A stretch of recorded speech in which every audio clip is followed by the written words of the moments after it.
com. Thank you for supporting your local businesses. From Town Square Media, South Jersey. It's crunchy! Creamy! Sweet.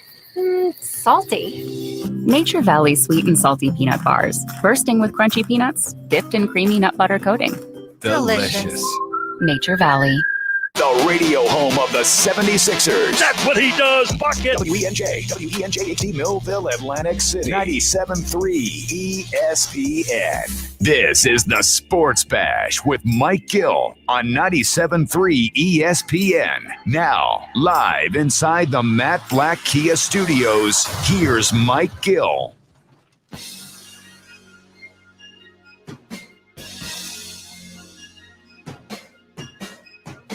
The Sports Bash is live on a Thursday, and yes, indeed, you did witness a dominating performance last night from one Joel Embiid.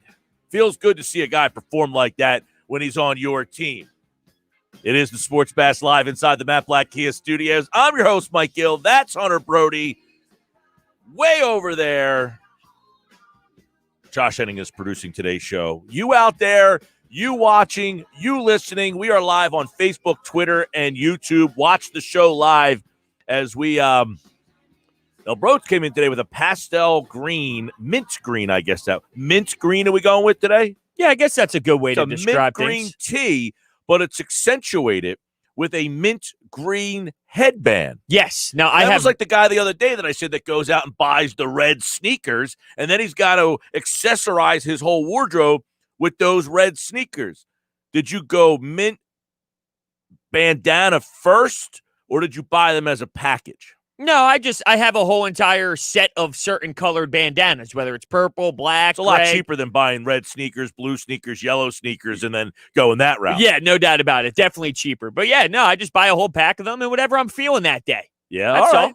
I was feeling like a mint green day today. You woke up, and Embiid has a monster night last night, and you say, I'll go mint. Yeah, exactly. His mentality of the game was like, you know what? I got to rock a bandana. It changes. I tell you all the time, you put on a certain pair of slacks, it changes your mentality for the day. Well, you put on a headband like this, it tells you, okay, you're going to dominate just like Joel Embiid dominated. He did dominate last night, and that's the guy that I wrote about last week when I was saying it's time to alter your thoughts about Ben Simmons because you have Joel Embiid.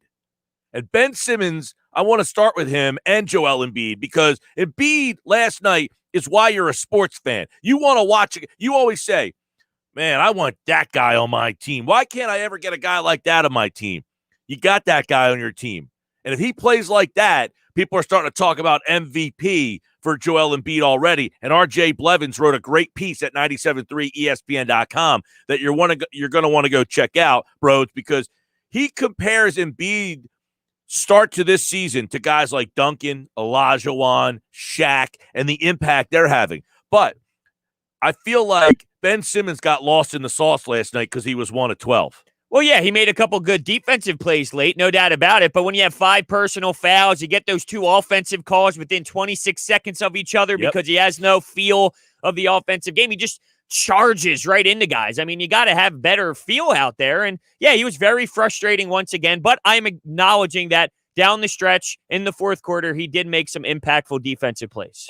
Doc Rivers went out of his way last night to single him out. Well, I think he did that for a reason. Well, but I think he's right. And it's funny. So I was going back and forth with someone on Twitter last night about my article about Ben Simmons. And Josh tonight during game night has former scout Brian O'Ringer on. He was a scout with the Washington Wizards, and we've had him on the show before. He's a really good basketball guy. And unsolicited, I didn't solicit him. I didn't know Josh was having him on the show, nothing. He sent me a DM and said, Ben Simmons is the most ludicrously nitpicked, ridiculed star on a team leading their conference in the history of basketball. I disagree. Well, I'm glad that he works in an NBA front office and not you. Yeah, I mean, look, to act as if Ben Simmons' flaws isn't something that needs to be stressed and worried about is just not realistic, in my opinion. His flaws need to be discussed. By the way, we have breaking news. Uh-oh. The Philadelphia Eagles have hired their new head coach. Who is it? And I predicted it this morning. Okay. It is offensive coordinator Nick Sirianni of the Indianapolis Colts. He is your new Eagles head coach. Now, what does this mean? Does this mean that Jeffrey Lurie didn't want Josh McDaniels like we talked about when it came down to Howie trying to find a way to, tell Jeffrey Lurie, like, hey, this is a good hire, and he had to be sold on him? Well, some people said that report was a little bit out there. Others said that, well, there's probably some truth to it. And then now I also saw reports that, Jeffrey Lurie and Carson Wentz wanted to go down this road. And now that it's the outcome, I just question how much impact did Carson Wentz have on this decision? Or did he have none at all? And it's just ironic that it played out this way. I would think that Wentz is on board. Yeah, I mean, my instant reaction, like here I am initially trying to digest the news. I don't have any issues with it. Like, I don't have any problems with it. I'm not pissed off. I'm not outraged it's not another person. I'm not happy that it's not Josh McDaniels. I think just like Doug Peterson, I didn't know what to expect, and ultimately we won a championship. So I'm just going to let this thing play out, and I'm optimistic. Optimistic's a good way to describe it. Yeah, I like the hiring as I kind of did some more research and called some people. My buddy covered the Colts out there for a while, up until like not this season, but last year. And I talked to him last night, one of my college buddies, and he really, really, really likes Sirianni big time, and thought that he would be a really good head coach. They love him out there. I said this morning, my feeling is Nick Sirianni will be the new head coach of the Philadelphia Eagles. It felt like that all signs were pointing in that direction. And it just felt like as the days were going on, there was a report last night, Mike Kay from NJ.com, Brodes, said the interview went last night or Tuesday into Wednesday.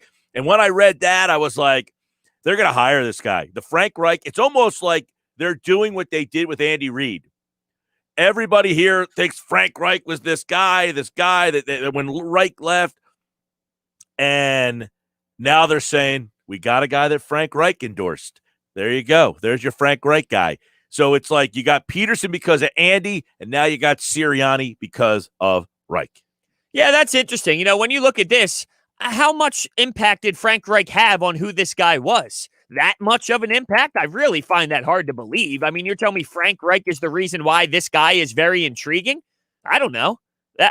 Is that how it's supposed No, I'm just to be saying viewed? for the fan base out there. No, I know. Like, why did you end up hiring this guy? He came highly recommended from Frank Reich, a guy that our fan base respects and gives a lot of credit for the success this team has. So it can't be, hey, we don't know this guy. We never heard of this guy. Oh, he's recommended by Frank Reich. That makes sense. Yeah, and I saw the reports that they were staying after hours and the interview could last longer as if they were wowed. And isn't that kind of the story we've been hearing? I guess not the story, but that's kind of the message we've been hearing. They're waiting to get wowed. So that tells me that this guy went in there with some sort of interview that really got them caught off guard in a good way, as if, whoa, they were blown away with what was said. Because that's all we've been hearing is they're waiting to get wowed. They're waiting for someone to come in with that Andy Reid briefcase or the binder. And it looks like they got someone who did something very similar in terms of catching their attention. Yeah, well, and look, it's Sal Pal, by the way, at 3:00 today. So a perfect day to have Sal on. And he emailed me this morning. He also said he thought Nick Sirianni was going to be the coach of the team. 5 seasons with the Chargers. This is what I kind of liked about him as I kind of, broke this down a little bit. He was a wide receiver coach. He was a quarterback coach. And he was an offensive coordinator. So he has some versatility. The wide receiver coach in San Diego. He's worked with quarterbacks as well. Andrew Luck, Jacoby Brissett, the wide receiver Keenan Allen out in San Diego. They were San Diego at that time. So I feel like he's a guy who can have a voice in multiple rooms. Oh, no doubt about it. Yeah, he's been around the block and he has a lot of experience in a lot of areas. So that's very intriguing. I just feel like it's one of those hires like we've seen out of the Eagles over the last handful of years. When you heard the name Doug Peterson, nobody really knew what you were getting. At the time of Andy Reid, nobody really knew what you were getting. Those names didn't really pop. Chip Kelly, definitely a different conversation. And by the way, did you hear that the Eagles actually offered the job to Lincoln Riley and he declined? So that was out there that he did say no to them. I did not hear that officially. Yeah, so they did offer him and go in that direction, and he wanted to stay in Oklahoma. Not that I disagree. When you have something built in a culture in college football, some guys just like to stay there. It'll be interesting if he ever takes that jump and where it is, if that happens. But yeah, when it comes to, his versatility, and when it comes to, what the Eagles franchise have done over the years, they seem to hire these guys that you don't really know too much about them. So I am optimistic, and I can't wait to see how it turns out. You only hear great things about the guy. Well, I mean, you're not going to hear bad things about most guys that get hired to be the head. Hey, you know what? That guy sucked. But red Josh flags, McDaniels would have been a guy that I think that would have had people saying, I think people are open-minded and willing to give this guy a shot. And I feel like most people would say, look, I haven't talked to a lot of people about Sirianni because all of a sudden he came in out of nowhere. His name, when his name got mentioned as they're interviewing Nick Sirianni, what was that, 2 days ago? I was like, this guy ain't getting a job. Like, who does he know? And then all of a sudden you do a little research, make a couple calls. It's like, no, this guy's legit and he's got a real possibility. And I feel like the Eagles made the decision to say, maybe he's not ready right now, but let's get him before he's the guy. You heard that about Joe Brady. He might not be ready. He might be a little too young, but let's get him now before someone else gets a great coach. And I feel like the Eagles maybe heard from their fans that they did not really want Josh McDaniels to be their head coach. But that would bother me. That would bother me that you're making your decision based off of what the fans would think. Like the cliche thing is, if you think like a fan and act like a fan, you're going to be in the stands with the fans, right? I mean, that's just how it is. So if they thought that Josh McDaniels was the guy and they didn't want to go down that road because, well, the fans wouldn't have been happy. Well, if you're sold this guy can change your franchise, then you don't give a damn about what they say. So if that's why they did it, they shouldn't listen to the fans fully, or that's going to get them in trouble. Didn't we give John Middleton credit for listening to the fans that they wanted Harper over Machado? If you think Manny Machado is a better player, I don't care what the fans say. No, but I mean, in the end, people were like, hey, the fans made their voice heard. They preferred Harper. And it was almost like, yeah, you're right. If you hired the wrong guy just because the fans, but I think if you had two guys, you liked them both, and you were kind of like, Sirianni doesn't have the track record that McDaniels does, but we really like him. You know what? And our fans, they don't like McDaniels as much. Two guys, same resume. They don't have the same resume. I'm just saying, likability here, not great. Likability here, better. Let's go with the guy that our fans are going to approve of. Yeah, the difference is we know more about Manny Machado and Bryce Harper, both the players. They're both phenomenal baseball players, different positions and different styles, but they're both grade A. Here, you don't really know what these guys are going to be like. So it's a different feel when it comes to the knowledge of, what you're getting. Yeah. Well, I got to be honest. Other than making a couple calls and asking people who cover the Colts, I don't know much about Sirianni. And quite frankly, I never really heard of him until recently. I agree. He was in the mix with, Kellen Moore got an interview. Oh, that's great. Oh, this guy got an interview. Oh, that's great. Oh, they're still trying to make calls. What's the rush? He was in the group of, they're just calling everybody. That's what it felt like. Absolutely.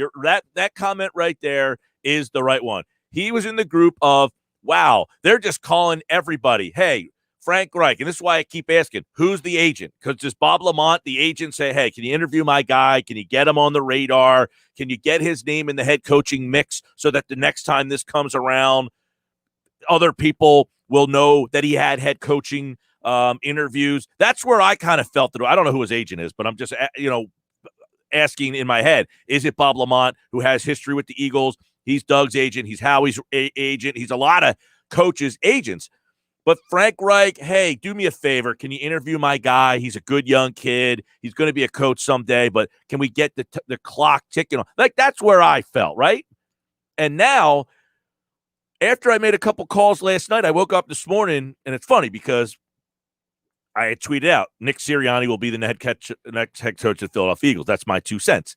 I have no information other than my buddy was telling me that he thought the guy would be a really good head coach here. Not here, in the NFL. They love him out there in Indianapolis. And I got the email from Sal Pal setting up today's segment at 3 o'clock, and he also said Sirianni, great. He would be a great choice for the Eagles. I don't know. No inside. He didn't say he's going to be the choice, but that he would be the choice. So, look, am I going to sit here, Brodes, and say the Eagles hit a home run? They knocked it out of the park? Not necessarily, but I will say I endorse this hire and I like it. I'm not like Josh McDaniels. If he got hired, I'd be like emotionless. I'd be like, eh. But this I'm excited for now. I'm excited to see a young guy come in here with some energy and maybe some creativity, but I feel like this has me excited for some reason. No, I'm with you. I feel the same exact way. And I'm feeling the pulse of the fan base. And it's almost like people are excited because it's not McDaniels. Now, that's not how I feel. My excitement has everything to do with who he can possibly become and, the good words that you hear about him around the league. And as you said, speaking to people who cover the league and cover some of the teams, I'm excited from that aspect. The fact that it's not McDaniels, that's not moving my needle. It's fully because of him. But I wonder how much is involved when it comes to, okay, Frank Reich has experience with Carson Wentz. Has Frank Reich and him sit down and said, all right, this is what you need to know about Carson. This is the type of guy he is. This is what he likes. Like, I wonder if Frank Reich has sat him down and said, okay, look, this is what Carson Wentz is like. I wouldn't be shocked, too, if it went the other way. If Carson called Frank and said, what do you know about this guy Sirianni? Because I want to be able to talk to Howie and Jeffrey and say, hey, I'm pushing for this guy. I endorse this guy. You want me to be happy? You want me to come back with a clear mind and be ready to go? I think this is the guy that I could work with. Yeah, it's a great point for sure. I mean, it's clear that getting Carson Wentz on track is something that they are really focused on. So I wonder if that went into their decision. Getting someone who was comfortable with getting someone who worked with someone, as Frank Reich is, who had a lot of success with Carson Wentz. I'm reading some of the comments. We'll post them up on the video page in just a second here. Who comes with them? That's one of the comments up there is who comes with them. And I would obviously start to look at the Indianapolis, linebacking. Like, I don't know who these guys, I'm just saying, you're probably going to see guys that are not coordinators, but younger.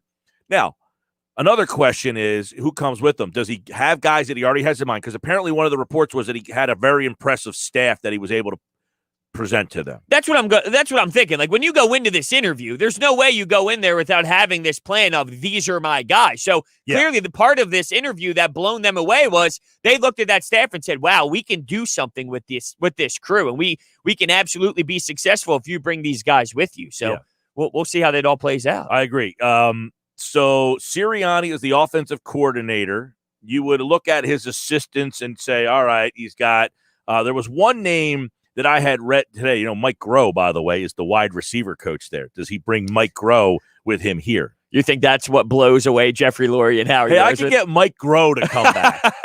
You think he said that? Considering how that all played out with Doug saying he's back and they had to force him back out there and say, no, he's fired. I really don't think Mike Groh is going to be part of this conversation. Probably not, but it's a possibility, right? So you look to the assistants on the Colts staff, and I've heard Jonathan Gannon's name. He was the defensive back coach in Indianapolis. I've heard his name as a possibility to come with him here. I guess you would also go back to his San Diego days to see who was on the staff that might have been there or around the league somewhere. So, look, I think it's one of those situations where the Eagles felt that, and look, I don't know this to be true, but I would assume that going into this, we heard from Mike Garafolo from the NFL Network that if you're coming in and saying, I want Jalen Hurts to be the quarterback, that's probably not going to get you up the list of candidacy. But that Nick Sirianni was told by Reich, hey, you better really say that you want Wentz and that you can fix Wentz and you can work with Wentz. And then on the flip side, Wentz was an advocate for this. I have to believe that Wentz certainly signed off on, okay, I can work with this guy. You want to make me happy? Okay, I'll work with this guy. And we still haven't heard from Carson Wentz. The last time we heard from him or anything reported about him, it was, hey, we're going to take Let me ask you this. Yeah. So if we hear from Carson Wentz endorsing this deal, does that tell you what you need to know?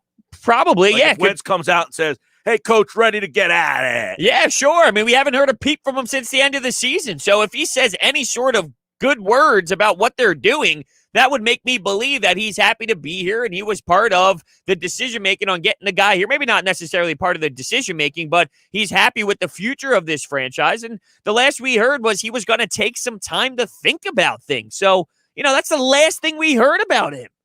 609-403-0973. Text board's open. 609-403-0973. The Eagles have a new head coach. It is Nick Sirianni. He is expected to be the new Eagles head coach. And with all the talk that the Eagles might send Carson Wentz somewhere else, how about the Colts? I mean, the Eagles bringing the Colts to him. Hey, we're not going to trade you the Colts. We're going to bring the Colts here. How's that sound? I mean, that's almost what it feels like to me. Like, hey, Carson Wentz, we want to make you happy. We want to make you comfortable. We're going to do the best we can, and we're going to bring a guy that you're going to feel comfortable with. That, to me, like if Carson Wentz said, I don't know if I want to work with Josh McDaniels, man. But why is this guy someone that's going to make Carson Wentz feel that comfortable? Just because he worked with Frank Reich? Is that enough to really move your needle for a couple of seasons? Yep. Adam Kaplan from Inside the Birds Football at 4 just tweeted this out. Coaching source on Sirianni, quote, he really grew into his role as offensive coordinator since the beginning of the year with Frank Reich. You got the sense being around him that he was ready for more each season. Frank was the perfect guy to have him as his mentor. All right. We'll see how it all plays out. A Frank Reich tree started. Well, yeah, you're right. That is very true. Now, let's see if this ends up happening. What if Carson Wentz comes back from his time thinking and he goes, I don't want to be here? Is that out of the question? I would be shocked. So, but guess what? This season, look how this season played out. They just fired Doug Peterson. I know. They had to bench Carson Wentz. They fired Doug Peterson, though, because they don't want to happen what you just said. I hope you're right. I hope it plays out the way that you said. I hope Carson Wentz comes back happy. You don't agree? No, I mean, I lean that way, obviously. I'm just not ruling out the other side just because of how crazy this season has been. I mean, I can't just pretend that it can happen that Carson Wentz still goes, I don't like the way this is playing out. It's that wild of a year that we had. Well, we have anytime hotline calls from the Sixers game last night. We might have to pop up the number on the screen here and get reaction. What do you guys out there, like I said, if Josh McDaniels got hired to be the coach, my reaction would be, kind of blasé. And maybe it shouldn't be blasé, but for whatever reason, I just didn't love and endorse Josh McDaniels to be the next head coach. But this one has me excited. And I'm not saying I know a lot about Sirianni and I'm like, this is the guy I wanted all along. He would fall in that category like Matt Campbell, who I was familiar with and I liked, but got me excited. Like if the Eagles said Matt Campbell, did you hear what Dan Campbell said today? Oh, yes, I did. Well, he went off on a whole thing about being the coach, but he actually said, sorry, I'm going to get this place excited. I'm not Matt Campbell, but I'm Dan Campbell. Even he knows who Matt Campbell is. I look at Sirianni as that kind of hire, that I'm excited about the energy that he brings to the table here. Is he that CEO guy? I don't think he has the feel of that, but I feel like he's been a quarterback coach. He's been a wide receiver coach. He's been an offensive coordinator. I feel like he could be closer to the CEO with an offensive slant than, just being an offensive guy. He never even called plays, by the way. Is Deuce Staley your assistant head coach and running back coach? What happens there? Another head coaching hire, and he doesn't get it. I got to imagine that's frustrating for Deuce. We'll see. If Sirianni says, I'll make you the coordinator, but the problem is Sirianni he's going to want to call plays. The guy's he's been a coordinator and never called plays. Right, and we're going to say that Deuce Staley deserves an opportunity to help out as OC. I don't know. It's part of the knock on Deuce Staley was he was going to need some significant help with an offensive coordinator because he might not be the best scheme guy and all that. Isn't that what you want out of your OC? So we're going to hire him to be an OC who, when we discussed him being the head coach, we knew he needed help. I don't know if that would have been the best fit. Maybe I'm looking at this the wrong way, though. Now, obviously, we did not plan for this hire to happen right here, right now. So there's a lot of things that we really need to kind of peel the onion back and go through some stuff. But, this happened right here, right now. So we will break it all down. Sal Pal at 3, football at 4. We have you jam-packed today on the Sports Bash with this hire. Nick Sirianni, he is the Eagles' new head coach. And let me ask you a question. Does this have an Andy Reid feel to it? The unknown guy, all way off the radar, and he came in and he was the guy that really transformed the Eagles franchise. Nobody knew who Andy Reid was. He was a quarterback coach. Yeah, I can't say necessarily Andy Reid vibe, just the Eagles vibe. Eagles vibe in general. Doug Peterson was the same way. Andy Reid was the same way. Set the Eagles vibe. Right, but can I say that this guy right now today is going to be Andy Reid? I mean, no, I I'm can't. just saying, like, it has that vibe to it where they decided, you know what? Let's go back to that route where we're just going to take the guy that blew us away, not the guy that people think is the best candidate. Sure, it seems they do that a lot. WinBet has arrived in New Jersey. Download BetWin. Go to winbet.com. Sign up. Start winning today. Terms and conditions apply. Must be 21 or older, physically present in Jersey to participate. Gambling problem, call 1-800-GAMBLER. This is the Sports Bash Live on 97.3 ESPN. And don't forget the free mobile app and streaming everywhere on Facebook, Twitter, and Instagram, and YouTube. You can watch the show live here on 97.3 ESPN and the free mobile app.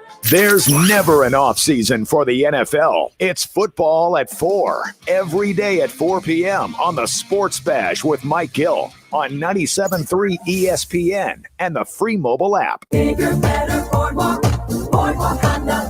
Start your year off in a brand new Boardwalk Honda. Hurry in today and shop our complete new 2021 inventory. Civics, Accords, CRVs, you name it, we have it all from store to shore. And right now, get 0% APR financing for up to 60 months on select new Honda models. Or lease a new 2021 Civic Sedan LX front-wheel drive for $139 a month for 36 months. Plus, browse our entire selection of pre-owned and certified pre-owned Hondas. We're sure to have the vehicle you want at the price you want. Plus, we work with all credit situations. Boardwalk Honda partners with over 25 top financial lenders, so we'll help you get approved and on the road in your new Honda in no time. Take advantage of 0% APR financing on your new Honda today. Visit Boardwalk Honda today, located in Egg Harbor Township, or shop online at boardwalkhonda.com. And remember, from Maine to Miami, nobody beats a Boardwalk deal. Bigger, better, Boardwalk Honda. Call us toll-free at 844-890-3390 for more details. Do you love a good cigar almost as much as your family? Well, maybe that's an exaggeration, but you can find that perfect cigar at Smoker's Haven. With 5 New Jersey locations, Smoker's Haven has the finest selection of cigars in the area, like Ashton, My Father's, Romeo and Julieta, Monte Cristo, and more. All from the finest tobacco leaves and hand-rolled by the world's finest cigar makers. All locations are fully open. Stop in and let them help you find the perfect cigar to pair with your life. See all they have and their locations at smokershavennj.com. Have you wanted to speak a new language, but thought it would be too difficult? Then try Babbel. Babbel starts by teaching you words and phrases that gradually get more complex. Soon, you're practicing short conversations. So in 15 minutes a day, you'll be speaking a new language in a few weeks. Babbel is built around real life. It teaches you practical conversations that you will actually use. Babbel, language for life. Celebrating 10 million subscriptions sold. Now try Babbel for free. Just go to babbel.com today. That's BABBEL.com. Hey, bro, I don't think I can help you move Saturday. My back is really bugging me. I just don't think I can handle it. Sorry. Hey, dude, it's John. I know I told you I'd be able to help you move. I think Michelle's really mad at me for something. What's that, honey? Oh, dude, I gotta go. Sorry, man. Call Clark's Moving and Storage in South Jersey for your next local or long-distance move. Clark's, dependable and always shows up. Call 609-889-0780. I went to check on Pop today. We put our hands up to the glass as if we were touching. But really, the only touching part was that we both tried to smile. That's no way to say hello or goodbye. COVID-19 vaccines are here, but until enough of us are vaccinated, we'll all still need to help slow the spread. Keep a 6-foot distance, wear a mask, and avoid indoor social gatherings. Learn more about vaccines and slowing the spread at cdc.gov/coronavirus. Brought to you by the U.S. Department of Health and Human Services. Do you crave the thrill of success and all the opportunities that come with it? Are you an ambitious professional who seeks an exciting career opportunity with unlimited earning potential? Are your achievements most rewarding when they also benefit others? If so, then you may have what it takes to join South Jersey's leading radio and online marketing sales team at Town Square Media. Discover your passion for advertising sales and earn a guaranteed salary while you learn. Leverage newfound skills in integrated marketing campaign design and help local businesses businesses recover and grow in the coming year. With commissioned gains and hands-on training, your income grows right alongside your skill set, so you'll never be making less than what you're worth. Call Michael Rubel, Market President, at 609-910-5249 to schedule an interview. Kick off a challenging but fulfilling career in advertising sales with Town Square Media, Atlantic City. Positions are competitive and won't be available long. Call 609-910-5249. Town Square Media is an equal opportunity employer. As a dentist, I know what my patients are saying. Mm-hmm. She says her gums are irritated. Mm-hmm. Is there anything you can do? You can try new Crest Advanced Gum Restore. It detoxifies below the gum line to restore your gums back to health in just 7 days. Now, back to the Sports Bash on 97.3 ESPN. Sports Bash Live, 97.3 ESPN. The Eagles have hired their next head coach. It is Nick Sirianni. And I'm sure many people out there have mixed reviews on that, as most hires do these days. No one ever has a consensus of, I really like this coach. But we'll see what the people think. Text messages are coming in, 609-403-0973, 609-403-0973. And I like this text. Eagles wait until Gill gets on the air when to announce the next head coaching hire. Yep, they waited exactly until the perfect time, right when the Sports Bash fired up and ready to go. Although I had a passionate Ben Simmons rant ready to go to start, and it was not a negative rant on Ben Simmons. It was a positive rant. Yeah, which is crazy. But yeah, they did the same thing with Doug Peterson as well. Remember, they fired Doug Peterson right around 2 o'clock. They wait for the shows. And then there was something else that happened too. Oh, was it it didn't start at the time of the show, but the James Harden news broke as well when we were on. So nonstop over the last couple of weeks of just dropping bombs on us. I like Nathan. He says, we got our guy. So he's on board. Wow. Nathan is watching on the YouTube channel. Dave on YouTube. Let's effing go, not McDaniels. So he could have taken a blind dog. Anyone over McDaniels? Yeah, which is a little odd. The reactions of like, I love it or I hate it. It's like, what do we know about the guy yet? I think if you're intrigued, I think that's the way to kind of look at it, right? Like we can all sit here and go, there's a lot of upside here. But in terms of like, I love it or hate it, I don't know if we have enough information to really make that type of statement yet. Right? Feeps Clan watching on YouTube. What do you think the staff would be? We touched on that a little bit, but there is some talk that when he was in San Diego, the defensive coordinator there was Wade Phillips. That would change your entire defensive scheme. Big time, right? I mean, you go from a 4-3 to a 3-4. Yeah, but you know what? I know that whole 4-3, 3-4, there's no longer 4-3s and 3-4s. Everybody plays two linebackers. So really you're playing something two. The 3-4 was either 3 down linemen with 4 linebackers or 4 down linemen with 3 linebackers. What team plays 4 linebackers or 3 linebackers? Right. They're all they're all like safety hybrids now. Yeah. I mean, the Eagles, last year had 2 linebackers on the field most of the time. How many times did they actually have 3 linebackers on the field, let alone a 4th? Right. No, I'm with you, but in terms of how the roster is built and constructed, they go real heavy with that defensive pressure. Not to say that you can't do that in a Wade Phillips defense. He's obviously a guy who has had tremendous success in this league, so I'm not against it. I was just bringing it up because, that's a big philosophy change defensively. That's all. Re223 watching on YouTube. Our new coach, Nick, yelled out, "Study your bleep" to the Colts offense when they look terrible. I love this guy already. Wow. You know what Doug Peterson did? He got them ice cream. Big difference. Yeah, they had a mic'd up of Nick Sirianni. Did you see that? I did.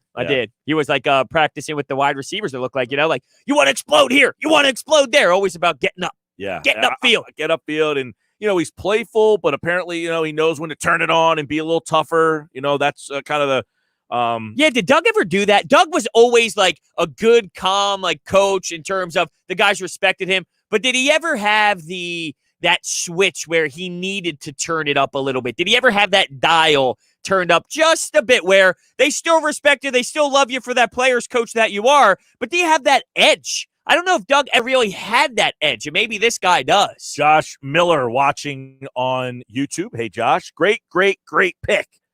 Now he's already pissed. He wants to know, now who's the staff? I think we'll know soon. Yeah, you're going to start hearing names pretty quickly here. Right. You don't get hired without the knowledge of what is probably going to be in play here. So I would imagine as we continue, we're going to get some news. Jalen Williams watching on YouTube says Jim Caldwell for offensive coordinator.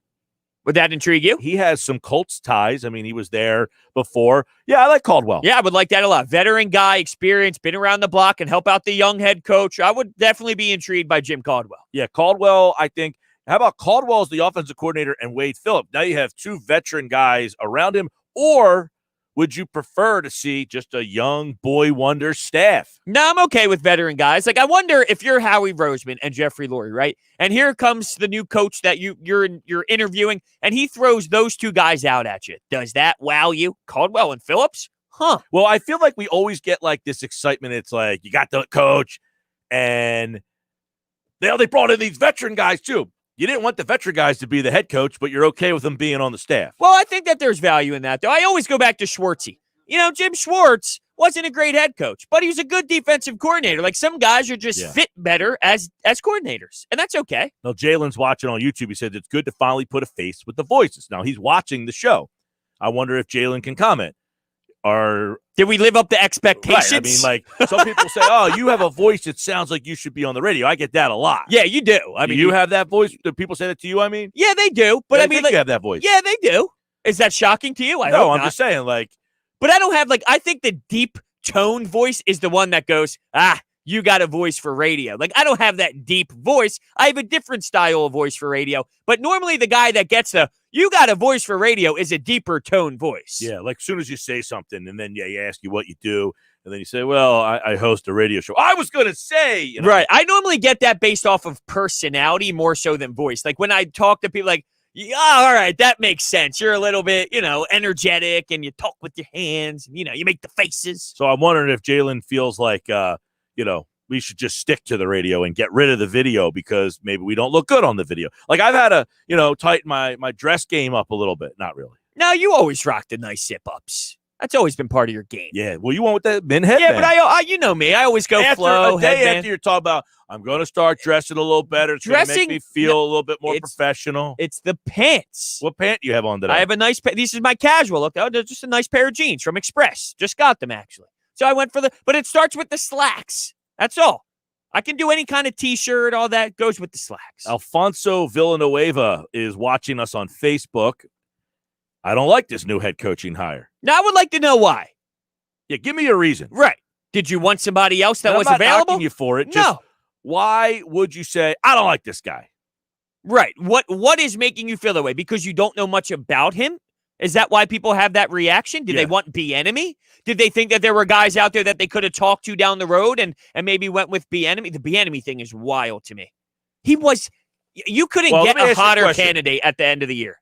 I agree. And there was, in fact, I just wrote an article about this before we came on. And of course, it's kind of an obsolete article at this point, but you can go read it if you like, because keep in mind, Bieniemy is hurt by the fact that his team is still playing. He couldn't interview. That they got to do something about that rule. Do you think that's why, though? Like, well, did the Eagles just not want to wait around anymore?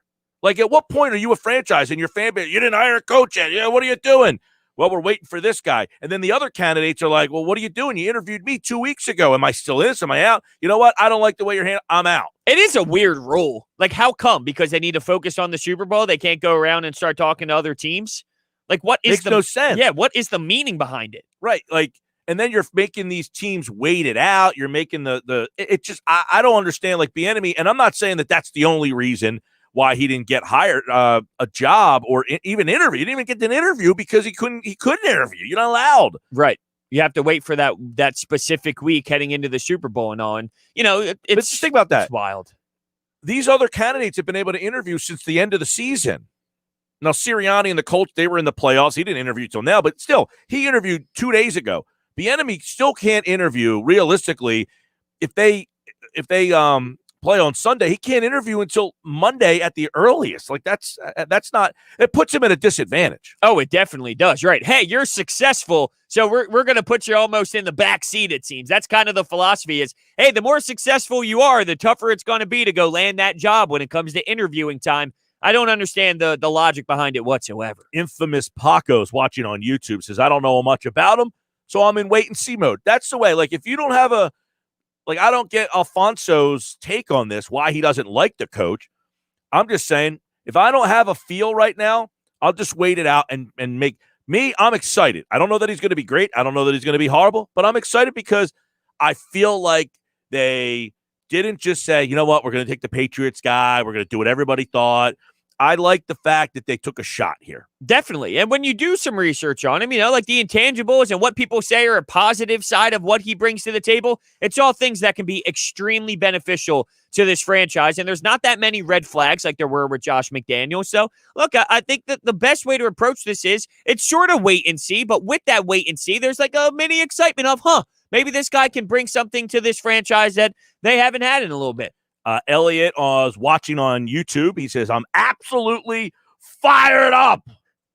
Now, why is that? Got me fired up. Why is that? Love the identity this team is going for. Promote Deuce to OC. Bring in Wade Phillips as the defensive coordinator. I don't know if I would be excited if Deuce was the OC of this new regime. I don't know. Is that a flaw in me to think that? I just want to know what people feel. And I'm not knocking Deuce. I want to know if you are a person who wanted Deuce hired, but you didn't like this offense. Do you think that Deuce didn't have a voice in this offense? Did Deuce have some say in this offense? Because if he did, he's been here for a while, and the offense has been very vanilla in many people's opinions. So what is it about Deuce that you wanted him to be the head coach? I don't know if he had much say in a lot of the schematic things of the game plan, but pick the running back. Right, that he probably did. But in terms of like play design, I don't think he was part of the vanilla play design. By the way, Rich Gangarello ends up going to the 49ers. Saw that. They're calling him the Garoppolo Whisperer. Well, the crazy part is everything that he does well with his play design wasn't even used in the offense here. So that's the wild, bizarre part of it that makes no sense to me is you brought him in here, he does X, and X wasn't even used in the game plan. Like, what was the point of even bringing him here then? Jonathan Himes is watching on YouTube. He says, I will wait until the presser to really start an opinion. I don't even know who this dude is, he says. That's fair. Wait till the presser, formulate opinion. I am okay with that. Andrew is watching on Facebook. He says, I'm not sold on it just yet. Fair. At least you're not giving the guy a shot, right? That's what I don't want people to go in and just not give the guy a shot. Give the guy a shot. I'm excited. I think the guy is going to be someone. Now, it might be a bumpy road to start. It could be. Definitely. Think about getting your first nod here, and who knows what next season's going to be like. But what if there's more COVID issues? Now, here you are as a first-year head coach. You don't have much play calling experience, and you got to work around Zoom meetings, this and that. I mean, who's to say it's going to be a little bit iffy from the jump? Paul's watching on Facebook, and he says, forever Wentzers love this choice. You should be building for Hurts as the franchise, not Wentz. I couldn't disagree with that more.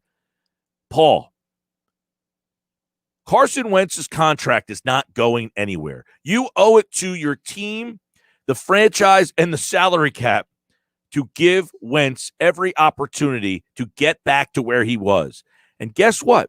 Down the road, if he's not that guy, then you make that decision. And luckily, they had a bright guy in that front office who drafted another quarterback that you already like, and he's sitting right there on your bench. See what I did there? Another thing, too, is Hurts is always going to be there. So if Carson Wentz struggles, like Jalen Hurts can't work with this guy and this new coaching staff, sure he can. Everyone talks about he is a son of a coach. He's always prepared that way. He's always engaged that way. So if this doesn't work with Wentz, why can't this coaching staff work with Jalen Hurts? Sure can. Definitely can. Kevin Palick is watching on Facebook. He says, I love the hire.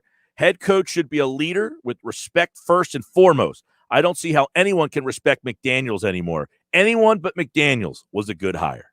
So that whole McDaniels thing, I think there were people that are still holding on to it. I don't think it's fair. Like Kevin Palick, who put that message is, I'll ask you direct and the people out there. I'm sure there are things that you did 10 years ago. Actually, it was longer than 10 years. I think it was 12 years ago. Well, the Colts thing was pretty ugly. That was a couple years ago, right? That was 3 years ago, 2018. Right. I think a lot of people, though, remember him getting escorted out of the Broncos. They were like, get out and don't come back here. Out of here. They like had to walk him out of that place. The Colts thing, I don't know. Is it, you ever have a change of heart and just say, you know what? I don't feel right about what I'm doing. Yes, but with a track record like he had, it's a little bit harder to feel that way about him, just because you just mentioned he had to get escorted out of a building. I mean, imagine how brutal that was. So when you have that type of history and then you add the change of heart, it could be the case, sure. And I've had that moment. We've all had that moment. It's hard to give that person a benefit of the doubt, though, once you've seen him have some iffy moments prior in his career. Pa Nero TV is watching on YouTube. Says, I'm excited, but feel some skepticism. Last-ditch effort to save Wentz. I wouldn't mind swinging for the fences with McDaniels, but this hiring is okay, I guess. That's funny. He wants McDaniels. Last-ditch effort to save Wentz. I think so. And guess what? I think you had to go that route. You had to do something to try to justify that contract. Well, let me ask you this, though. They're not dumb. No. They realize they can't get rid of that contract. But why can't that person be Bieniemy? And I'm just using Bieniemy as an example because he was someone that everyone talked about. The question is, did they want to wait for Bieniemy? Or did Wentz endorse this? And if Wentz endorsed it, I'm going to maximize the potential to get the most out of Wentz. Right. My point bringing that up is, getting Wentz back on track, why did it have to be specifically him? I think getting Wentz back on track, by the way, had to be the number one fix of this offseason. Agree? Yes. Sports Bash brought to you by Matt Blatt Nissan. The all-new Matt Blatt Nissan is open on the Black Horse Pike in Egg Harbor Township next to Home Depot. Online, mattblattnissan.com. We'll continue to read off some more of your comments, and we'll open up the phone, 609-403-0973. The Eagles have hired a new head coach. It's Nick Sirianni. We've got so much more to get into here on the Sports Bash Live on 97.3 ESPN, the free mobile app, and watch us live on Facebook, Twitter, and YouTube. Turn it on. Leave it on. The Sports Bash on 97.3 ESPN. Kendall Auto Plaza offers the area's best car and truck buying experience with 60 years of customer satisfaction and community service. What's on their 100-acre lot? A huge inventory of Ford, Lincoln, Dodge, Jeep, Ram, Chrysler, and over 100 quality and certified pre-owned vehicles. Whether you use your car, truck, or SUV for work or play, discover why Kendall customers are so loyal. Kendall Auto Plaza, exit 10 of the Parkway on Stone Harbor Boulevard, or shop from home at KendallAutoplaza.com. If you own a small business, you know how hard it can be to find new customers. But maybe you're unaware of new tools that can help your business stand out. Go to GetLocalCustomersNow.com for a free market competitive analysis that will show you what other businesses are doing to find new customers and how you can do it too. There's no cost and no obligation.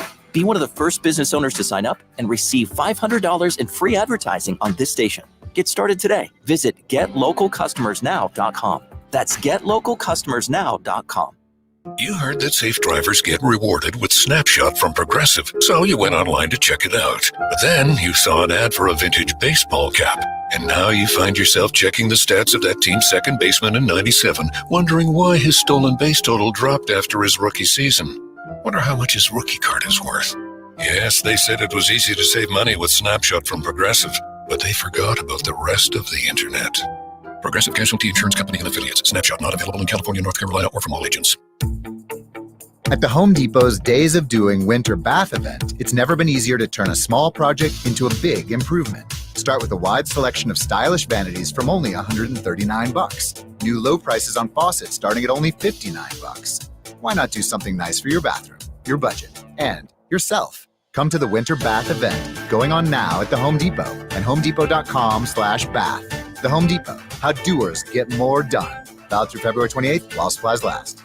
If you're struggling with a drug or alcohol addiction, now is the time to take action and get professional help. Call Recovery Centers of America at 1-888-RECOVERY today. You are worthy of recovery from your addiction, and calling RCA will be your first step in getting the help you need. Recovery Centers of America answers the phone and admits patients 24/7. And because safety is a top priority, all patients and staff are routinely tested for COVID-19. RCA's expert team of physicians, physicians and medical professionals will treat you with compassion and dignity and provide an evidence-based treatment plan that is custom-tailored to your specific needs. Recovery Centers of America at Devon and Lighthouse are local and in-network with insurance providers, so they're best-in-class inpatient and outpatient care, offered both in-person and via teletherapy, is affordable and accessible. Make this the year you conquer your addiction. Call today, 1-888-RECOVERY. That's 1-888-RECOVERY. Carmen's startup found an angel investor, but now they're asking for a miracle from her development team. Hello, this is Carmen. That's exciting news. I guess we could launch early. It's time to hire. I need Indeed. Indeed you do.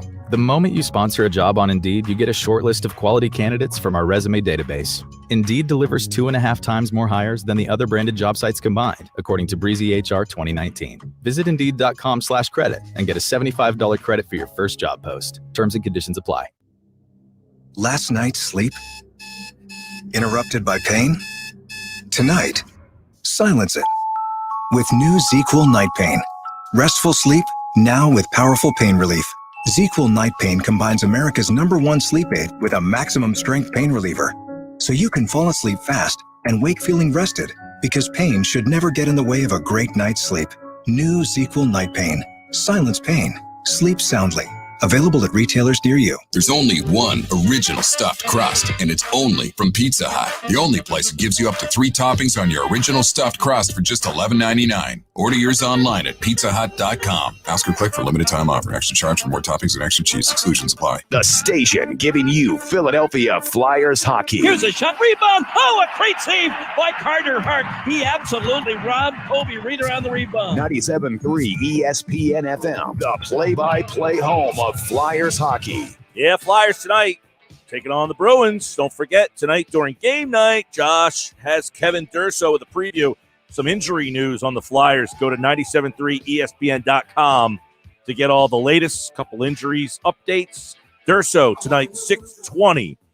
You can listen to that during game night. Watch it live, Facebook, Twitter, and YouTube. That's where we are live. Sal Pal at 3 o'clock today, and he confirms as well that the Eagles have hired Nick Sirianni to be their next head coach. You can react on the Anytime hotline. Make sure you get your voice heard. We will continue to read off these messages that you guys are sending us all day today on the YouTube, Facebook, and Twitter feed. 609-573-3776. Go to Tom in Summers Point. What's going on, Tom? Mike, let's start with coach real quick. You say I don't like the coaches. You know what I didn't like about Andy Reid? I didn't like 10-6 every year losing the playoffs. 10-6 losing the playoffs. I didn't like that because guess what? It wore out in Philly. Now he went to Kansas City. He figured out he won a world championship. Congratulations, Andy. But now let's start with Doug. Mike. By the way, 10-6. They were not 10-6 every year. They were like 13-3, which is even more frustrating. If you said that, I would have said, you know what, I can understand. But you didn't even get the records right, Tom. Mike, who cares about the record? Facts. Don't let them get in the way of a good story. It was the same, Mike. It was the same ending every. So now let's go to Doug. I don't remember one game, Mike, where somebody would say, "Wow, what a great game plan that was," except for the Super Bowl. And then you have Doug saying, "Oh, what a great week of practice we had," and you have Brandon Graham tweeting, "I don't know what kind of practice we had. It's garbage." So here's what I think happened. I think Doug went to Schwartz and said, "You know what, Schwartz? Thank you for your service. We're not going to retain you. We're not going to extend your contract, but we're going to fire Doug. And guess what? You are not. You are not a candidate for the head coach." And I think Schwartz went off into the sunset because the upside of hiring an offensive coordinator like they just hired, Mike, is way better than having Doug run garbage offense that is not productive. And look, the last 4 games of the year last year, Carson Wentz pulled Doug's butt out of the fire. He made players like Greg Ward and the other wide receivers, he made them ball players. And that was all Carson Wentz. Now, I'm going to believe that we're going to see Carson Wentz of 2017 this year with a younger, offensive-minded head coach. Doug has no job, and I don't believe Doug's going to get a job. But here's what I'm going to tell you. Kumbaya, Dougie's gone. Let's move on. And if you think Jalen Hurts is the answer, name the last quarterback that runs the RPO to win a Super Bowl. I didn't say Jalen Hurts is the answer. I am an advocate of getting someone in here to work with Wentz. You need to fix Wentz first and foremost. But Mike, I think the offense. You were almost flabbergasted that I agree with you. You didn't even know what to say. He was lost for words. But Mike, how many fans won't think Jalen Hurts is the answer? And what I'm going to tell them is, you saw Jalen Hurts run Doug Pearson's offense the second half of the Cowboys game. He made Jalen Hurts run the offense that he ran for Carson Wentz for 13 games or 12 games. And you know what that offense produced?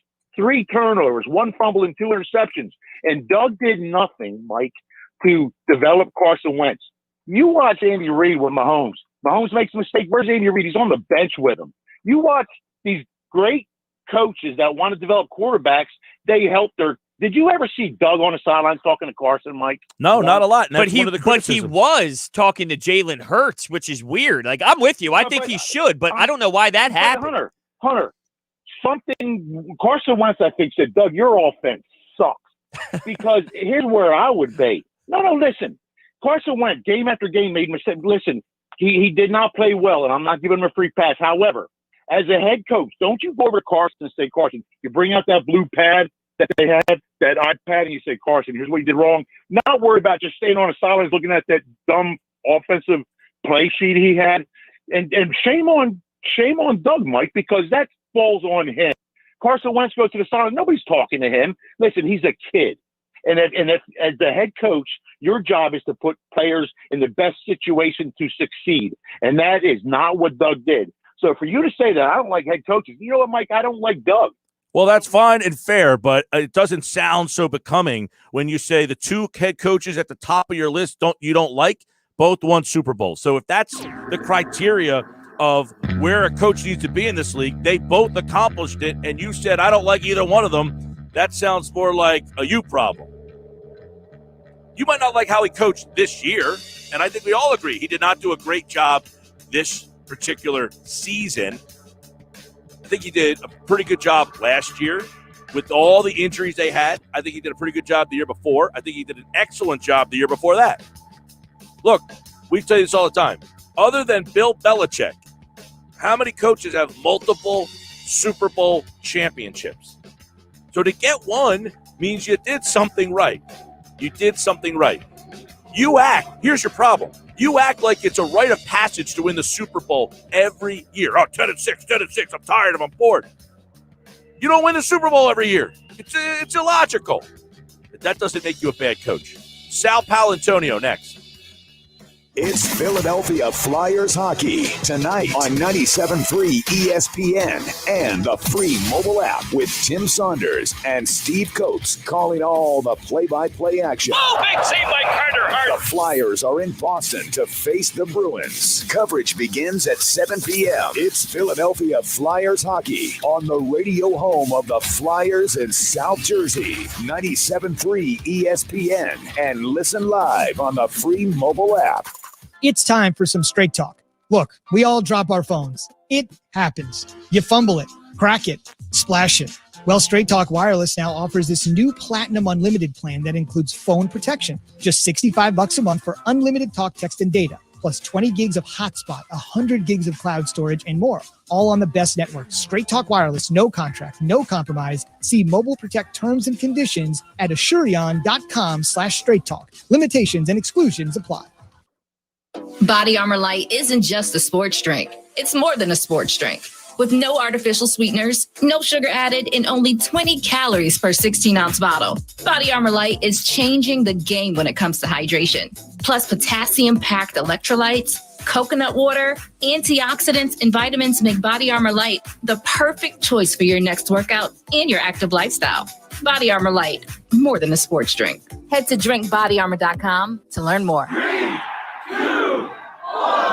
Stop the countdown. It's not a new year we're celebrating. It's an all-new Matt Platt Nissan. Yes, you heard right. Matt Platt Nissan is now open on the Black Horse Pike in Egg Harbor Township, next to Home Depot, and online at mattplattnissan.com. Help us celebrate when you get out of that old car, truck, or SUV and into a brand new Nissan with the Matt Platt Nissan Fast Track Checkout. Available online at mattplattnissan.com. Our non-touch delivery and electronic paperwork ensures your safety comes first. Plus, Matt Platt Nissan wants your trade. Bring it in today free and help us celebrate the all-new Matt Blatt Nissan on the Black Horse Pike in Egg Harbor Township, or visit us online. We want to help with your credit approval. And don't forget, with Matt Blatt, you can't make a mistake with our 4-day love it or leave it return policy. Celebrate the all-new Matt Blatt Nissan online at mattblattnissan.com. Credit may affect terms. Negative equity will be refinanced as a new vehicle. Get all the details at mattblattnissan.com. Matt Blatt Nissan on the Black Horse Pike, Egg Harbor Township. What are your 2021 goals? To get rid of those wrinkles, flatten your tummy, or enhance your breasts? If your 2021 goals focus on refreshing your face and body, Dr. Lyle M. Back can help. Dr. Back offers Botox and fillers, tummy tuck and liposuction, breast augmentation, and so much more.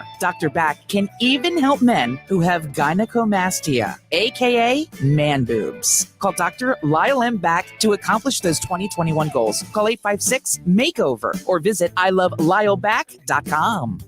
Hindsight is 2020, and 2020 was a brutal year that for most of it felt out of control. But you know how you can be in control? You can be in control of your job, your career. Yes. In 2020, my computer career helped more people start IT careers than ever. Don't look back with 2020 hindsight next year and see yourself in that 2020 job. Take control. Go to mycomputercareer.edu and take the free career evaluation. It's not rocket science. It's mycomputercareer.edu. Mornings on ESPN Radio from Keyshawn, J. Will, and Zubin. That's what we get for hiring a dude that doesn't understand what being a Trojan is all about. To Greeny with Mike Greenberg. It is so clear to everyone but the one person who can do something about it. Opinions, analysis, and the biggest names in sports. That's real talk, though. Get him, Key. Keyshawn, J. Will, and Zubin at 6 Eastern. I'm here to tell you you're wrong. Followed by Greeny at 10 Eastern. It's your weekday mornings on ESPN Radio. Do you crave the thrill of success and all the opportunities that come with it? Are you an ambitious professional who seeks an exciting career opportunity with unlimited earning potential? Are your achievements most rewarding when they also benefit others? If so, then you may have what it takes to join South Jersey's leading radio and online marketing sales team at Town Square Media. Discover your passion for advertising sales and earn a guaranteed salary while you learn. Leverage newfound skills in integrated marketing campaign design and help local businesses recover and grow in the coming year. With commission gains and hands-on training, your income grows right alongside your skill set, so you'll never be making less than what you're worth. To schedule an interview, go to townsquaremedia.com and tap on careers. Kick off a challenging but fulfilling career in advertising sales with Town Square Media Atlantic City. That's townsquaremedia.com and tap on careers. Take success into your own hands today. Town Square Media is an equal opportunity employer. The radio home of Carson Wentz, Carter Hart, and Joel Embiid. 97.3 ESPN, WENJ, WENJ-HD, Millville, Atlantic City. This is the Sports Bash with Mike Gill on 97.3 ESPN. Now, live inside the Matt Black Kia Studios, here's Mike Gill. All right, Sports Bash Live, 97.3 ESPN. Breaking news today, as we told you at the top of the show, Nick Sirianni is the new head coach of the Philadelphia Eagles. I woke up this morning, had an email from one Sal Pal, who said he really liked this guy. We're going to hear more about it coming up right now as ESPN's Sal Palantonio joins me here on the Boardwalk Honda Hotline. Our guys Johnny G and the Berger Real Estate team really coming up big here, having Sal Pal call in on the perfect day. Sal, you normally a Sal Pal Friday, heading to Green Bay for a flight, said I got to do Thursday. Hey, Jeff Lurie, you think you can hire the coach? I'm going on the Mike Gill Show. Yeah, we arranged it all for you, Mike Gill. I made sure it all happened. I was going to go to Green Bay on Friday, so I said, Jeff, do me a solid. Let's make it happen on Thursday so we can get on the Mike Gill Show with Johnny G and the Berger Realty Group.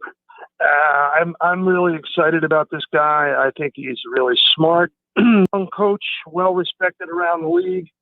And guess what? His first name is Nick. And the last guy whose first name was Nick took us to the Super Bowl and won it. So it's Philly special part 2. Part 2.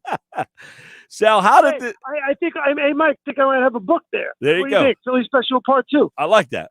We certainly look forward to the end of that book and see how it all turns out for Nick Sirianni. Who is he, and how did it happen so fast? Well, it didn't happen fast. I can tell you that.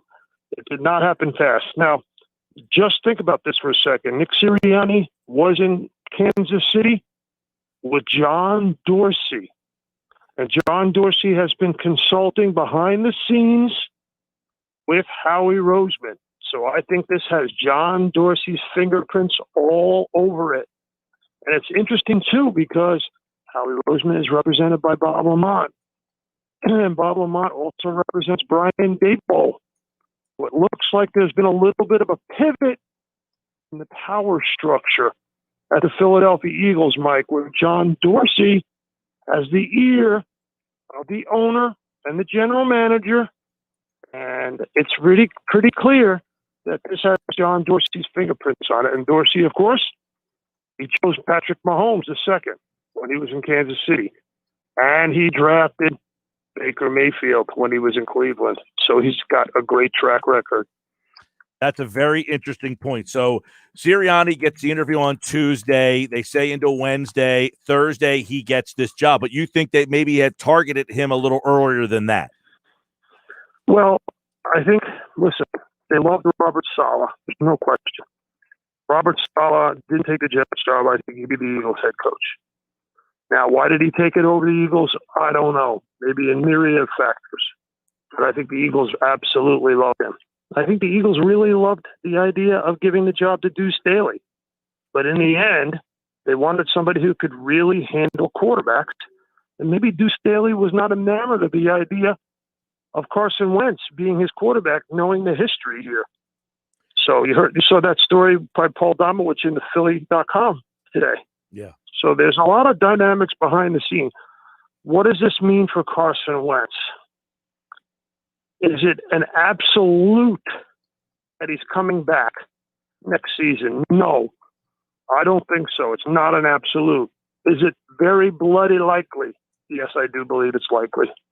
I was going to say, how much did Wentz maybe say, you know what, I'm endorsing this. I talked to Frank Reich. I like this guy. I'm excited to come back and work if this guy's the head coach. I mean, did they have to hire someone to make Carson Wentz happy?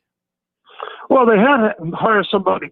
As to your first point, that's good speculation, and I like it. I do. But I don't know if it's true or not. But they certainly had to hire somebody, right, Mike, who wasn't going to reject Carson Wentz out of hand and force the Eagles' hand to trade Carson Wentz, where the Eagles would have a problem in the trade talks where they would have no leverage. But the whole world, and everybody talks in the NFL to one another, but the whole world knew in the NFL that Coach A was not interested in keeping Carson Wentz. The Eagles probably wouldn't hire that guy because it would really undermine their ability to trade him if they wanted to trade him. And I don't think that they are moving in that direction. I don't. Feels that way anyway, especially, with this hire. They get a young guy and say, look, you're a young guy. Can you connect with Carson? Like, Sal, isn't the biggest thing with this hire is, can you fix Carson Wentz? Because we all know how difficult it is to move him and the financial ramifications for moving him, that the plan had to be, who's the best guy to help fix this guy? We've had Andrew Brand on the show. That's what he said. Fix him. Don't trade him. Fix him. And that's the way I think Howie Roseman and Jeffrey Lurie are thinking. It's not what I would do. Mm-hmm. It's not what I would do. Fixing him is not going to be easy. It's not. But trading him is harder.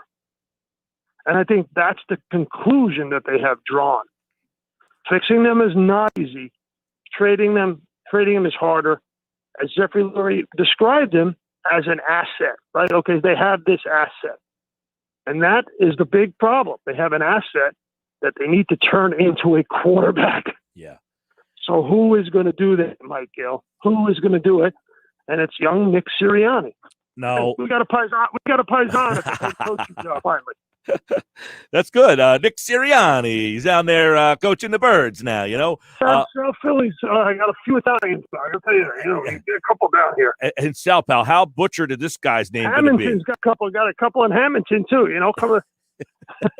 A whole lot in South Jersey to Jersey Shore. A lot of Italian Americans. That's right, Hamilton. Nick Sirianni, I got an idea. Nick Sirianni is not going to probably pay for too much pasta. Right.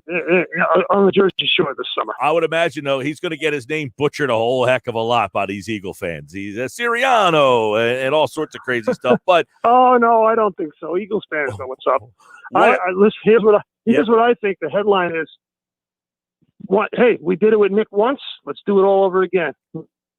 Nick Part 2. Nick Deuce. And Deuce is not here. How about that little segue there? Huh? I'm not bad at this job, Sal Pal. Deuce is... No, you're not. You're very good at it. What happens with Deuce Staley? Why is he passed over? Don't know and don't know. I really don't. Yeah. I really, really like Deuce Staley, and I really think he deserves to be a head coach. That is obviously a question that everybody's going to put to Howie Roseman. Yep. And oh, by the way, Mike, Nick Sirianni has never called plays. And that was always the knock on Bieniemy. That was always the knock on Deuce Staley. Right. And the NFL right now is trying to promote African-American candidates. Both those men have been passed over. 7 hirings around the league. A lot of question marks. This is a very controversial hiring. Why Nick Sirianni over Josh McDaniels? McDaniels was a bad fit here. I know Josh McDaniels a little bit. He's had a sheltered situation in New England. The Philadelphia media and him, I don't think that would mix real well. I really don't.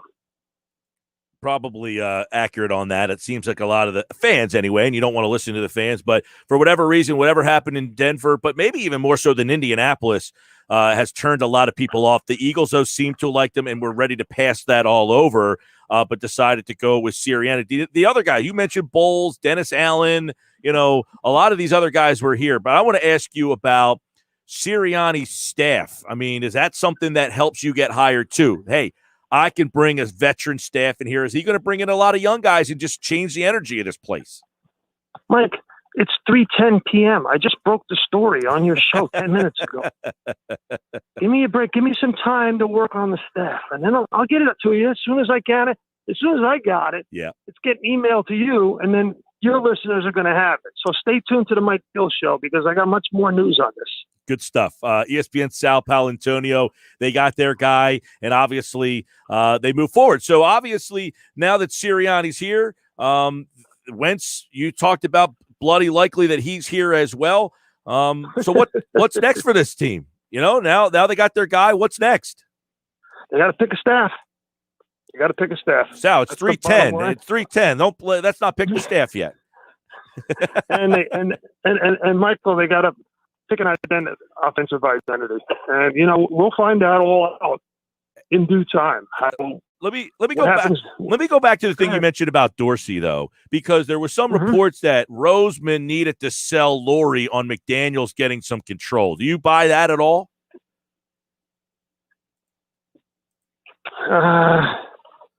Yes, I do. So you do think that Dorsey's starting to get a little that. So when we get to draft day now, think Dorsey has a louder voice in that draft room? Totally. Yes. Okay. But it's not like he's going to counterman Howie Roseman because Howie Roseman has the ear of the owner. And Howie Roseman did help win a Super Bowl here. Obviously, he made some serious mistakes in the last year. But they decided in the end that it was going to be Roseman and Wentz they were going to keep and Peterson gone. I disagree with that. But now that you've moved forward, now you have to build a consensus. Okay, we got Sirianni in here. Roseman's still here. Dorsey is consulting behind the scenes, helping the general manager and the owner, helping the coach pick the players. You have the number 6 overall pick. You got to figure out what your identity is going to be on offense. And that starts with the trigger, man. Yeah. There's another thought. This all happened so quickly, and boom. We talked about this in the first hour. The Eagles went down the Andy Reid road. Did they feel safe going down the Reich road and saying, you know what, we did well last time we did this? Frank gave us some good stuff. We feel good about this. Is this the way to feel good about it? But Sirianni was in Kansas City, don't forget. That too. Kansas City, San Diego before they were L.A., and now here. So he's got, Anthony Lynn he worked with. Some people mentioned Wade Phillips. It's past 310. I'm thinking about his staff. Yeah, I need to know one. First and foremost, defensive coordinator. Yep. Because Mike Gill, those numbers that I sent you are real. Right now we're playing blitz-on football in the playoffs. The number of blitzes that Steve Spagnuolo sent at Baker Mayfield, that Leslie Frazier sent at Lamar Jackson, right? That Todd Bowles sent at Drew Brees. They're setting records for the percentage of blitzes they're sending at the quarterback. Why? Something I've harped on this show with you all year long, which is they're not calling offensive holding. So defensive coordinators are like, we can't get to the quarterback unless we blitz because they're holding us. So everybody was blitzing, but Jim Schwartz was not. They got to get a guy in here who knows how to blitz, design blitzes, multiple numbers of blitzes, volume of blitzes. It just blitz the quarterback. Has to happen. All right, Sal Pal will be in Green Bay for Brady Rodgers. What an assignment that is, and we'll have it here on 97.3 ESPN, 3 o'clock on Sunday. Got 3.5, the spread there. Green Bay's a favorite. Brady heading up to Green Bay. This should be a classic. How does Sal Pal see this one? Well, I told you last week, don't bet against Brady, right? Yep, you did. You were questioning why that line was what it was. I was saying, yeah, exactly that. Do not bet against Brady. Why is this line so small? And now we're finding out that Drew Brees, what was up with Drew Brees in a rotator cuff?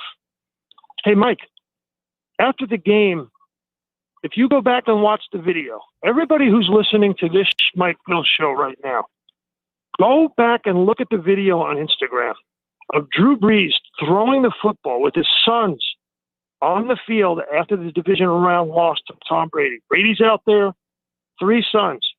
Drew Brees is throwing a Nerf football left-handed after the game. Crazy.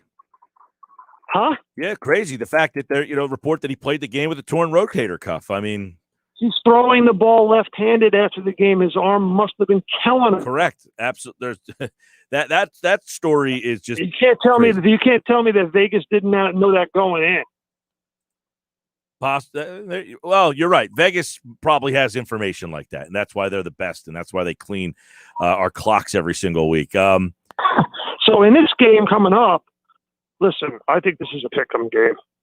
I do. First of all, Rodgers is not going to hand the Bucks 3 turnovers. He's not going to throw the 3 interceptions this game. He's going to do a better job. He's got a better arm. He's got better pocket awareness and movement than Brees. He's taller. He's got a quicker release. I don't think that Brady will have the advantage of getting 3 turnovers in this game. True.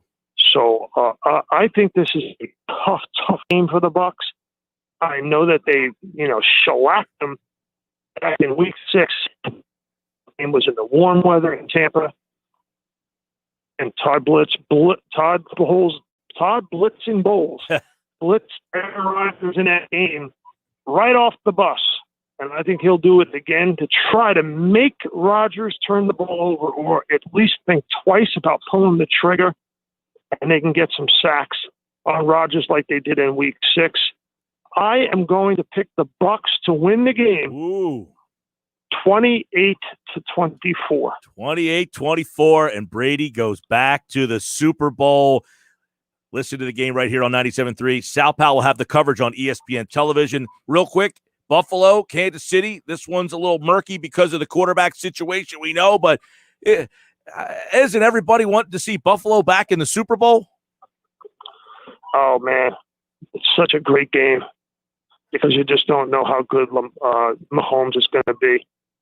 Mike, I don't think it's the concussion that's the problem. I think it's his toe injury. He suffered that toe injury. He's listed on the injury report with a toe injury.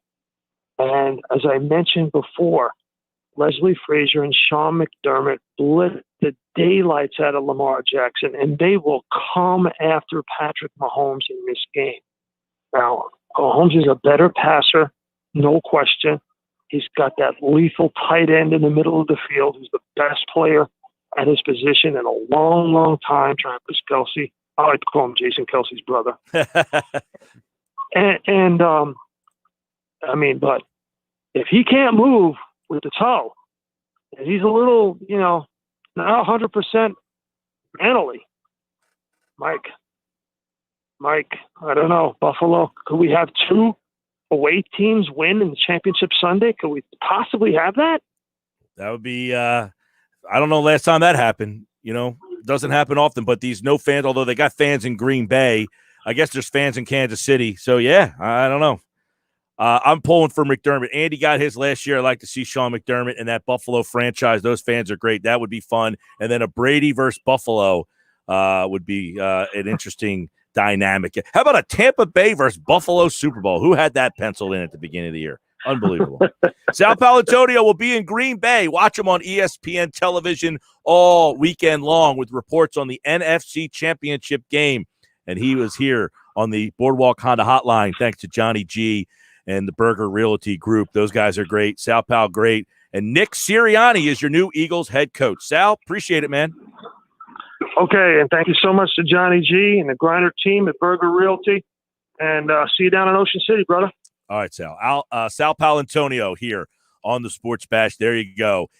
He, like all guests, appeared via the Boardwalk Honda Hotline. And, as Sal said, interesting dynamic there that I thought he brought up, Brodes, that we need to get into, which is John Dorsey's fingerprints. He drew the lines to Kansas City. Nick Sirianni was there, and he feels like Dorsey's fingerprints are on this hire. Yeah, absolutely. I thought that was really interesting. My eyebrows raised as soon as he said that because, we've been talking about Howie Roseman and, he's been making some decisions people aren't happy with. Is it really him? Is it Jeffrey Lurie? We don't know, but that definitely adds a different dynamic. Jeff McLean spoke to an NFL source familiar with Sirianni's credentials as a head coach. Would you like to hear what he said? Sure.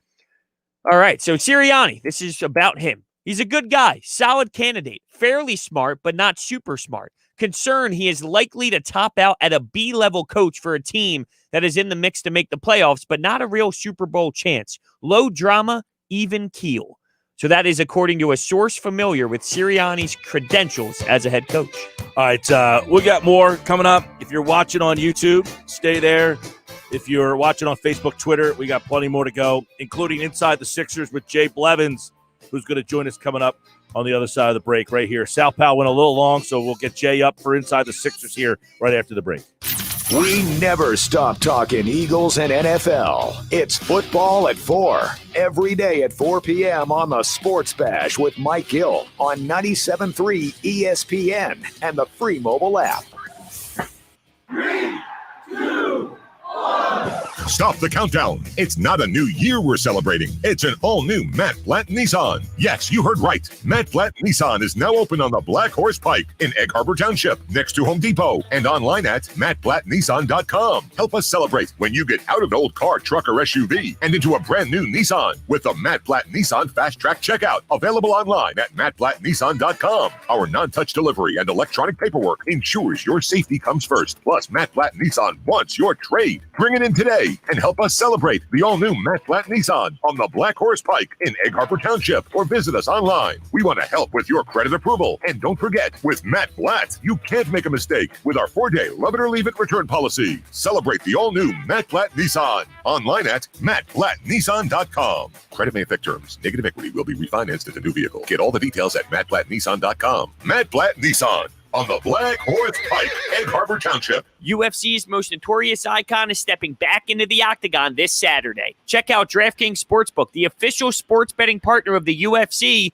for a shot to turn $1 into $257. That's right. New users can bet $1 on McGregor to win by knockout in the first round. And if he does, you'll be cashing in $257. Bet a little, win a lot. It's that simple. DraftKings is safe, secure, and reliable, making it easy for you to deposit and withdraw your money at your convenience. Download the top-rated DraftKings Sportsbook app and use promo code 973 when you sign up. to turn $1 into $257 if McGregor wins by first-round knockout. That's code 973 for a limited time only at DraftKings Sportsbook. That is code 973. Must be 21 or older. New Jersey only. Restrictions apply. See DraftKings.com/sportsbook for details. Gambling problem? Call 1-800-GAMBLER. When it comes to your bathroom, the shortest distance between outdated and updated is one click on HomeDepot.com/bath.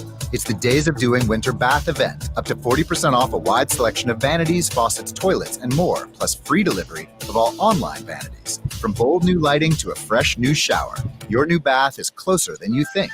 The Winter Bath event, online now at HomeDepot.com/bath. The Home Depot, how doers get more done. Valid through March 28th, while supplies last.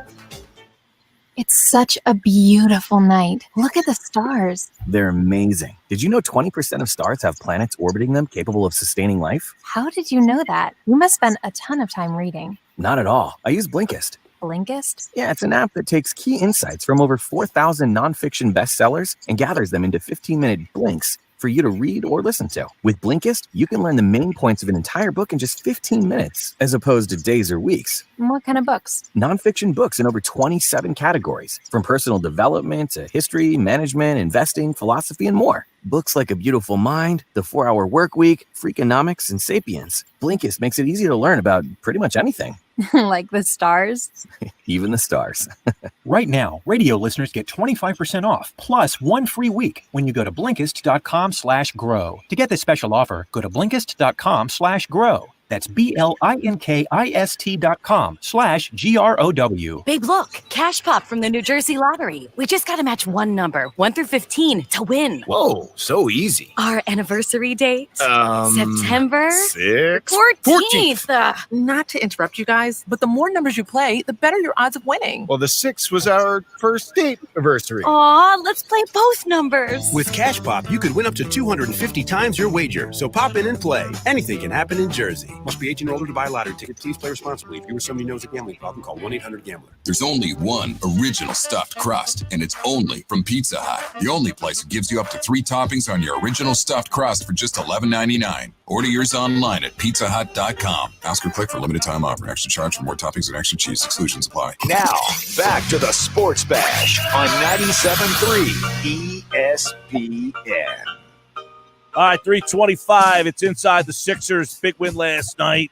Joel Embiid, a monster. We're going to get to Jay Blevins for Inside the Sixers in just a second. Thanks to Sal Pal, who jumped on board with the breaking news. Nick Sirianni's your new head coach of the Philadelphia Eagles. Some reaction all over.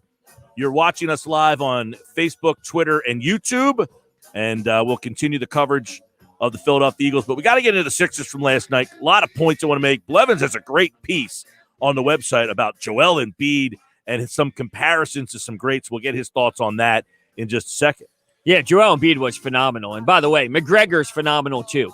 New users can bet $1 on Conor McGregor to win by knockout in the first round. And if he does, you'll be cashing in $257. Bet $1 on McGregor to win by knockout in the first round. If he does, $257 is your cash out. Bet a little, win a lot. Download the top-rated DraftKings Sportsbook app right now and use promo code 973 when you sign up. Must be 21 or older. New Jersey only. Gambling problem? Call 1-800-GAMBLER. All right, let's bring Jay Blevins in on the Boardwalk Honda Hotline. And if you're watching live, you can see Jay right there. And, of course, he, like all guests, appears via the Boardwalk Honda Hotline. Jay, what's up, man? How you guys doing? All is good. You were there last night. Got to see an epic performance by Joel Embiid. And, we've seen nights like this before from Joel. He's had these nights where he has had these monster games. Do we feel, though, that these are going to be more I'm not talking about 40-point nights, but where he's just laser-focused. And does he now understand, I am the man on this team? I think he does understand that. What I wonder, and I think we should watch tomorrow night, is if the Celtics approach last night's game as sort of a test of, okay, well, why don't we let Joel Embiid try to beat us on his own, take away all of his outlets, and force him to beat us?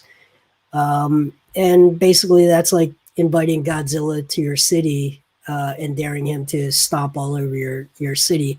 And he did. So normally the Celtics have a pretty different approach. And I think they doubled him at times, tripled him at times, even off ball. But to your point, I do think he's different. I asked him the first question last night, which was about where he's sitting often in crucial parts of the game when he's on the bench. He's not actually on the bench. He's behind the basket. I think that gives him a perspective on the game when he's not in there, on how it's being played. That's a much closer perspective that a center actually has, being in the middle of the floor. Now, he demurred. He said that it was really about being able to breathe, not being as close to people because he couldn't breathe through the mask. I'm not 100% sure I buy that. I watch him watch the game, and it's one of the things being in the arena you can see is you watch how closely and intently he is focused on the game, and not ball watching, but really watching the defense. I think he's taken a step forward. His on-court IQ is catching up with his off-court IQ. He's a very smart player. I just think we're seeing the development of a superstar. Yeah, and I know you look at him, and I guess the next question really becomes, Jay, is he at that point? For the last couple of years, it just seemed like both him and Ben always paired, not ready, not mature enough to win, just not at that point. Do you feel, watching Joel and covering him and talking to him, that he has made that jump to Joel Embiid is now ready to lead a team deep into the playoffs? I think he's seen enough double teams. I think he's seen enough different ways that teams will play him, slapping at the ball, that he's just making that adjustment. And I think Ben Simmons needs to make that adjustment to the way teams are playing him. And I think last night was a start to that. But, time will tell. Teams will adjust. They'll counter to the way he counters. But he's operating a little more freely. He's operating in different spots of the floor. He's being less predictable. He's got all the skills in the world. So, I think there's real reason for optimism, especially when Seth Curry returns to the lineup. Yeah, the Curry thing is pretty big. I want to talk about your piece a little. Jay Blevins is our guest. Jason Blevins for 97.3 ESPN.com did a historical look at Joel Embiid, and you compared him to guys like Duncan and Shaq and Kareem and Olajuwon. Where does he kind of fit in with some of the best names to ever play the game, let alone that position? It's a tough question. The league and the game has changed so much, and they've taken away post-play so much with the rules and the way that they let contact happen. I think you could take Joel Embiid and you could drop him in any era, and he's going to be a dominant player. And when you really look at his reputation for turnovers, and then you compare it to guys that you would think never turn the ball over, like a Tim Duncan, and they're right in that same sort of zone. You look at his efficiency, and you think, well, Shaq only ever dunked the ball, but in fact, Joel Embiid is a more efficient player when you add his ability to get to the line and make free throws, and his ability to stretch the floor from three. He's actually a more efficient player than Shaquille O'Neal. So as you start to dissect all of the things that he can bring to the game, and you compare it to guys who've been out of the league for a decade plus, you just start to appreciate how historically dominant he actually is. And I think we'll look back in 20 years at him as a player with a completely different lens than maybe in the moment. There's moments with this team where the defense gets shredded way too easily. Now, down the stretch yesterday, it was very important to the outcome of the game. But I just wonder, do you think that maybe, and it starts with Joel Embiid, that, this offense that we're seeing, 40 points, like there's so much that he needs to do offensively that maybe that's why you see the hiccups defensively as a team as well? No, I think it starts at the point of attack with their inability to stop certain ball handlers from getting dribble penetration. So Daniel Tice had 20-plus points last night. Most of that's because Kemba Walker was able to get into the teeth of the defense force Embiid to be a help defender, and that just opened everything up for Tice, right? So I think you're okay in your anchor point with Embiid and with Dwight Howard. It's really up at the front of the defense, at the point of attack, where they struggle sometimes. But having a Ben Simmons, and you saw he was deployed on many different people throughout the night. In crunch time, he is the chess piece where you can move them out on a guy that you think the other team's going to try to run through, and you can shut some of that stuff off. So, I think there's still a work in progress. Tyrese Maxey is a rookie. He was a starter. Shake Milton is developing into a much better defender, but he's still not lightning quick. So some of the small live dribble guards are going to still give them trouble. Jay, Ben Simmons obviously has been a hot topic recently. Doc seemingly goes out of his way to talk about how important he is. He doesn't need to sell me. I wrote a piece about how it's time to kind of alter your expectations and kind of broke it down as, look at Embiid as your Jordan. Simmons is maybe in the role of Rodman, where he is a great player, but just because he doesn't score doesn't mean he can't be great. And what he adds to the team. The Sixers need to find out if they have a Pippen. Are you seeing a Pippen on this team, or do you think they still need to find that guy, and that the expectations for Simmons need to be he can be that third player? And you know what? The third player can still be a very, very a great all-star level player. It's an interesting, comparing them to the Bulls is tough. I would look at like teams like the Houston Rockets in the 90s, or maybe the Golden State Warriors, where they can force the opposing defense to choose which hill they want to die on. And I think that's the upside with this team is you've got that anchor down low in Embiid, who can score from many different levels. You have your shooters who can force teams to either live with those threes or go out and challenge them. And if they challenge those, that creates those driving lanes for Tobias Harris and for Ben Simmons. I don't think they have a second person that is just like, get out of the way, I'm going to carry us to a victory. I don't think they have that guy, but I think they can beat teams in a lot of different ways. And if they're disciplined, then they force the other team to choose which hill they want to die on. Yeah, I understand Gill's philosophy there. My only counter to that is it going to take Ben Simmons in a trade to then get your Scottie Pippen? To get your Scottie, do you have to give up a Ben Simmons? But when I watched him play yesterday, the 5 personal fouls, it really irked me, specifically those 2 offensive calls in 26 seconds, just out of control. Even though you can argue, did he get there in time, the defender that is, or not? What can you say about the fouls and he's been fouling so much, and I feel offensively it's just troublesome. Yeah, I agree. And I think they were offensive fouls. I don't think they were unfair. I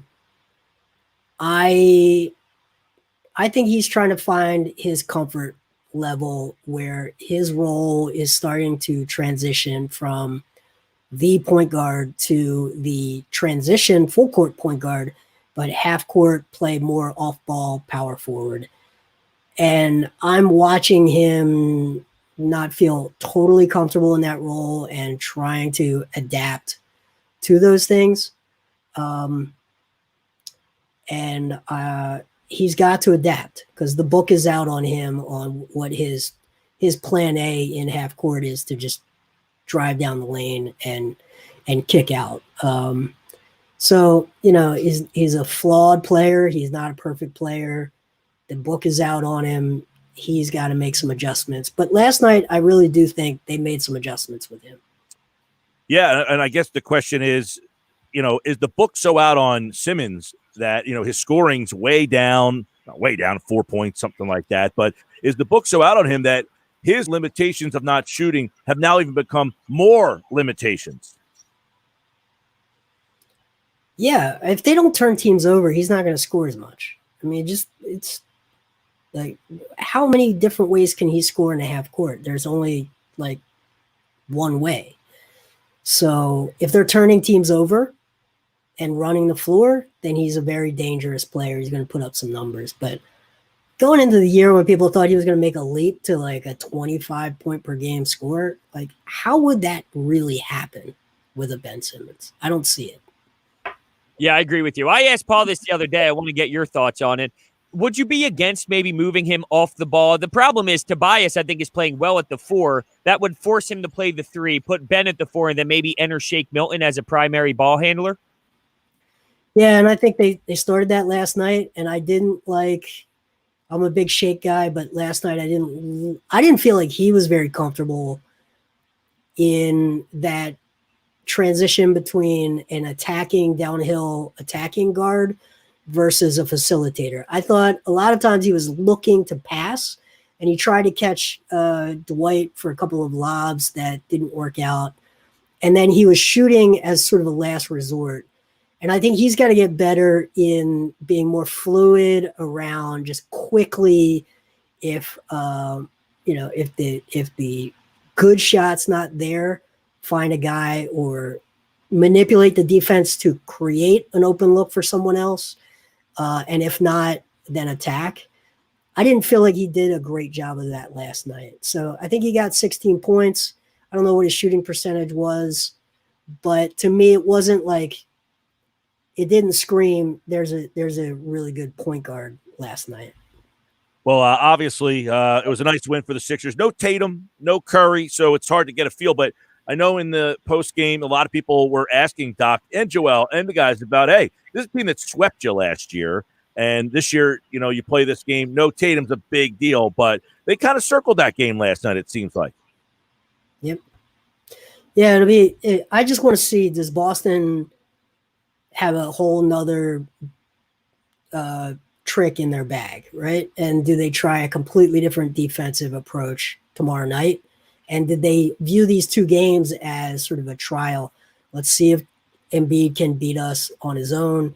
And then tomorrow night, do they try some different things? So, well, this is the problem Boston has with Embiid, period. They got no size to deal with him, period. So if the Sixers can work through him, and the problem Joel has had, Jay, as you know, in the past is they double him. He gets frustrated. They had no shooting, so that was a problem. So now you double Embiid. You got guys that can knock shots down. When you add Curry to this mix, adds more lanes for Ben. So we'll see. They've been very content on letting Ben do whatever. Can they do that? So I think Friday night will be a very interesting chess match as well. You can hear that game right here on 97.3 ESPN. Saturday night, we got Sixers and Pistons on 97.3. Monday, Sixers, Pistons right here on 97.3. And then LeBron and the Lakers are here on Wednesday. He's Jason Blevins at JBlevinsNBA on Twitter. Check out his piece on Joel Embiid and the historical comparisons. It's a great read, and he, like August, appeared via the Boardwalk Honda hotline. Good to see you, Jay. Hey, you too. All right, thanks, man. And, we'll catch up with Jay inside the Sixers here on the Sports Bash, brought to you by Matt Blatt Kia. Matt Blatt Kia, they want to get you approved today. That's Matt Blatt Kia, Black Horse Pike in Egg Harbor Township. He does a great job covering the Sixers. I think that we have the best Sixers roster in all of the area covering this team with Paul Hudrick, Kevin McCormick, and Jay Blevins. We get you 3 different perspectives on the 76ers, and they're back tomorrow night. Thought he brought up a good point about seeing if Brad Stevens now changes his defensive approach because he got blitzed last night trying to say, Joel Embiid, let's see if you can beat us. And Joel said, I can. Yep, absolutely. There were times where they did try and bring the double team. There was one pass he made. It was stellar. I even tweeted it out. Was that Aaron Rodgers or Joel Embiid? He was getting doubled in like the corner on the left side of the court. He throws the ball over his head, sort of like a soccer pass, all the way to the other side to Danny Green for 3. By the way, he ended up hitting that over 2.5. He had 4 for those threes. Yeah. And Joel Embiid went over 28. Easy money. You texted me. You said Joel Embiid, easy. Ben Simmons did not. No, he did not. Sports Bash, 97.3 ESPN. Watch us live on Facebook, YouTube, Twitter. It's Philadelphia Flyers hockey tonight on 97.3 ESPN and the free mobile app with Tim Saunders and Steve Coates calling all the play-by-play action. Oh, big save by Carter Hart. The Flyers are in Boston to face the Bruins. Coverage begins at 7 p.m. It's Philadelphia Flyers hockey on the radio home of the Flyers in South Jersey. 97.3 ESPN and listen live on the free mobile app. Kendall Auto Plaza offers the area's best car and truck buying experience with 60 years of customer satisfaction and community service. What's on their 100-acre lot? A huge inventory of Ford, Lincoln, Dodge, Jeep, Ram, Chrysler, and over 100 quality and certified pre-owned vehicles. Whether you use your car, truck, or SUV for work or play, discover why Kendall customers are so loyal. Kendall Auto Plaza, exit 10 of the Parkway on Stone Harbor Boulevard, or shop from home at KendallAutoplaza.com. Every play is a play to bet on. Whether it's who scores next, a three-pointer, or a free throw, it could be the play that matters to you. So bet live at Unibet Sportsbook. Live betting options for every moment of the game. Sign up today and get $250 risk-free. Download the app or visit nj.unibet.com. Unibet Sportsbook. Crazy about the odds. Must be 21 or over to play and physically located in New Jersey. Restrictions apply. Gambling problem? Call 1-800-GAMBLER. Without more licensed workers, Gary's roofing business might hit its ceiling. Hey, that new contract just got pushed up. We are going to need all hands on deck to make this happen. Hey, Gary, you booked me on that other job next week. It's time to hire. I need Indeed.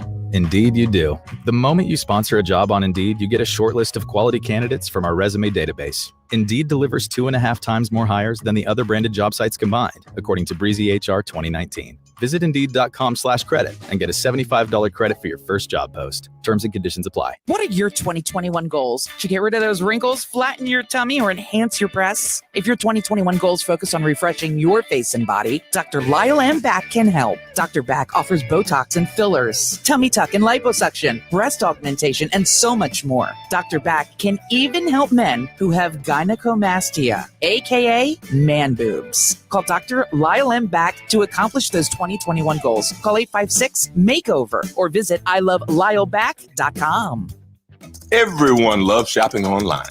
Well, I'm going to tell you what I tell my golf buddies when they buy clubs. Stop searching for coupon codes. Download Capital One Shopping to your computer.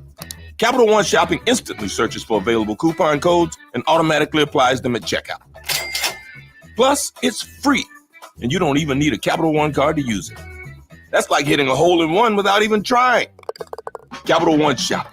It's kind of genius. What's in your wallet? Savings and available coupons vary. You have the choice, whether it's going out for dinner or ordering takeout at a local restaurant or buying that new outfit from a local boutique. Those choices help to put money back into your community. And Town Square Media South Jersey puts a spotlight on local businesses. First Bank of Sea Isle City, Cape May County's community bank. Dr. Lyle M. Back for everything from skincare to cosmetic surgery. Go to ilovelyleback.com. Egg Harbor Independent Branch Leader at Charles Schwab in the Consumer Square Shopping Plaza. Filling Marble and Tile Outlet, Philadelphia Avenue and Route 30 in Egg Harbor City. FillingMarble.com. Intuitive Women's Health in Summers Point, accepting new patients. Schedule an appointment today at intuitivewomenshealth.net. East Coast Roofing, Siding, and Windows services all of South Jersey. If you call, they'll show up. Call East Coast today at 609-646-1444. Online at eastcoastroofing.com. Thank you for supporting your local businesses. From Town Square Media, South Jersey. There's only one original stuffed crust, and it's only from Pizza Hut. The only place that gives you up to 3 toppings on your original stuffed crust for just $11.99. Order yours online at pizzahut.com. Ask or click for limited time offer. Extra charge for more toppings and extra cheese. Exclusions apply. Now, back to the Sports Bash on 97.3 ESPN. All right, 346 on the Sports Bash. Thanks to Jay Blevins. Jason Blevins from 97.3 ESPN.com. The Sixers play tomorrow night against Boston. We have it for you live. Flyers Boston tonight. Little Pops tonight here on 97.3 ESPN. Who's in goal tonight, you know? Yep, Carter Hart. Carter. Yeah. Oh, great save by Carter Hart. It's hard to get all juiced up for the Fly Guys right now with all this news coming about. I'm just trying to process all the information, you know? Yeah, I know, but that's coming from me. Think about that. Well, I mean, come on. The Eagles hire a new head coach. Yeah, but Carter Hart's in Breaking news. Flyers Bruins. It's Flyers Bruins a big one. It is. But yeah, no, it's just been a crazy day. Hectic. Trying to come down emotionally here and figure this all out. I'll tell you what.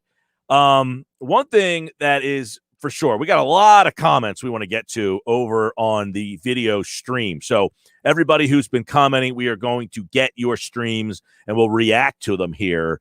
Let's go and see, what some of the people are saying here. Right? I'm excited, but feel some skepticism. I think we read this one. I'm sorry. I clicked on that one here. All right. But he said he's skepticism.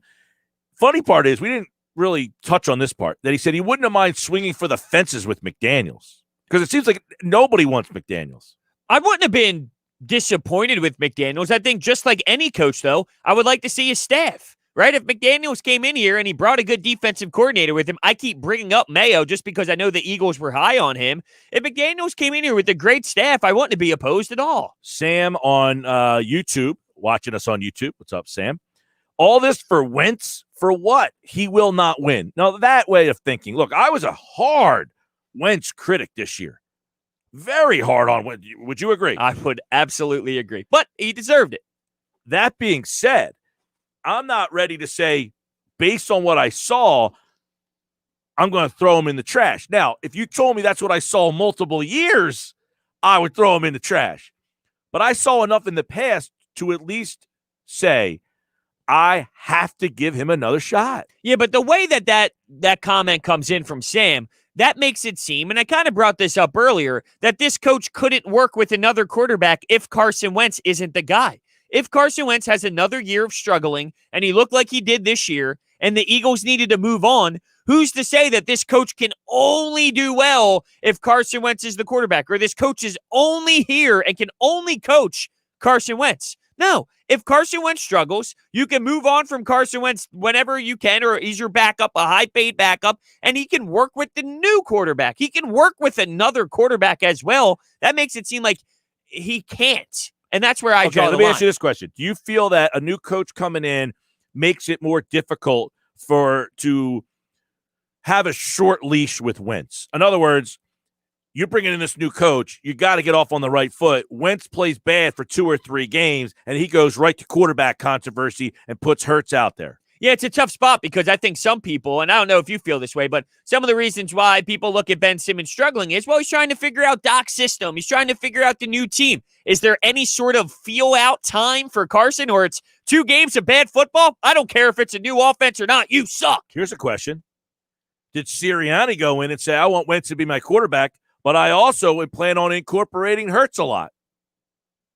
It's an interesting perspective. I don't know. I don't know if well, you would have to imagine that a team looking at this roster, or excuse me, a head coach looking at this roster when they're being interviewed would have to realize that they drafted Jalen Hurts for a reason, right? So any coach, and these coaches, it's a copycat league. I'm sure he's okay with that. I don't think that scares anybody off, as if you're telling me I got to use Jalen Hurts. I don't know if I want that job. No, you look around what New Orleans have done with Taysom Hill and all. I think it only intrigues coaches because they think, just like we talk about all the time, they think they could do great things with any roster they get. All right, Mint Diggity is watching on YouTube. He says, wouldn't hurt to run it back with a run-heavy offense with Deuce offensive coordinator, Hurts at quarterback. I don't think you're going to see a run-heavy offense. I mean, you think about now this year I think they ran the ball a lot in Indianapolis because they had Rivers and he was kind of towards the end of the line. And they have Jonathan Taylor. Marlon Mack got injured pretty early, but they wanted to probably go with that duo, and it didn't work out the way that they planned to. Look, Deuce as OC. Now you're telling me you have Deuce as an offensive coordinator. That's not legit. I'm saying if that was the case. Deuce as your OC who's never called plays, and then your head coach never called plays, I don't think that that's a recipe for success. Pod Nero TV's watching on YouTube. Anthony Lynn spoke highly of Sirianni. Should be a solid veteran offensive coordinator, although not exactly a quarterback whisperer. This could also give them the inside track on Jonathan Gannon, the hot name from India as defensive coordinator. I love it. People's minds. That's what I love about the Eagles fans. The hire's down, you react, and then who's next? Who's the coordinator? Who's this guy? Who's he bringing with them? It's great. Jonathan Gannon is a name that I mentioned earlier. He's defensive back coach in Indianapolis. Anthony Lynn, he was a head coach for a bunch of years out there in Los Angeles with the Chargers, so there is a connection there. Herbert had a good year this year. I don't know. He might add something to the mix. Right. Jim Caldwell, I wouldn't be adverse to. But I'll tell you this. I think Sirianni I don't know this. I'll tell you my opinion is I think Sirianni's going to want to call his own plays. The guy's never called plays before. He gets into this because he likes calling plays, and he gets to become a head coach. You're going to say, I'm going to skip over that step of it? Unless that's one of the reasons why he got hired. Do you think that was a hit or miss thing? Like, hey, you can be the head coach, but we're going to have to get a veteran offensive coordinator in here who's going to call plays. And maybe he said, you know what? Fine, I'll take the job. I don't know if that's the case, but I'm just throwing out the scenario. Is it possible that happened in the meetings? Like, hey, we like you. We think you're great. We think you can bring what we need to the table, but you're not experienced calling plays. We want to get a Jim Caldwell in here. We want to get a veteran guy in here to help you out a little bit. Those will be facts, I guess, that we'll start to find out maybe when he meets the media. I find that hard to believe, but I think it's reasonable to throw out every option on the table. No, I don't think it's unreasonable to say, hey, we're looking for a guy that we had a head coach that called plays. We think we want to take some of that off the table. Exactly, because it did seem like Doug Peterson was swarmed with way too much to do, too much on the plate, and maybe it's a good idea to take a step back and think about it this way. You're a 39-year-old getting an opportunity to become a head coach in Philadelphia. You think that's going to be the difference? You can sit internally inside and say, you know what? I'll earn their respect. Let me take this job. I'll earn their respect, and then I'll start getting play calling eventually, maybe. Andrew DiCecco is coming up for Football at 4. January 9th, 2019. Andrew DiCecco tweets, coaches primed for a promotion. Colts, Nick Sirianni. Chiefs, Mike Kafka. Cowboys, Chris Richard. Well, Kafka was on your list. Sirianni got the job. DiCecco's got strong opinions about this hire. He will bring them to you coming up during Football at 4 today, right here on the Sports Bash. Let's get another comment over on Facebook. Jordan Reuter is watching us on Facebook, and he says, what does this mean for Deuce? Good question. I don't know that Deuce has another opportunity, to be honest with you. He might not have left already because he doesn't have another opportunity. We act like Deuce is Vince Lombardi. That's a great point. I wonder if there's going to be anyone who stays, right? We talk about Press Taylor being here from the Chip Kelly regime. He's been here forever. Is there going to be people on this staff that was a part of the downfall of Doug Peterson that they still think highly of and they still feel highly of, that they're going to stay involved with the new hire? I wonder who that's going to be. Stoutland? Phipp. Well, we don't know about Stoutland, but we just had the news about Alabama going with Doug Maroon, so maybe that ends up keeping him here. Coming up at 4 o'clock, it's Football at 4. Andrew DiCecco. You'll hear what he thinks about the Eagles' hire of Nick Sirianni and how this all might play out. Does he call plays? Does he not call plays? What connections does he have? That's all coming up next during Football at 4 right here on the Sports Bash Live. Anthony Lynn has been an offensive coordinator. He's been a head coach. He's also worked with Nick Sirianni. We'll try to connect all the dots.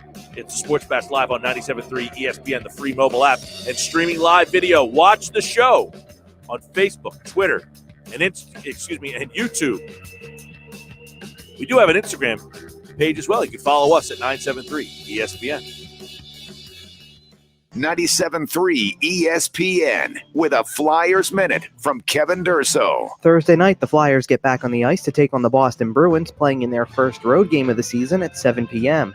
The Flyers enter with wins in 3 of their first 4 games of the season on home ice, most recently defeating the Buffalo Sabres 3-0 on Tuesday night. Brian Elliott had a 40-save shutout. Travis Konechny scored his 4th goal of the season in the win. The Flyers are dealing with several injuries. In addition to having Sean Couturier out, Phil Myers and Morgan Frost left Tuesday's game. There was no update on their injuries on Wednesday. The Bruins take the ice for the first time since a 1-0 loss to the Islanders on Monday. The Bruins have struggled to score goals with the absence of David Pastrnak. Through 3 games, they have just 3 goals. After winning their first game in a shootout, the Bruins have lost the previous 2 games. The Flyers take on the Bruins on Thursday night at 7. Catch all the action on 97.3 ESPN. With this 97.3 ESPN Flyers Minute, I'm Kevin Durso. Health Update with Robin Stoloff, brought to you by Angelic Health Telehealth. Stress takes its toll on us both physically and mentally, so it stands to reason that stress relief should be part of our routine, just like exercise. In fact, some people believe meditation is the equivalent of working out for our mind. Meditation might conjure an image of a yogi sitting cross-legged for hours at the top of a mountain, but it can actually be done almost anywhere, even if it's just for a few minutes, and it can have amazing benefits. When you're meditating and deep breathing, you focus your attention and eliminate the stream of jumbled thoughts that may be crowding your mind and causing stress. Meditation can give you a sense of calm, peace, and balance that benefits your entire body. So take a deep breath and feel the stress melt away. If you want to try meditation, we have some easy ways to get started on our website. I'm Robin Stoloff for Health Update. Brought to you by Angelic Telehealth. They're by your side. Visit angelic.health today. It's time for some straight talk. Look, we all drop our phones. It happens. You fumble it, crack it, splash it. Well, Straight Talk Wireless now offers this new Platinum Unlimited plan that includes phone protection. Just $65 a month for unlimited talk, text, and data, plus 20 gigs of hotspot, 100 gigs of cloud storage, and more. All on the best network. Straight Talk Wireless, no contract, no compromise. See Mobile Protect terms and conditions at Asurion.com/Straight Talk. Limitations and exclusions apply. Body Armor Light isn't just a sports drink. It's more than a sports drink. With no artificial sweeteners, no sugar added, and only 20 calories per 16-ounce bottle. Body Armor Light is changing the game when it comes to hydration. Plus, potassium-packed electrolytes, coconut water, antioxidants, and vitamins make Body Armor Light the perfect choice for your next workout and your active lifestyle. Body Armor Light, more than a sports drink. Head to drinkbodyarmor.com to learn more. Start the new year in a new Kia at Matt Blatt Kia in Toms River or Egg Harbor Township today. The new year is an opportunity to set new goals and start fresh. And at Matt Blatt Kia, our goal is to get you out of that old car you hate. Come in today or visit us online and get the credit you deserve this new year. 0% APR financing available for up to 75 months on new 2021 Kia Sportage LX SUVs in stock. Plus, Matt Blatt Kia in Toms River and Egg Harbor Township wants your trade, even if you owe thousands more than it's worth. Plus, you can't make a mistake with our 4-day love it or leave it return policy. It's gotta be a Matt Blatt Kia. Offers with approved Tier 1 or 2 credit through Kia Motors Finance. Not all will qualify. 0% based on 1516 per 1,000 borrowed. Go to mattblattkianj.com for complete details. Expires 2/4/2021. Matt Blatt Kia, 6211 Black Horse Pike, Egg Harbor Township. And now on Route 37 in Toms River. Every play could be the play that matters for you. Whether it's a touchdown, a first down, or the next reception, with live betting from Unibet. Live betting options for every moment of the game. Sign up today and get $250 risk-free. Download the app or visit nj.unibet.com. Unibet Sportsbook. Crazy about the odds. Must be 21 or over to play and physically located in New Jersey. Restrictions apply. Gambling problem? Call 1-800-GAMBLER. If you own a small business, you know how hard it can be to find new customers. But maybe you're unaware of new tools that can help your business stand out. Go to getlocalcustomersnow.com for a free market competitive analysis that will show you what other businesses are doing to find new customers and how you can do it too. There's no cost and no obligation. Be one of the first business owners to sign up and receive $500 in free advertising on this station. Get started today. Visit getlocalcustomersnow.com. That's getlocalcustomersnow.com. This is South Jersey's radio home for the Eagles, Sixers, and Flyers. WENJ, WENJ HD, Millville, Atlantic City. 97.3 ESPN, South Jersey's sports leader. 97.3 ESPN presents The Sports Bash with Mike Gill. It's time for Football at 4 with 97.3 ESPN.com's Andrew DiCecco. My first allegiance is what will be best for the Philadelphia Eagles and our fans for the next 3, 4, 5 years. Powered by the Inside the Birds podcast. Now, live from inside the Matt Blatt Kia Studios, it's Football at 4. All right, Football at 4 is powered by the Inside the Birds podcast and brought to you by Dr. Lyle M. Back. For everything from skincare to cosmetic surgery, go to iloveLyleBack.com or call 856-MAKEOVER for Dr. Lyle M. Back, proud sponsor of Football at 4. Andrew DiCecco, 97.3 ESPN.com, Inside the Birds, and of course, here on the Boardwalk Honda Hotline, the Eagles have a head coach. It is Nick Sirianni. He is the former offensive coordinator for the Indianapolis Colts. Did not call plays, so we'll find out more. I know it's a guy that some people have mixed reviews on. Some people like it, some people don't. You typically don't get a consensus. That's the world we live in today. Andrew DiCecco, though, you liked him going back a year or so ago. You were kind of intrigued by Nick Sirianni, and he is now the head coach. Yeah, and, I think anyone who feels strongly one way or the other, it's a little bit too premature to make that determination without entirely knowing who his coaching staff is going to be comprised of. But, here's what we know. The guy has worked his way up. He's known for optimizing his talent and player development. What do I mean by that? Well, look no further than Mo Alley Cox, who's an undrafted tight end who became an integral part of what they do on offense. Look at running back Nyheim Hines, a fourth-round pick who became one of the primary pass-catching running backs in football. Zach Pascal, Marcus Johnson, DeMichael Harris was an undrafted wide receiver. They all stepped up and were ready to go when the receiving corps was decimated by injuries. He had different levels of success with Andrew Luck, Jacoby Brissett, and Phillip Rivers. He's known to be a motivator and a bright young offensive mind. And he does have a bit of an edge to him. So for those thinking that he can be something that he's not going to coach his players hard, well, I've heard differently, and we'll see what happens here in Philadelphia. But there's definitely plenty to be intrigued about if you're an Eagles fan. He didn't call plays, so people will wonder: is he going to come in here and call plays, or do you anticipate he brings a veteran offensive coordinator along with him? The sense that I get, I feel like he's going to bring a veteran offensive coordinator with him. Of course, this is his opportunity to run the show, so it wouldn't surprise me if he decides, hey, you know what? I'm going to take the reins here and call the shots. But a name that makes a lot of sense that I saw someone write on Twitter would be Anthony Lynn, who he has coaching experience with when he was with the Chargers. Anthony Lynn, of course, was a running backs coach, became a head coach. He worked his way up. He was an offensive coordinator with the Buffalo Bills in 2016. Surrounding Nick Sirianni with a veteran coaching staff, to me, makes the most sense to set himself up for success. So that would be a name that would make sense. Of course, Marcus Brady, the quarterbacks coach from the Colts, he's getting some looks elsewhere, but I think that the familiarity with Nick would make sense here in Philadelphia. So there's a couple of names to keep an eye on. How much of this is a statement to Carson Wentz? We got you a guy that worked with Frank Reich. Let's fix this.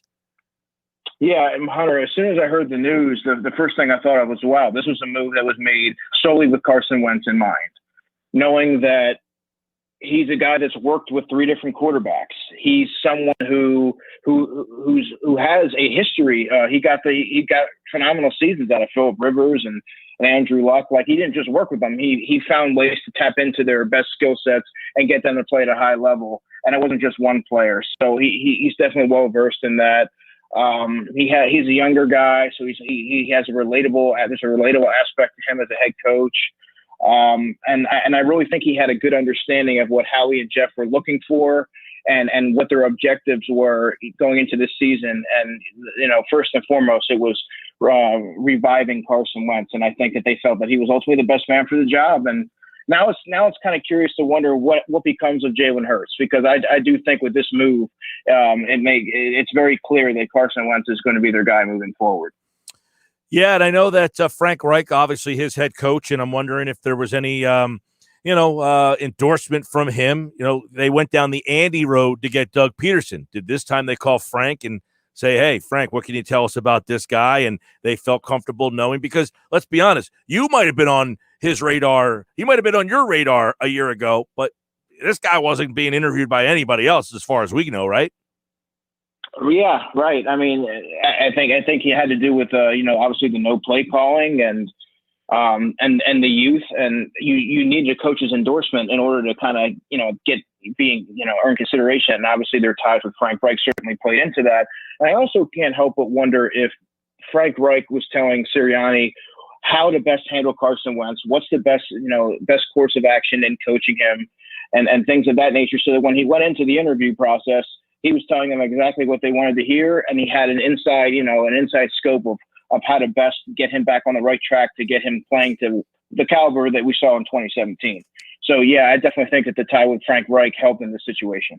Does your gut tell you they dodged a bullet going down the Josh McDaniels road?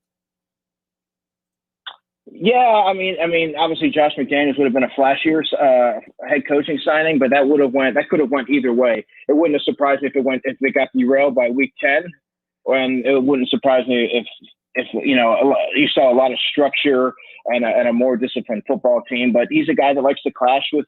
He has a history of clashing with the people that he works with, and he wants some sort of control, and that doesn't always bode well with a lot of guys. And I always wonder with his emotional intelligence, and kind of got the Chip Kelly vibes with that. And I feel like when the way that Nick Sirianni is perceived and the way that he seems to come off in the limited exposure that I've seen, he seems to be a guy that kind of falls in line with what the Eagles really need in that locker room right now. And now the question becomes, is he going to be a guy that's going to coach his coaches hard?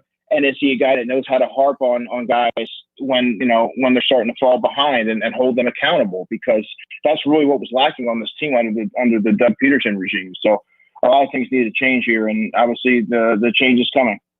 Yep, and Nick Sirianni is your new head coach, and he'll obviously now have to set his coordinators. And you're wondering, as we just kind of talked about, will he call his own plays? Will he bring in a veteran guy? Who are some guys that you think, just off the top of your head, that he's worked with or that he may be, thinking about? The defensive backs coach, his name's escaping me, Jonathan Gannon. Jonathan Gannon, right? He's getting a look, I believe, with the Chargers. But when you look at, he's a young coordinator. I feel like if you get a veteran offensive coordinator like an Anthony Lynn, let's say, then you have a young up and coming defensive coordinator who's worked with Nick. But you really look at the work that he did with that young secondary and Rocky Sin, the corner, and Julian Blackman, who everyone likes to talk about. Antoine Winfield, the rookie safety, of course, for the Tampa Bay Buccaneers, who we're going to see this weekend. But Julian Blackman has played as well as any young safety in football this year. And I think that, and it's not just him. You look all around that secondary.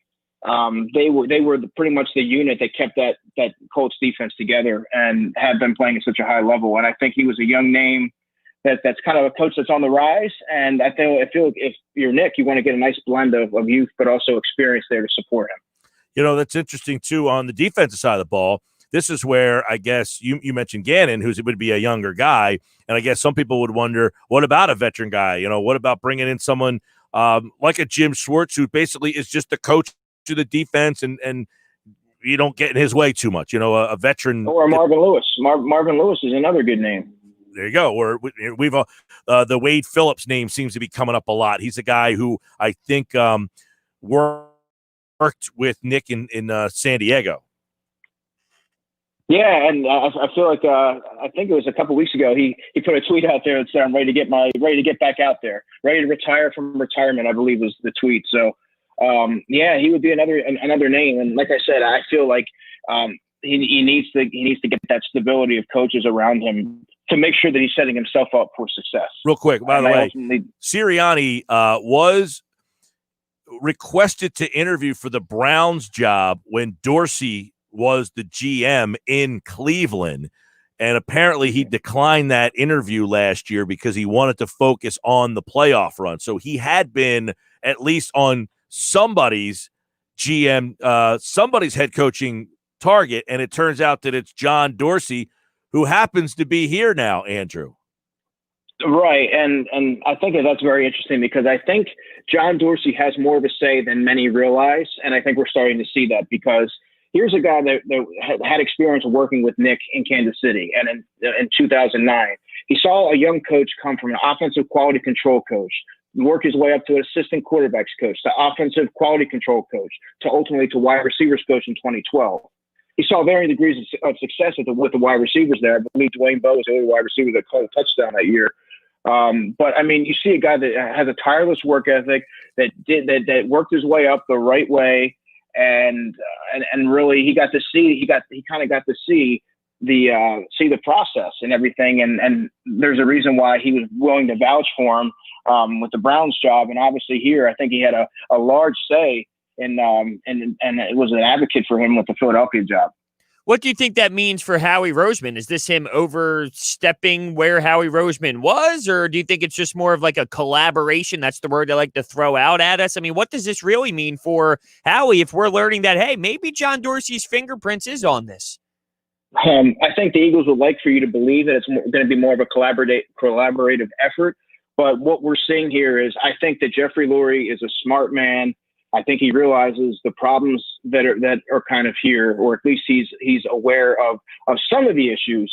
And I think that he knows that he needs to make some kind of alterations. And I think, and we've talked about it on the show, I think some of those changes are going to be giving a little bit more responsibility, letting John Dorsey have a little bit more say in some of the football operation aspects of the job. And I think we're starting to see that kind of play out early on. We're talking with Andrew DiCecco, Football at 4 here. The Eagles have hired Nick Sirianni to be their new head coach. He's been the offensive coordinator at Indianapolis.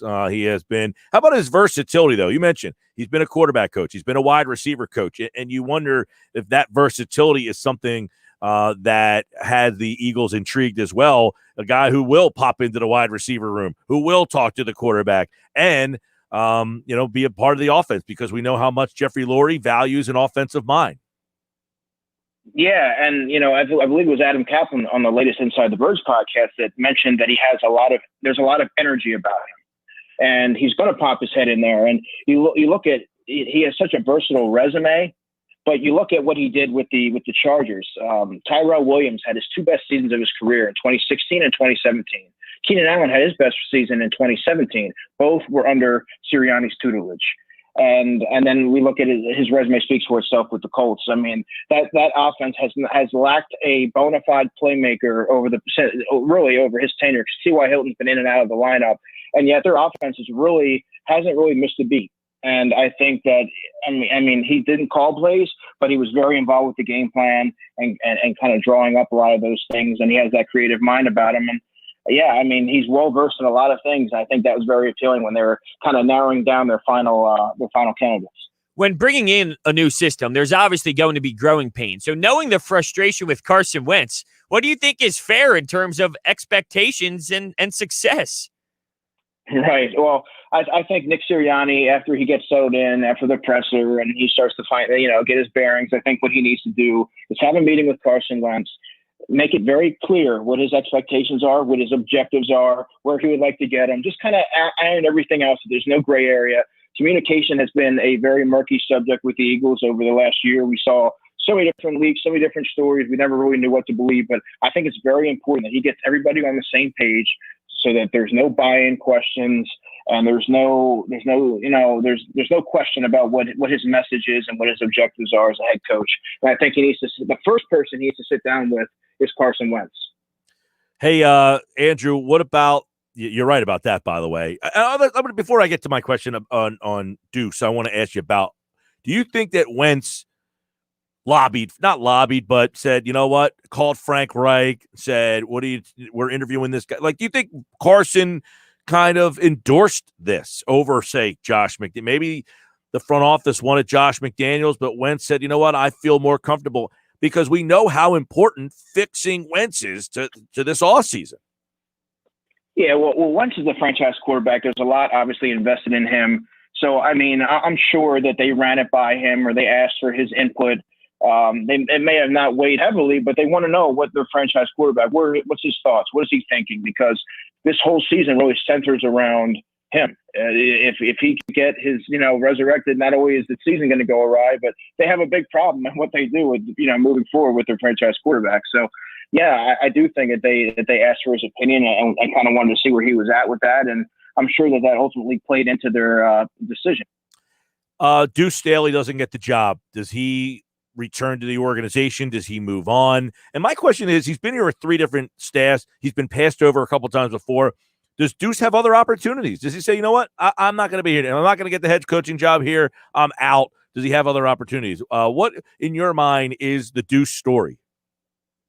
If I'm Deuce Staley and I'm getting passed over, and they like to say that they like the whole no play calling thing against them, but Sirianni is a perfect example of a coach that hasn't called plays. So, I mean, if I'm Deuce Staley, I'm looking to move on and turn the page and start a career elsewhere. It's interesting because he might be a candidate for Frank Reich's staff as an offensive coordinator there. I mean, Doug Peterson may be as well. That's a guy that we talk about the Frank Reich connection and the fact that Deuce hadn't really gotten other opportunities elsewhere. Well, this is a guy that's worked with him directly and can vouch for, his coaching acumen. And it wouldn't surprise me to see him resurface there or elsewhere because he can coach in this league. He deserves another opportunity. I thought he deserved a more serious opportunity here in Philadelphia, but that's all said and done. I mean, I think he should go elsewhere and kind of hit the reset button on his career, and he'll be just fine. Deuce Staley's a great coach. The Eric Bieniemy story too. I mean, is this simply that he's kind of screwed because his team's winning? That the Eagles and just didn't want to wait any longer. They wanted to make this decision. I mean, I know a lot of people don't like what's going on with the NFL coaching hires. Yet again, this offseason, Bieniemy gets passed over potentially for a second or even third straight season, depending on how long you think he was a legit candidate. But, is that rule not allowing these guys to coach coming back to bite a candidate like Bieniemy, or should he and the Eagles have waited to talk to him?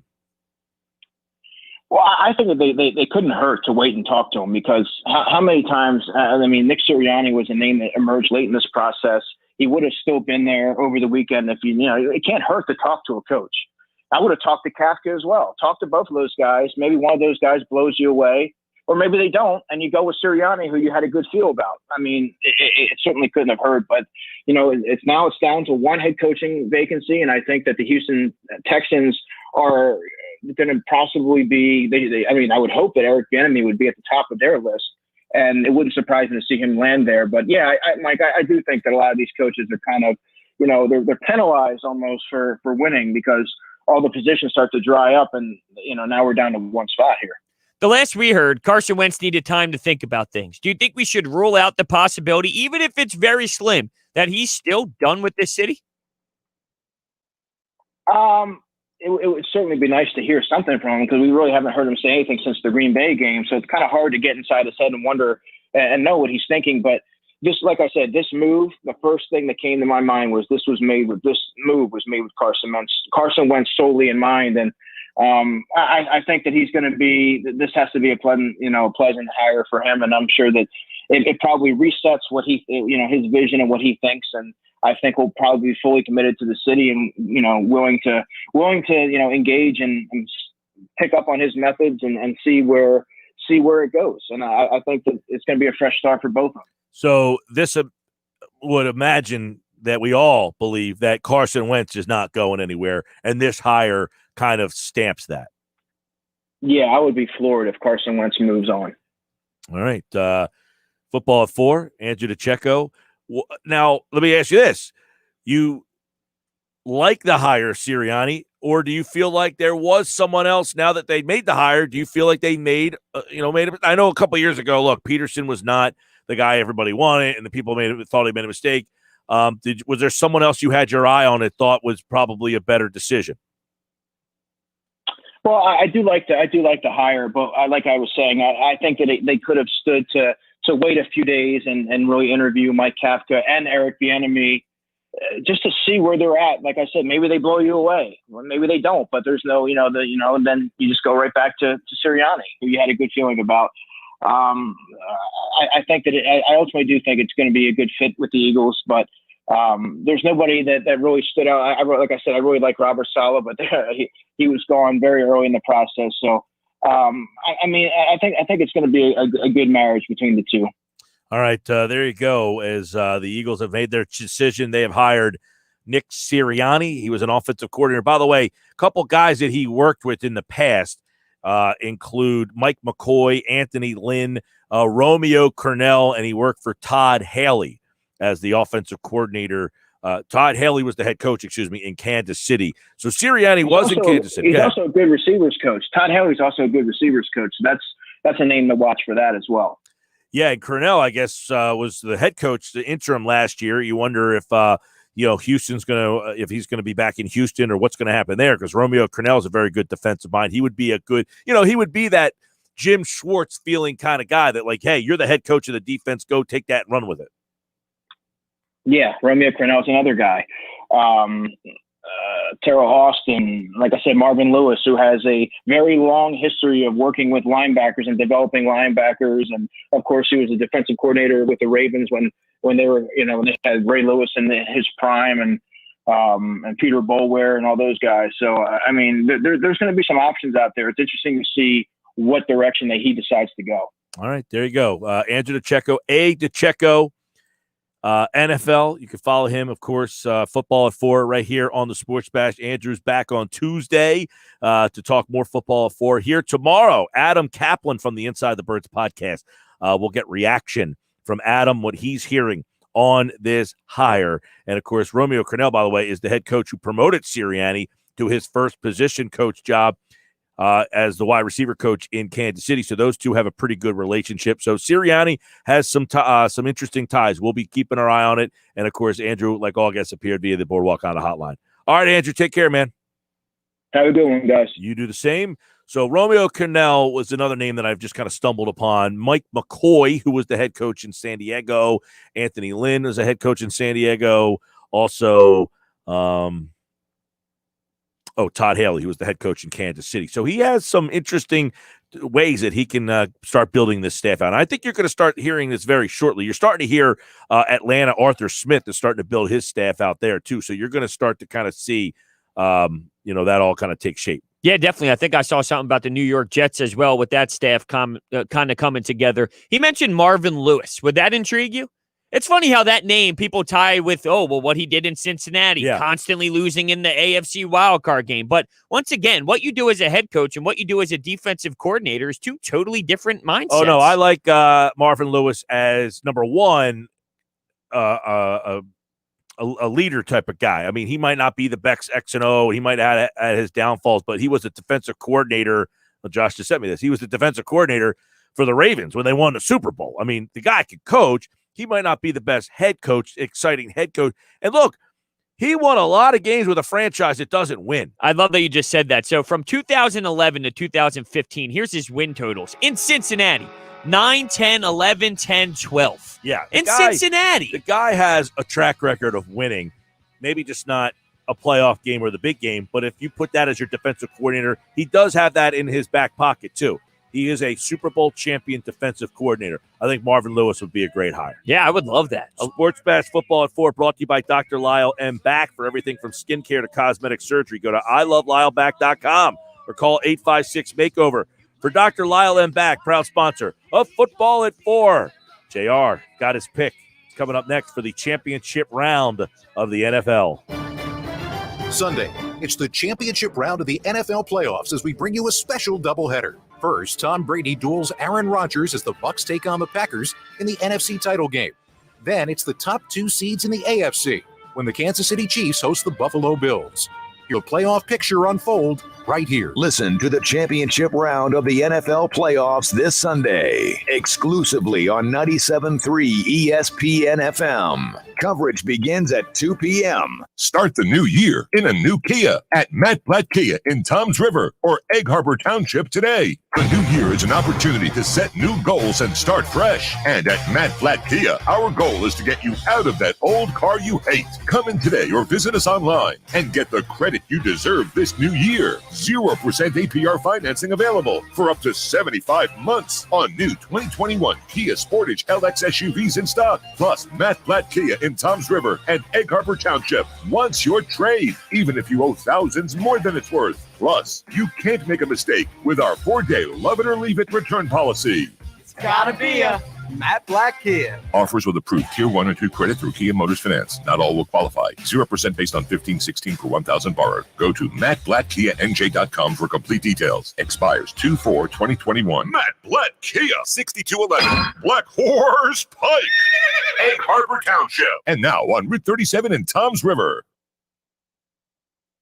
Learning French. Aren't these what you'd rather be doing than thinking about your Medicare prescriptions? Well, Walgreens is here to help you get back to it with convenient refill and pickup options, expert pharmacists to answer all your questions, and Medicare copays as low as $0. 0. which is also the number of cares in the world you'll have as you stroll the beach, eating cookies and speaking French. Oh la la. Walgreens. $0 copays apply to Tier 1 generic drugs and select plans where Walgreens is a preferred pharmacy. UFC's most notorious icon is stepping back into the octagon this Saturday. Check out DraftKings Sportsbook, the official sports betting partner of the UFC, for a shot to turn $1 into $257. That's right. New users can bet $1 on McGregor to win by knockout in the first round. And if he does, you'll be cashing in $257. Bet a little, win a lot. It's that simple. DraftKings is safe, secure, and reliable, making it easy for you to deposit and withdraw your money at your convenience. Download the top-rated DraftKings Sportsbook app and use promo code 973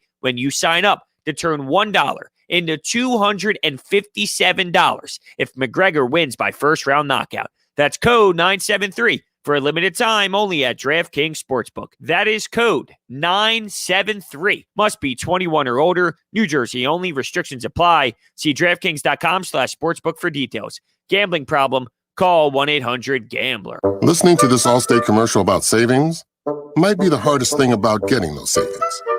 Save for simply becoming an Allstate customer. Save more for adding DriveWise. And save even more for driving safely. Visit Allstate.com or contact your local agent for a quote today. Allstate. Minimum effort, maximum reward. Not available in every state. New customer savings based on early signing discount. Drive-bys is an optional feature. Savings vary based on how you buy. Subject to terms and conditions. Allstate Fire and Casualty Insurance Company and affiliates, Smoothbrook, Illinois. If you own a small business, you know how hard it can be to find new customers. But maybe you're unaware of new tools that can help your business stand out. Go to GetLocalCustomersNow.com for a free market competitive analysis that will show you what other businesses are doing to find new customers and how you can do it too. There's no cost and no obligation. Be one of the first business owners to sign up and receive $500 in free advertising on this station. Get started today. Visit GetLocalCustomersNow.com. That's GetLocalCustomersNow.com. You're ready to get back into yoga, so you order the essentials. A non-slip mat, yoga blocks to keep balance, and an exercise ball. And you use your Bank of America Cash Rewards credit card, choosing to earn 3% cash back on online shopping and up to 5.25% as a preferred rewards member, which you put towards your most essential yoga gear. Noise-canceling headphones. Welcome. Take a deep breath. Breathe. Apply for yours at bankofamerica.com/more rewarding. Copyright 2020 Bank of America Corporation. Now, back to the Sports Bash on 97.3 ESPN. You know the breaking news, the Eagles have hired Nick Sirianni. He's the next head coach, per Adam Schefter and others confirming it. We'll play anytime hotline calls. By the way, the betting odds on Sirianni, you would have won some money if you were going to bet on him to be your next head coach there, right? You get on that one there, Brodes? I did not. Did you? I did not bet that. I don't even know if you can. Well, what's your 2 cents? So how can you put out your 2 cents in and that was my 2 cents. But I did write an article this morning that said Nick Sirianni becoming serious candidate for Eagles with the betting lines. McDaniels was 2-1, Deuce Staley 3-1, Joe Brady 3-1, Jared Mayo 4-1, Todd Bowles 5-1, Eric Bieniemy 7-1, Nick Sirianni 8-1. Wow, an underdog. So you would have won some big bucks there. Speaking of big bucks, let's bring JR from Wager Pro and the Wager Pro app in here. Get another free winner for the weekend. And he's got a nice one for you going on tonight. What's going on, JR? All right, let's get down right to it and make some money. Guys, if you call the free pick hotline, it's only a 30-second message, 800-499-3733, the hottest number when it comes to betting on sports. And right now, I got the point spread winner of tonight's matchup between the Bucks and Lakers, absolutely free on the recording, and an added bonus, an underdog in college basketball that I believe very strongly that the dog should be the favorite. They're going to win this game outright. So you get a huge underdog lock in college basketball and the point spread winner of the Lakers and Bucks game. Call the number. They're free and they're on a recorded message. 800-499-3733. That's 800-499-3733. And check us out at wagerpro.com. All right, we know the NFL championship games are this weekend, so everybody is waiting to hear your take on Packers-Bucks. Opened at 3.5. It's still right around that number, over under 51.5. Brady, Rodgers, this is a fun one. It is. And I mean, just think about it. Tom Brady, for the first time in his career, has an opportunity to possibly play a home game in the Super Bowl. I mean, that's really something else. I mean, both teams obviously a great job straight up. Tampa Bay 13-5 right now with their 2 wins in the playoffs, 10-8 against the spread. Before coming into this matchup, they were 8-8 against the spread. Before coming into the play, 8-8. So with those 2 wins in the playoffs so far, they're now 10-8 against the spread, scoring 31, allowing 22. Green Bay 14-3 straight up, but all they've done is cover this year. 5 games over 500, 11-6 against the spread, scoring 32 a game, allowing 23. I'm going to say this. I mean, look, if I'm looking at the matchup, you got to love Green Bay. They're the better team all around, better defense, better offense, a running game. The problem with that is that Tom Brady is the natural born winner. We know this guy has another couple of years in him. I mean, to be this deep right now at this age is just unheard of. And to be able to accomplish what he has in his career, like I said, the man's just born to win. I find it hard on paper to see the Tampa Bay Buccaneers win this game.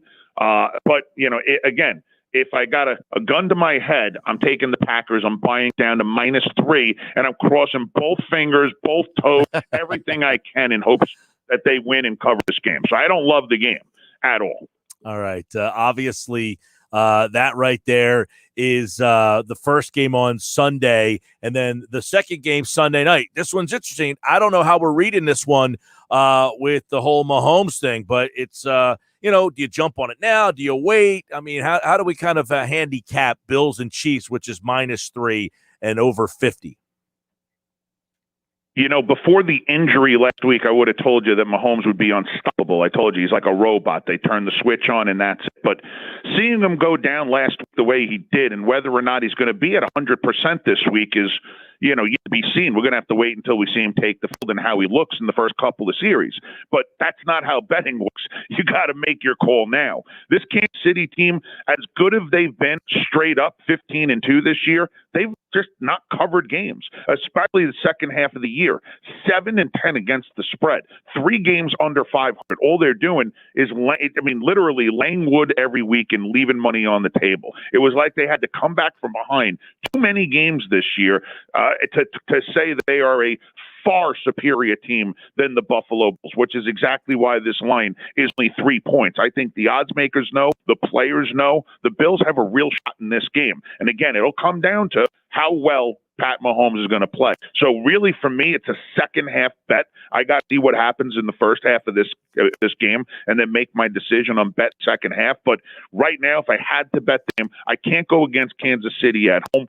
And again, I'm going to give the credit to Mahomes to come out there and play at 100%. So if I had to pick it, I'm going with the favorite. Give me the Chiefs -3. Okay, there you go. Chiefs -3. Check that game out right here on 97.3 ESPN. JR, Wager Pro, the Wager Pro app, and you got a couple of winners for tonight.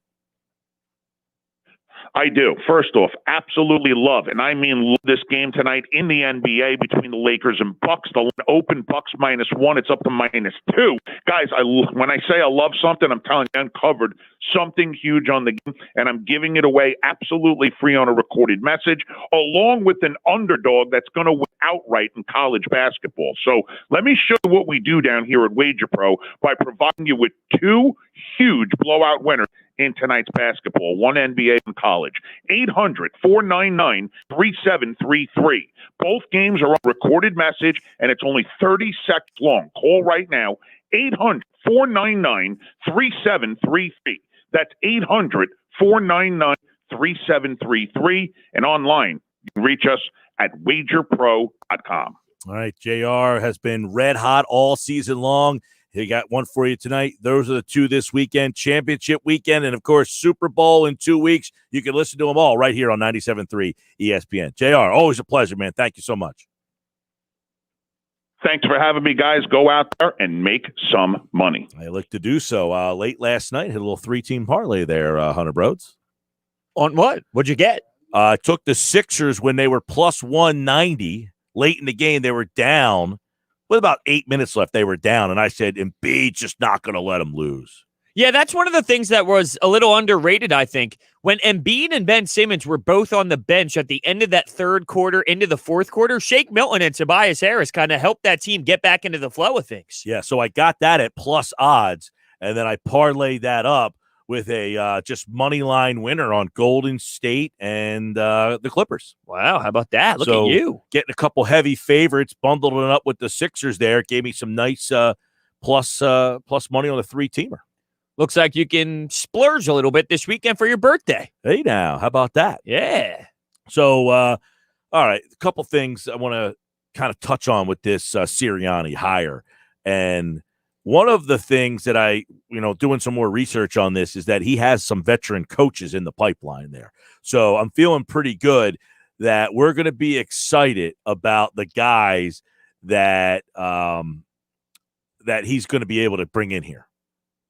Like maybe a Romeo Crennel, maybe a Marvin Lewis, maybe a Anthony Lynn, guys who have been head coaches in this league. I think that's going to be something that is a strong possibility. I can't wait to see how this all shapes up. I'm really intrigued because, as you said, there's guys that make sense in terms of people that he's associated with, people that he's been working around. And if you get these veteran guys in here, that makes me feel even better about it. I think and this isn't to knock his age or knock what he has done in this league. I think it's great that he's versatile, quarterback, wide receiver, offensive coordinator, all of those positions taken care of, boxes checked. So I like that. But you're 39 years old and you haven't had a lot of play calling experience. I would really love to see a veteran guy in here. I think that will tickle my fancy the most, if you will. Yeah, I think one thing too is Sirianni that the one thing that I'm most intrigued to find out is his intention to call plays. Is he going to bring in a guy to call the plays, or is he going to do that himself? I think that right now, and of course, look. Andrew said it. His relationship with Carson Wentz has to be the number one thing. It's the only thing to me that makes the most sense as to why the guy's here is that Carson Wentz, if they sat down and had him on the phone and said, which guy do you feel most comfortable with? These are the four guys we're thinking about. Deuce Staley, Josh McDaniels, Nick Sirianni, Eric Bieniemy. Which of those four guys do you feel most comfortable with? And I think he says Nick Sirianni. Nick Sirianni gets the job. Now, why would he say that, though? Is it solely because this guy worked with Frank Reich? Is that the only reason why Carson Wentz would feel that way? And I'm not trying to downplay what he has done, but if I'm Carson, I'm looking at all those options. What other than this guy coached under Frank Reich would really move the needle for you towards him? Is that the only connection that we have here that would make Carson feel that satisfied that this guy just coached with Reich? It's a little crazy if that moves the needle that much. Coached with Reich, but again, I'll go back to what I said early in the show, is that maybe Carson had a conversation with Frank Reich and said, hey, what can you tell me about this guy?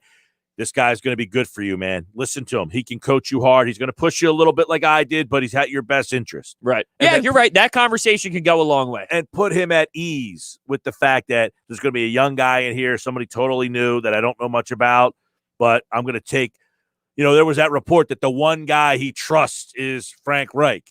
Well, maybe that was the one guy that he went to in this whole situation and said, hey, look, I'm really struggling with staying here. What can you tell me about this guy? If that's the case, I do think that can go a long way for sure. So if they did have that conversation, which if the reports are true that he feels that strongly about Frank Reich, then I could imagine that would sway him into feeling more comfortable. I think another thing we need to dive deeper into for sure is this John Dorsey thing.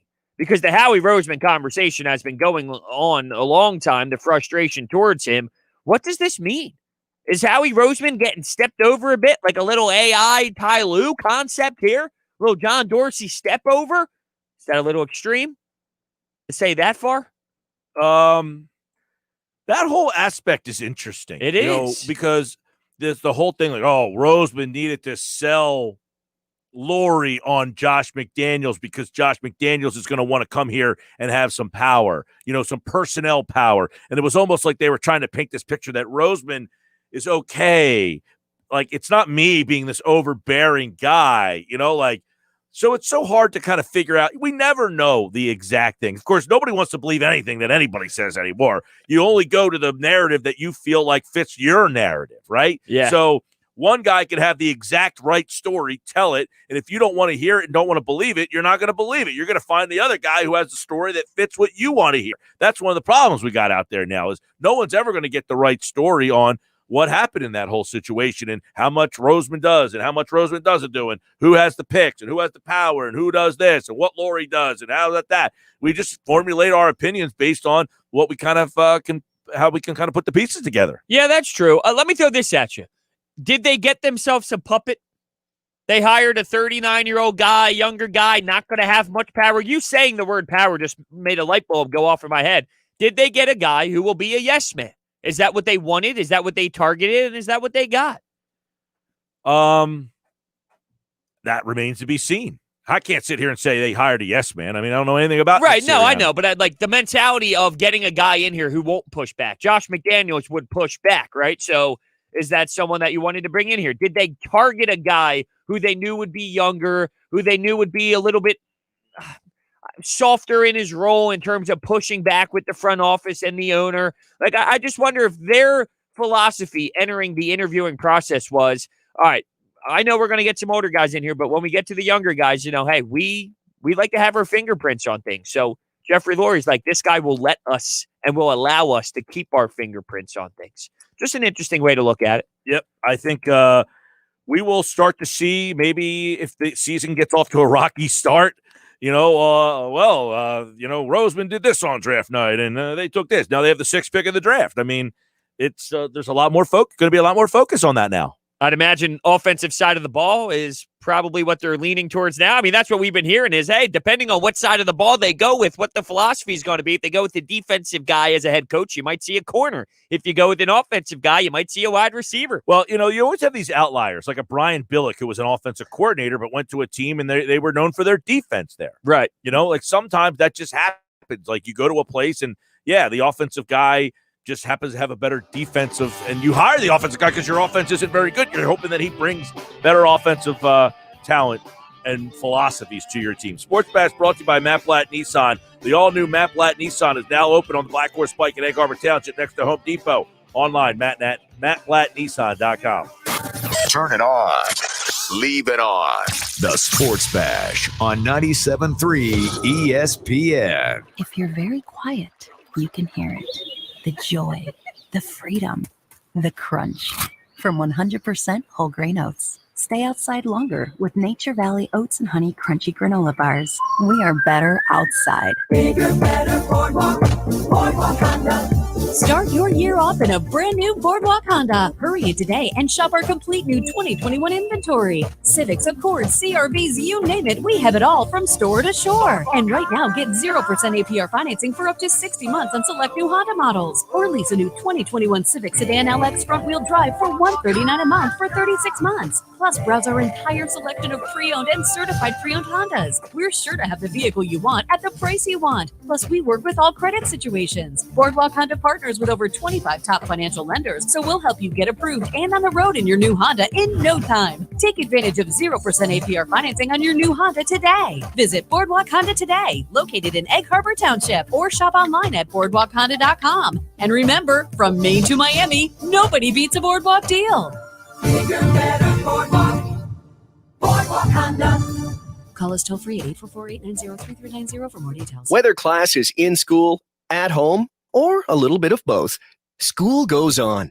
So Staples has everything your student needs at amazing prices. From notebooks to sanitizer, pencils to lap desks. And this week, Staples Marbleized Comp Books, One Subject Notebooks, and Elmer School Glue are only 75 cents each. Shop in-store or pick up curbside. Restock for school and save big right now at Staples. Ends 1/23/21 while supplies last. Curbside available in most stores. Everyone loves shopping online. Well, I'm going to tell you what I tell my golf buddies when they buy clubs. Stop searching for coupon codes.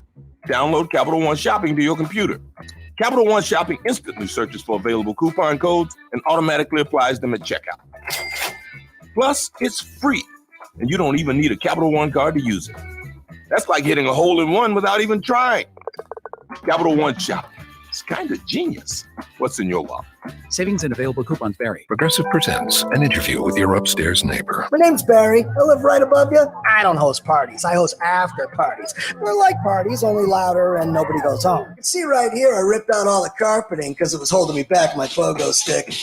Man's got a pogo. Oh, I'm a prankster. I'll grease up a soda can, and then when somebody grabs it, boom!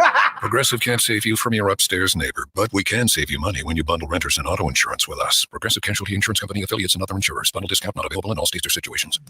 Do you crave the thrill of success and all the opportunities that come with it? Are you an ambitious professional who seeks an exciting career opportunity with unlimited earning potential? Are your achievements most rewarding when they also benefit others? If so, then you may have what it takes to join South Jersey's leading radio and online marketing sales team at Town Square Media. Discover your passion for advertising sales and earn a guaranteed salary while you learn. Leverage newfound skills in integrated marketing campaign design and help local businesses recover and grow in the coming year. With commission gains and hands-on training, your income grows right alongside your skill set, so you'll never be making less than what you're worth. Call Michael Rubel, Market President, at 609-910-5249 to schedule an interview. Kick off a challenging but fulfilling career in advertising sales with Town Square Media, Atlantic City. Positions are competitive and won't be available long. Call 609-910-5249. Town Square Media is an equal opportunity employer.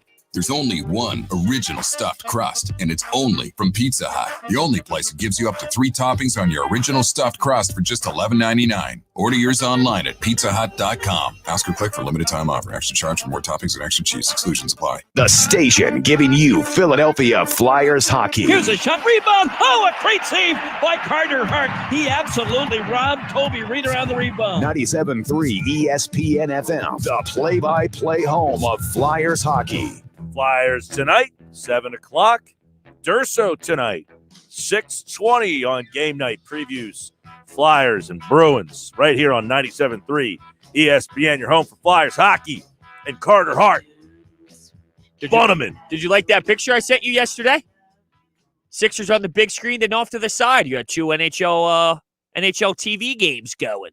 Good for you. Yeah. You didn't even notice my my coffee mug, too. I said, this is one of my go-to was mugs. it Ducky Hodges? It was a monkey. Monkey holding a banana. Yeah, got that at Big Lots. It was a duck, all right. $3. I thought I knew it was something like duck. It was a monkey. That's your go-to. It's one of. I have like 3. It's one of the go-tos. Yeah. It's stupid. I like it, though. It's good for you. Yeah. It didn't seem like it had enough, not big enough. No, it's good. Yeah, trust me. Trust me, Gill. If it wasn't big enough, I wouldn't be using it. All right? I'm a coffee guy here. I don't do no 12-ounce coffees. Okay, sorry. It's okay. Sorry, I thought it looked a little small. No, it's okay. Cup looked a little tiny. It's not. All right. So, all right. Well, we were. How do we get back on track? I don't know, but thought I got this question. Are you concerned at all that the players who won it, Deuce Staley, are kind of going to be like? How do you approach that? The whole Deuce thing. I like that you brought that I've up. Never seen a situation like this before. Yeah, I was actually thinking about that, and then it escaped my mind, and then you just mentioned it, and I'm like, yes, that was a good point that I wanted to bring up earlier. You would think the professionalism comes into play, right? Like, why would you write this guy off because you wanted somebody else? You got to give him an opportunity, right? So if you're a player out there, I think you got to just look at it from a professional mindset. Like, why would I give this guy no benefit of the doubt just because I wanted somebody else? But let me throw this in at you. And I think Sal Pal alluded to this as well. Right now, the league is clearly pushing for African-American coaches. Does that play a role? Right? Like, are these players like Rodney McLeod and some of these people that are voicing for Deuce Staley, does that play any sort of role on how they feel about the hire at all? That the league is pushing? Like Sal Pal brought that up. Like right now, the league. We all know that. Yeah, right. So Deuce Staley, they wanted Deuce Staley, and they go with someone who is not African-American. Is that going to rub someone off the wrong way because he's not African-American? The players you're talking about. Yeah, the players who are voicing their opinions and vocal about Deuce himself. I didn't really think of it from that angle, I guess. I think I was thinking of, hey, these are guys that supported Deuce, that wanted Deuce, that liked Deuce, that he's been here, thought he's paid his dues, and it was his time, and he didn't get the job. Like, are they now not going to be fully supportive? I don't think so, but you got people that are like that, Look what's going on in the world right now. One guy's out, the new guy's in. I don't want to support that guy because I supported that guy. It's a disaster out here. So I don't think NFL players are looking at this guy like, well, I supported him, so I'm not going to support this guy. Like, I don't think that's the case. I would agree with you. I would absolutely agree with you. And plus, like the guys we're talking about, Rodney McLeod, like these are veteran guys who are very classy guys. They carry themselves very well. I can't imagine them being so disgusted because it's not Deuce that they won't give this guy any respect. Yeah, I think they might be disappointed, but saying, okay, I'm disappointed, but I'm going to play for this guy. Like, I'm going to give it my best. And look, there's a lot of times when you want something and you don't end up getting it, and then the second thing or the third thing, you're like, oh, this is good. I wasn't expecting it. It wasn't my first choice, but you know what? I might even like it better than the choice that I had. Well, I'm sure some of those players did that about Doug P. When Doug P. was hired, I don't know how many people were just screaming up and down for joy in the locker room. They probably said, all right, let's give this guy a shot. And then we saw what happened. So you could use the Doug Peterson example just like this one with you didn't know what you were going to get, and then you were pleasantly surprised in that locker room. Yeah, and you might say, well, and part of it is, look, you know Deuce. He's been with you. You've coached with him. You know you've been in the foxhole with him. So, yeah, you're going to support him because you know him. None of these guys are going to be like, I support this guy. They don't know him. That doesn't mean they can't grow to like him, admire him, and really want to play for him. So I think that a lot of that was taken into account. The Deuce thing, though, I don't think I've ever seen a situation where you had a guy that was so entrenched with your organization as a player and then a coach with multiple regimes and that had all the backing of multiple generations of players. I mean, you had the Andy Reid era players coming out for Deuce. You had players that played during the Chip Kelly era, the Andy Reid era, and the Doug Peterson era, all saying, this is the guy. It's his chance. It's his turn. Never seen that before. What if this fuels him to the point where whenever he gets his chance, wherever it is, if it ever happens, he's just one of the best ever. And he goes back and goes, yeah, Philadelphia, flips them the bird. He becomes like the next Andy Reid or the next Belichick and wins 6 Super Bowls. How many, that's an interesting question though. Like how many guys, like, I'm trying to think like a random running back that became, not that Deuce was a random running back. He was pretty good. I mean, he wasn't like. No, he was a good running player. back. He was a good player. Good running back. Like what running backs have become head coaches? Right. Yeah, I'm thinking around the league right now. I can't think of guys who were like, Dan Reeves, Josh says. That was like 1926. That's such a Josh thing too, right? I'm thinking Deuce Staley would be the equivalent of like, I don't know. I'm trying to think of like some like good but not great running back getting hired to be a head coach. I just can't think of a comparison, really. Yeah. Like the guy Campbell got the job in Detroit, and everybody has said, look, when I played with this guy, I knew he was going to be a coach. Like he was like Colin Thompson is the kind of guy that gets an NFL coaching job. Yes. He's an NFL blocking tight end. Yes. That's what he does. He has one catch a year. It's typically for a touchdown that he doesn't even look graceful catching, and he gets a head coaching job sometime down the line. He sticks it out. He plays in the XFL, this league, that league, and he's the guy that becomes a head coach. Like Deuce Staley almost seems like he's almost too good of a player to then become the head coach. Like, could you see Tom Brady coaching in the NFL? No, not at all. But that's the kind of guy that the fan wants to be the coach. Right. Yeah, they want that guy to be the coach, and it's like. And look, Deuce has a lot of support, not only from players, though, by media people and people who say, hey, Deuce deserves that job. Maybe he does. I don't know. Sports Bash Live, 97.3 ESPN. Watch us live. We got one final hour left to go. Dan Reeves, by the way, had almost 2,000 career rushing yards and 25 touchdowns in 8 seasons with the Cowboys. Dan Reeves. They don't make him like Dan Reeves much anymore. Wearing a suit on the sideline, big pair of glasses. You like that look? Oh, yeah. Wearing a suit on the sideline. All right, Sports Bash coming back. Final hour, Keith Smith, 5:30. It's Philadelphia Flyers hockey tonight on 97.3 ESPN and the free mobile app with Tim Saunders and Steve Coates calling all the play-by-play action. Oh, big save by Carter Hart. The Flyers are in Boston to face the Bruins. Coverage begins at 7 p.m. It's Philadelphia Flyers hockey on the radio home of the Flyers in South Jersey. 97.3 ESPN and listen live on the free mobile app. Without more licensed workers, Gary's roofing business might hit its ceiling. Hey, that new contract just got pushed up. We are going to need all hands on deck to make this happen. Hey, Gary, you booked me on that other job next week. It's time to hire. I need Indeed.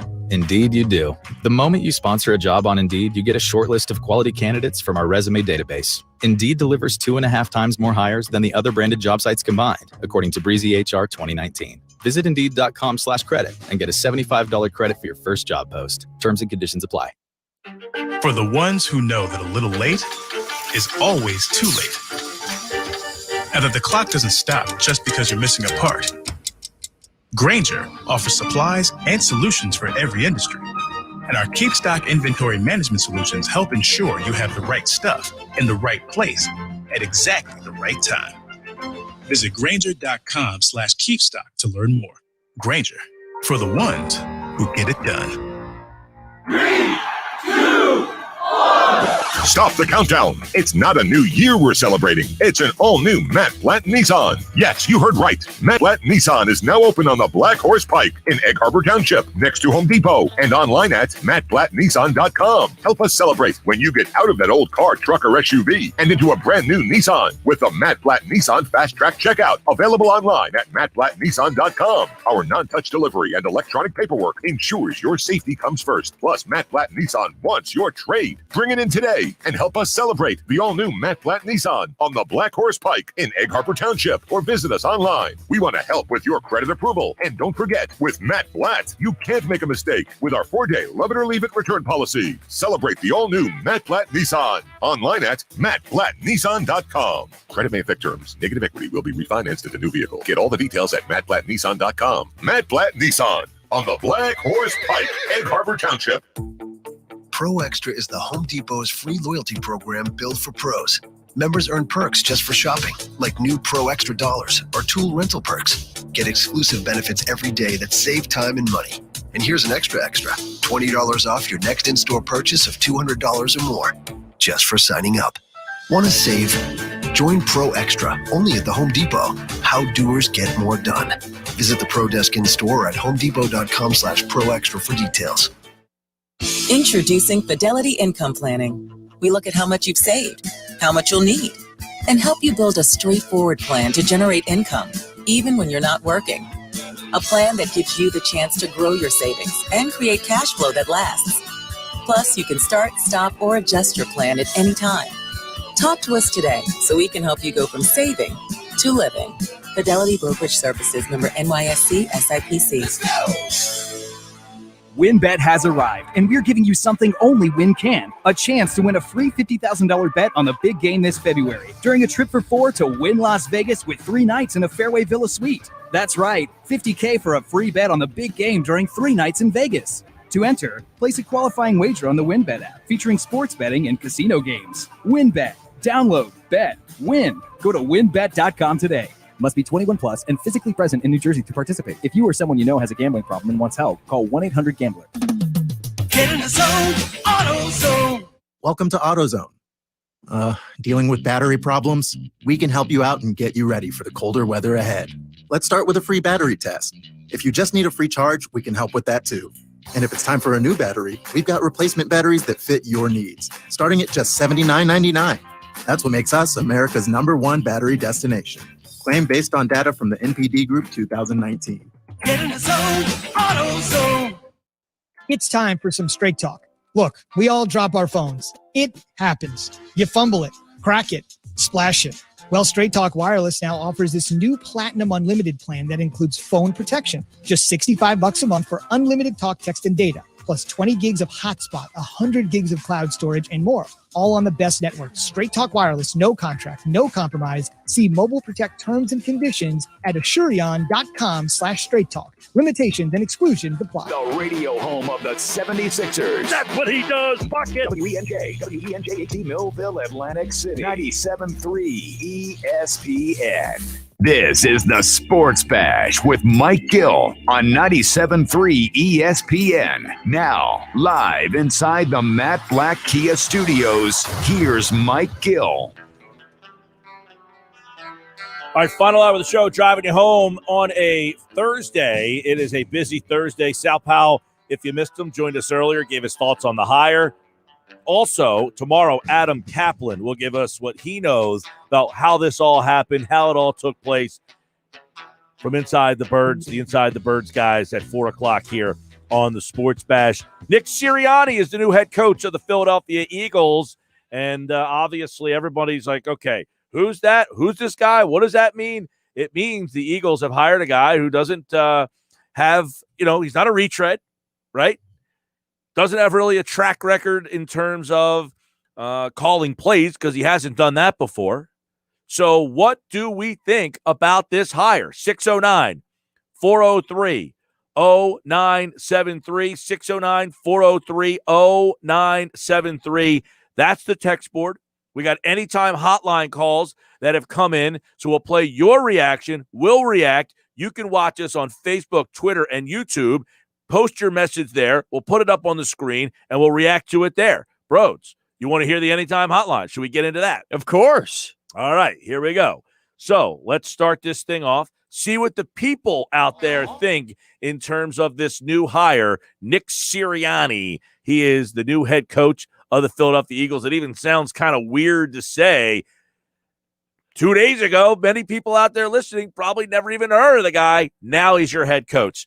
Anytime hotline, what say you? So Nick Sirianni's the new head coach. I got to say, I'm pretty happy about it. I think the team is making a step in the right direction by hiring this guy because, he develops the players, which is just what the team needs right now. Unfortunately, the team still has a long way to go. They still need an offensive coordinator because Sirianni has never called plays. So they need to get a guy like that. They need a defensive coordinator. They need to hit on draft picks. Coaching can only go a long way. Look at the Colts 2 years ago when they had Jacoby Brissett starting at quarterback. They couldn't get to the playoffs because they just didn't have a guy there who could take them. So you need players. Need players that we know. Do the Eagles have the players? Can this guy come in and do what I've said? Get the offensive line healthy and back out there. Have some weapons. Rieger, I don't know what they're going to do with Jackson. I can't really speculate on what the Jackson deal is going to do. I don't know. Greg Ward, Rieger, J.J. Arcega-Whiteside. Do they have players? I don't think they have enough, no. And that's why this whole Miles Sanders, Dallas Goedert. They don't have nothing. It's not like they have literally nothing, but I think that they need a lot to fix. But you're not walking into like what the Giants situation was when Pat Shurmur got there. They were dumpster disaster. Right. You're not walking into a Washington mess.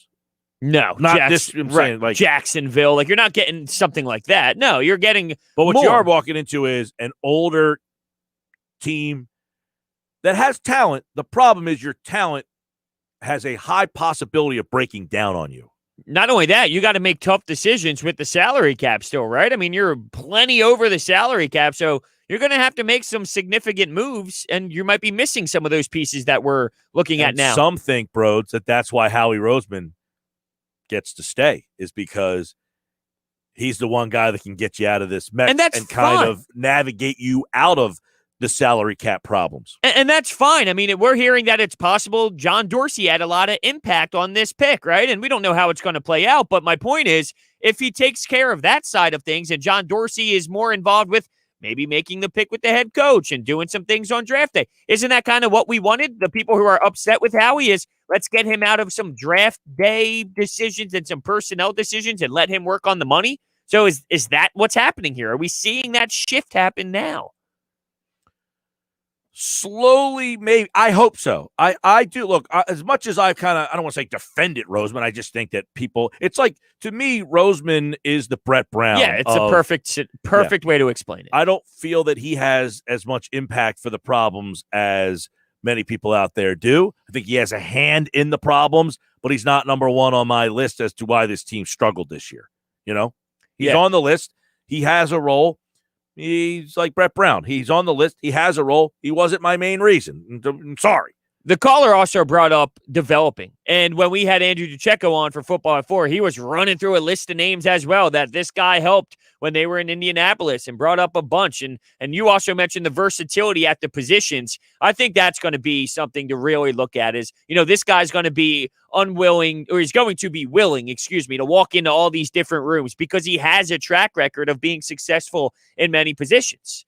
Coaching. Yeah, I like that versatility. I like the young, I've seen there's apparently there's a bite out here and I haven't heard it yet, but Frank Reich, I guess, said something in positive, I guess. Yeah, in a press conference, he was talking about him in a good way. Yeah, can I get that up here? Let me see if I can get that audio and play that for everybody out there so you can hear what Frank Reich had to say. It's not really. John Clark of NBC Sports Philadelphia has it on his Twitter page. I found it. Here we go. This is what Frank Reich had to say about Nick Sirianni. I guess this was at the Combine last year. Take a listen. Nick, we worked for three years together in San Diego. It didn't take me long during that tenure there that I thought if I ever had this opportunity, he would be the guy I would want to be my coordinator. He's extremely intelligent. He's very energetic, very passionate about ball. He's a great teacher, very systematic in his thinking, and just the way we see the passing game and the way we think about offensive football, very similar. And very excited about having that we could get Nick out and be here with us. All right, that was Frank Reich talking about Nick Sirianni. At that time, he was 36-year-old Nick Sirianni. So, he said, I identified this guy as someone, if I ever got this head coaching job, he would be the guy that I would want in this position. You know how we talked about him not calling plays and maybe bringing in a veteran to help him? Well, you got to remember, Doug didn't call the plays under Andy Reid, no matter if they tried to sell you he did or not. And Frank Reich didn't call the plays here, and then he got hired over at Indianapolis. So the track record shows you're right. He's probably going to be calling the plays, just to throw that out there. Oh, wait, Andrew is watching on Facebook, and he wants me to give him a shout-out. Shout out, Andrew. Yeah, we're I think we men of the people. I think we should make that a part of the show. Just, hey, you ask for the shout out, and we will randomly give you the shout out. Well, what happens when 600 people are going, bro, 600 shout outs? But then the whole 4 hours, we just don't even talk sports and we just give people shout outs? No, we pick and choose when we want to do the shout outs. How do we pick and choose, though? Got to listen for your chance. Okay. Got to listen for your name. We pick our favorites? Whatever. Andrew, shout out. Okay, fair. Shout out, Andrew. It's your show. I can't tell you what to do. If you want to do that, you can say it's not a great idea. No, I love it. I'm just kidding. I'm having some fun. All right, let's play another one of these anytime hotline calls and hear from the people. See, it's all about the people. Decent hire. Don't really know much about him, but he's under Frank Reich. So hopefully he can bring Carson back a little bit. Heard he's got some toughness in him, maybe accountability. And I'm interested to see who his staff is. I heard rumors maybe Antlin because he worked under him. I wouldn't mind him as an OC. I hope Deuce Staley stays. Hopefully we'll run the ball more, and this might be a good hire after all. By the way, Anthony Lynn was a running back in the NFL who's a head coach. How about that? There's one right there. Yeah, no doubt. The run game, though. People want to see more in the run game. And have you been happy with the run game? It's not been having someone like Miles Sanders. The fact that there's ever a game where he gets 6 carries, it's just so frustrating. So I think you got to run the ball more. I'm not one of those Schweimers where it's like, hey, I want to see 90% of your offensive plays being runs, and I want you to use a fullback. It doesn't need to be to that level, but I definitely need a little bit more than what Doug brought to the table. Is that fair? I don't think he ran enough, but quite frankly, I don't think Sirianni's going to come in here and give you an offset eye and no, it doesn't even need to be student 50. Body right. Yeah, it doesn't even need to be 50-50, though. What was the game? I think it was Arizona, right? Weren't they down like 16-0 against the Cardinals or something like that to start the game off? It was ugly. The Eagles, when they played the Cardinals on the road, 19-0, 16-0. And one of the arguments is, well, Doug doesn't run because he's always playing from behind. He did it with Jalen Hurts. They ran the ball beautifully. They got right back into the game because they were constantly working the split of run-pass when they were down a significant amount of points. So that goes to show, it does work even if you are down. So I don't like the excuse that, oh, you're down, you have to throw it. Well, no, stick the Stick to a game plan that worked. Doug did in that moment. It helped them come back. So, I wish, to summarize here, I do wish that we get a little bit more in the run game because it can be beneficial. Well, they ran the ball the 10th most times in the NFL last season. That's crazy. Blows my mind. And there was a lot of people who thought that Frank Reich was the guy that when... Wait, you talking the Eagles? No. Oh, okay. That's why I said that's Colts. crazy. That blows my mind. The 10th. I'm like, what? Okay. Now that makes more sense. Jeez. Okay. Well, there were some people that thought that when Doug got a little pass happy, that Frank Reich was the guy that said, "Yay, you're throwing the ball too much here." Right. Are you saying that confirms that? Or? Well, I'm saying if Sirianni has worked with Reich, maybe he doesn't have this pass happy mentality is my point. Right. No, I would agree with you. I would absolutely agree with you. Yeah, if you tell me that he's going to use Miles Sanders more, it'll be interesting. And will Deuce be in play to rotate the running backs? That's the question. All right, more anytime hotline calls. Here we go. All right, so I'm not going to try to overreact here, but I'm really excited about this hire. Nick Sirianni's from the tree of Frank Reich, and honestly, in a couple years' time, I think we could get back to the Super Bowl. However, Howie's still here, so you really never know. Oh, there was a lot of excitement, and then it just was like, but Howie's still here, and you never know. How about this? Super Bowl, he said. How would you feel? Because, for example, when the New York Giants hired Joe Judge, right, what was the reaction? Oh, what are they doing? Joe Judge, who is he really? If the Cowboys hired this guy, what would we be saying? Do we feel this way just because it's here in Philadelphia? I just wonder what our reactions would be if the Dallas Cowboys hired this guy. Would we mock it? I imagine that most people don't know who this guy is. And in that case, if he got hired, one of those teams, they hired him, Giants, Washington, Dallas, that people would be mocking them. Which is ridiculous, in my opinion. Like, we mock Joe Judge. I don't know if mock's the right word, but, I thought that there was probably some poking fun at the Giants. And not to say that Joe Judge is some insane, outstanding, great, phenomenal coach, but you could say that he's had, decent success to this point.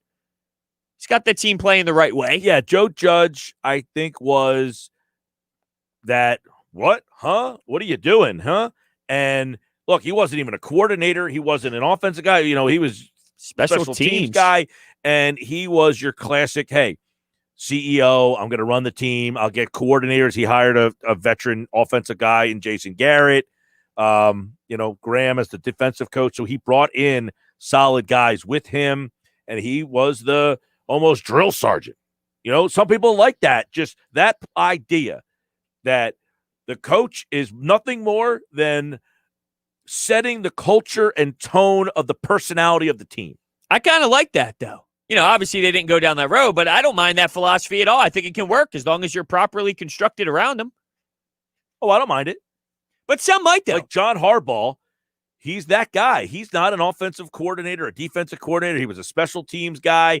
And as the head coach, he gets out of the way. He's just, I make the decisions. I rah-rah the team. The team follows my personality. Greg Roman calls all the plays. I think that there are some out there, though, that don't like that they prefer the head coach having that offensive mind or that defensive mind.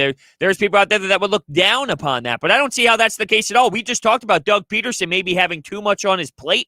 Well, it allows you to breathe a little bit and focus on some of the things. Like, I remember a press conference, right, where Doug Peterson said, look, it's not just the offense not playing well. Our special teams isn't doing good enough. Our practice habits aren't very strong. Well, Doug, that falls under your umbrella because you're the head coach, and it's almost as if you're so dialed into the offense that you're not focusing on other issues with the team. Those type of coaches, they're able to take a step back and kind of look at the entire view of the squad, and that's where it can benefit.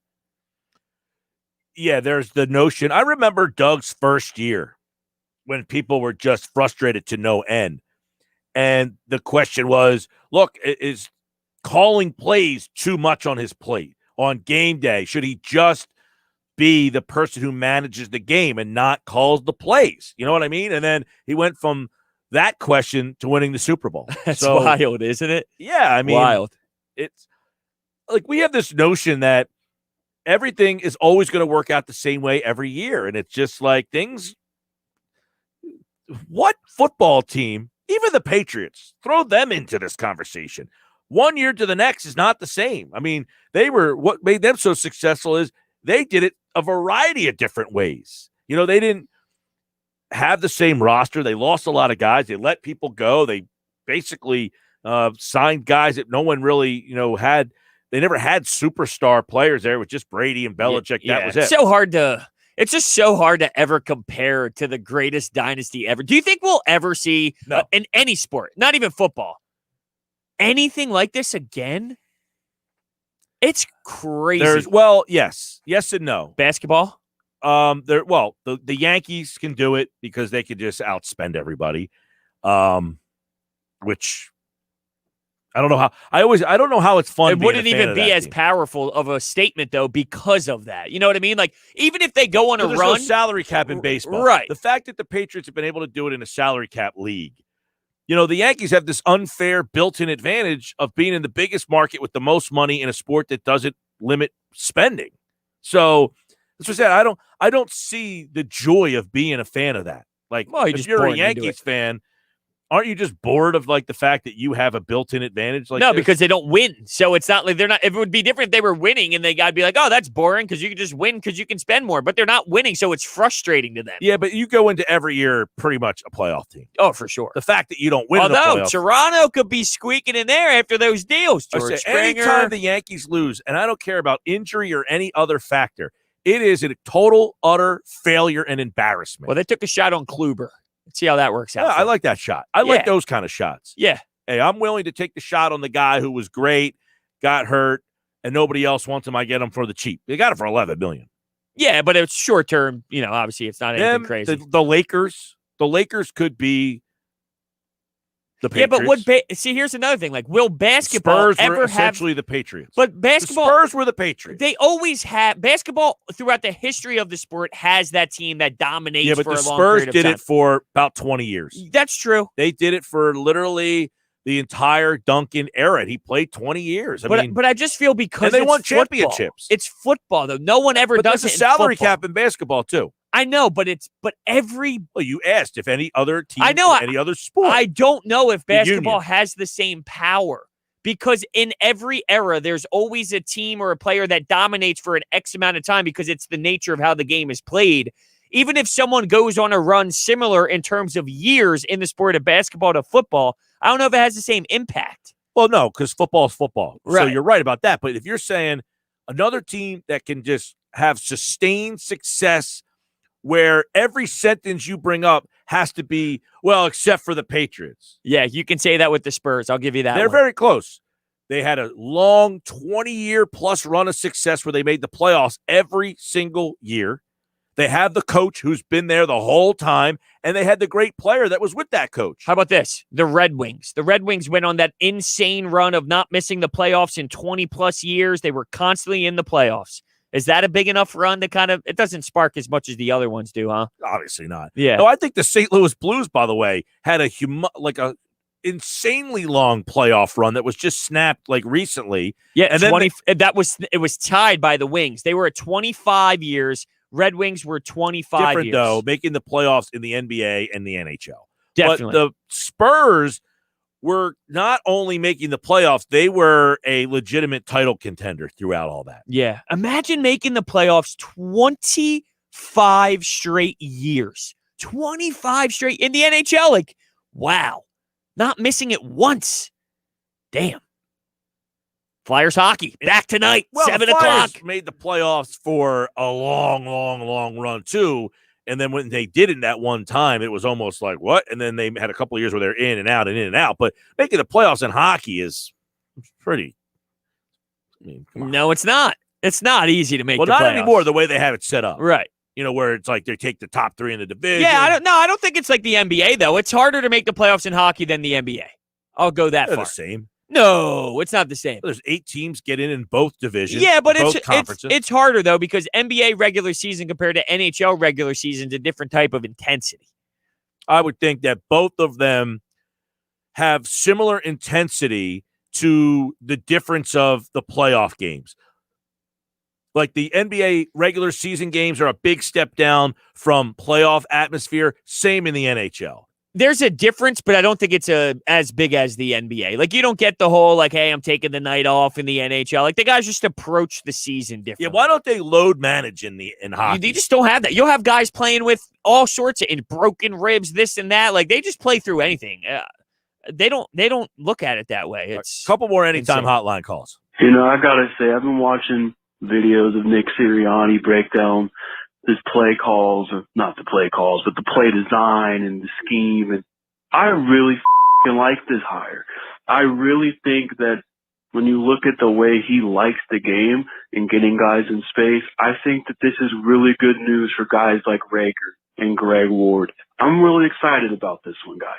Go Birds. So I think if you do a little research on Nick Sirianni, put it this way, if you take the time, this is with everything, if you take the time to do a little digging, a little research, read everything. Don't just read the stuff that makes you feel good about your point. Find other points and then constructively think about them. I think you're going to feel good about Nick Sirianni and what he will bring to this team. Absolutely. Whereas Josh McDaniels, you would be clouded by his past transgressions in terms of leaving Indianapolis, getting thrown out of Denver. And then on the other side, that he had all this success with Tom Brady. But was it just because of Brady?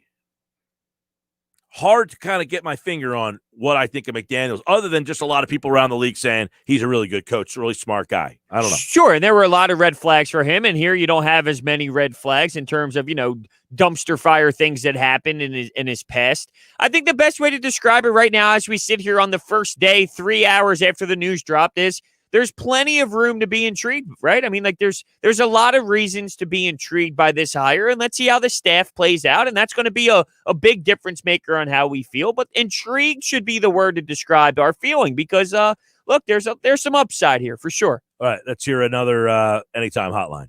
Hey, this message is for Mike Gill. Coaches come and go all the time. Offensive coordinators come and go all the time.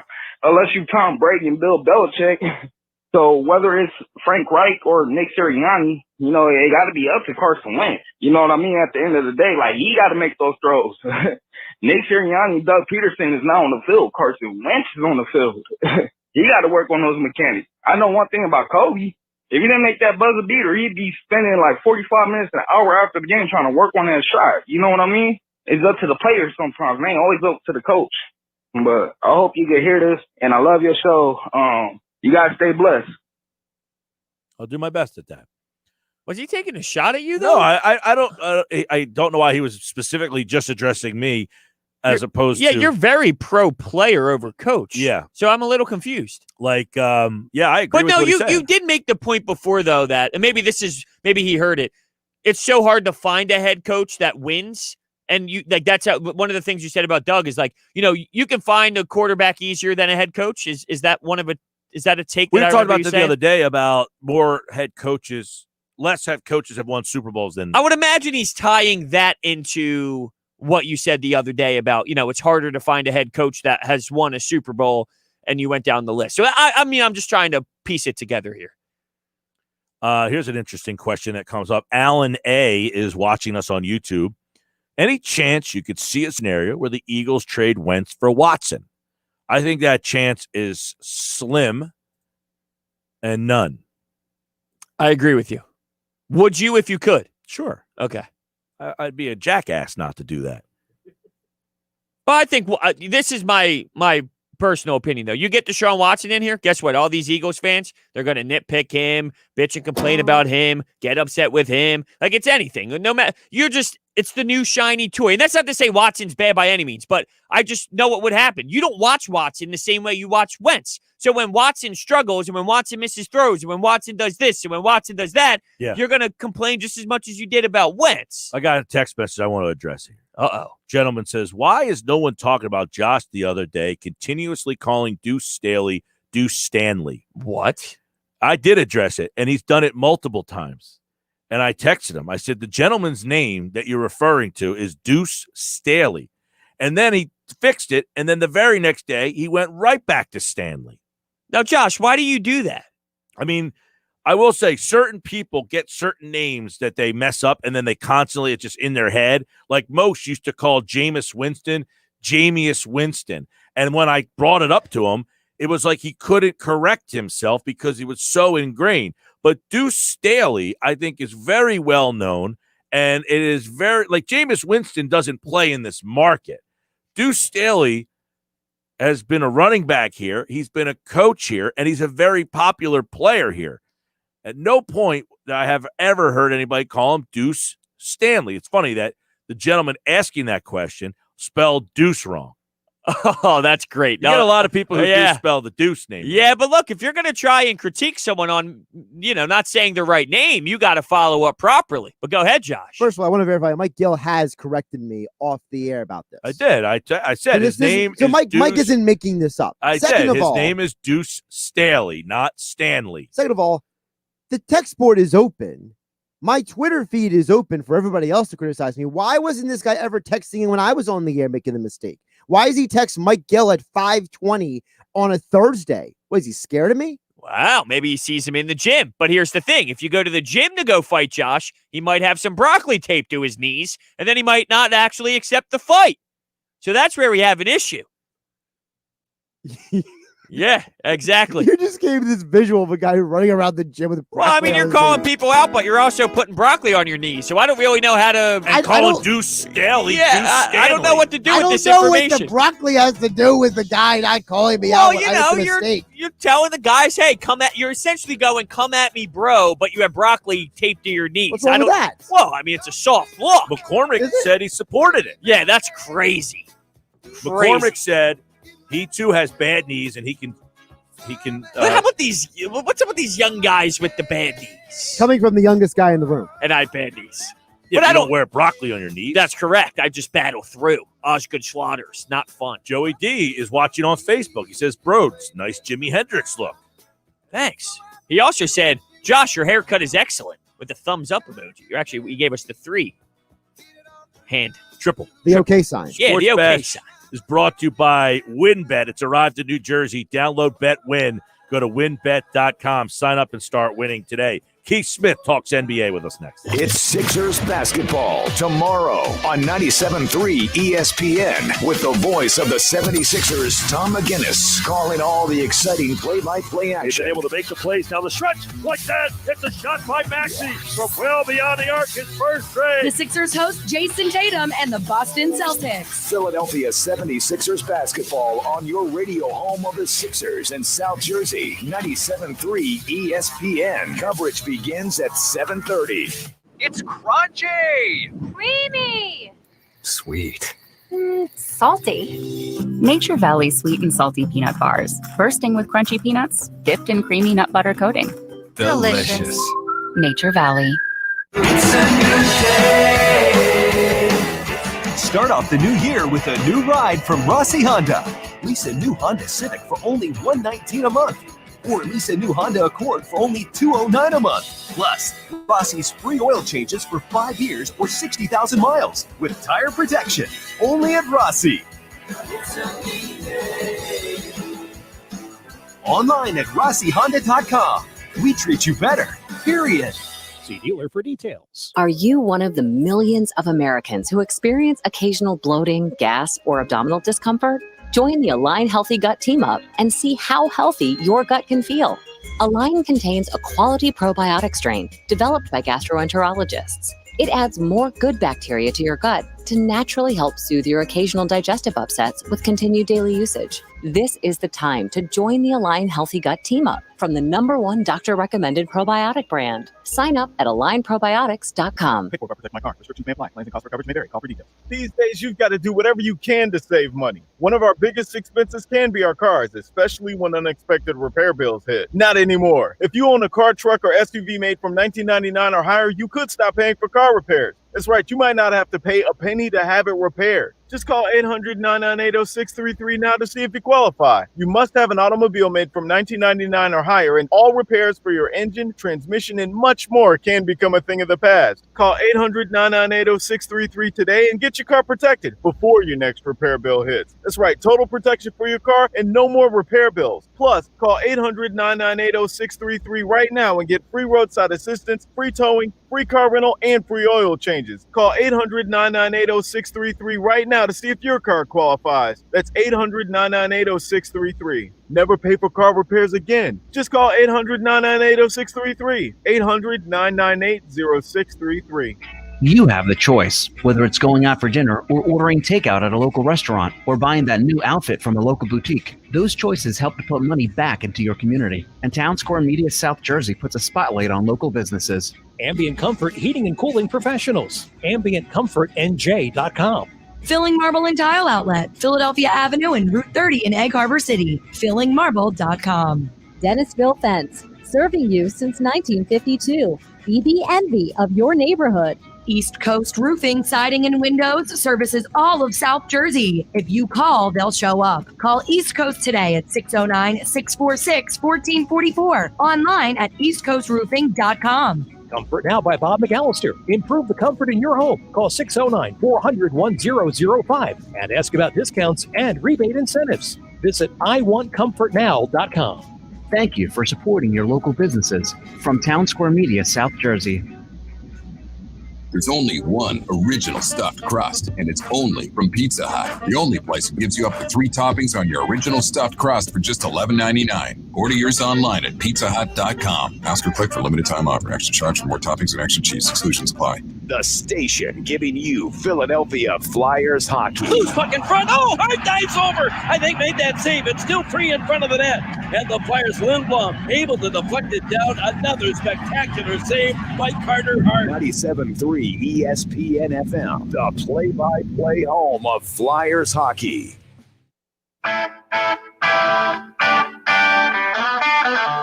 At 5:32, we'll continue on. Don't forget game night tonight. Josh has got Kevin Durso with a preview of tonight's Flyers-Bruins game. Sixers played Boston last night. A lot different outcome than those playoff games. Absolutely. Also, UFC this weekend. And new users on DraftKings can bet $1 on Conor McGregor to win by knockout in the first round. We'll be cashing out $257. Bet a little, win a lot. It's that simple. Download the top-rated DraftKings Sportsbook app right now and use promo code 973. Must be 21 or older. It's the only gambling problem. Call 1-800-GAMBLER. All right, let's look back at that and some of the things that Steve Smith, Yahoo Sports NBA, saw from the Sixers. And, of course, they played Boston last night. You know Boston very well. They swept the Sixers. What did you see different about this Sixer team? And maybe the way, I know no Tatum makes it a little difficult since they had no Curry, but what did you see about that game last night that maybe showed that, these teams were different than the ones that met in that playoff series last year that was dominated by Boston? Yeah, I think the biggest difference was Joel Embiid. He was absolutely a monster, and I think the biggest thing with Embiid is he's clearly committed himself to getting into shape this year, being able to play deeper into games. I think Doc Rivers is doing a really good job spotting when he needs a break. When he starts playing three-point line, it's time to take the big fella out for a few minutes and let him get a rest. And he's not riding him, for longer stretches. He's kind of coming, going hard for 6-7 minutes, and he'll come out for a few minutes, and he'll go back in and go hard again. I think that's really working for them. He was the biggest difference, and he was an absolute monster in that one. Yeah, and, obviously Boston doesn't have a whole heck of a lot to figure that out, but they haven't in the past either, and they've been able to figure out a way to kind of stop him. Why was last night different? Is it just a better Embiid, in your opinion? Yeah, he gets a better Embiid. He didn't – what he's done in the past against the Celtics, especially the last couple years, is he will play big to start games in the first quarter or so. And then as he gets into the second half, especially, he starts to wear down, and they're content to just let it. If he wants to take 10, 15 three-pointers, go ahead. Live out there. And he is not doing that now. Now he's getting down inside. He was forcing the issue all night, drawing fouls. There were a couple questionable ones, but for the most part, they were pretty good calls. And that's going to happen when you've got that guy, and they did a good job playing through him all night long, especially down the stretch. And he's become such a good free throw shooter now. That's probably the best play they have is throw it to him in the post and let him go to work. Yeah, I was going to ask you what your thoughts were on the free throw disparity. I think I saw you tweeting a little bit last night.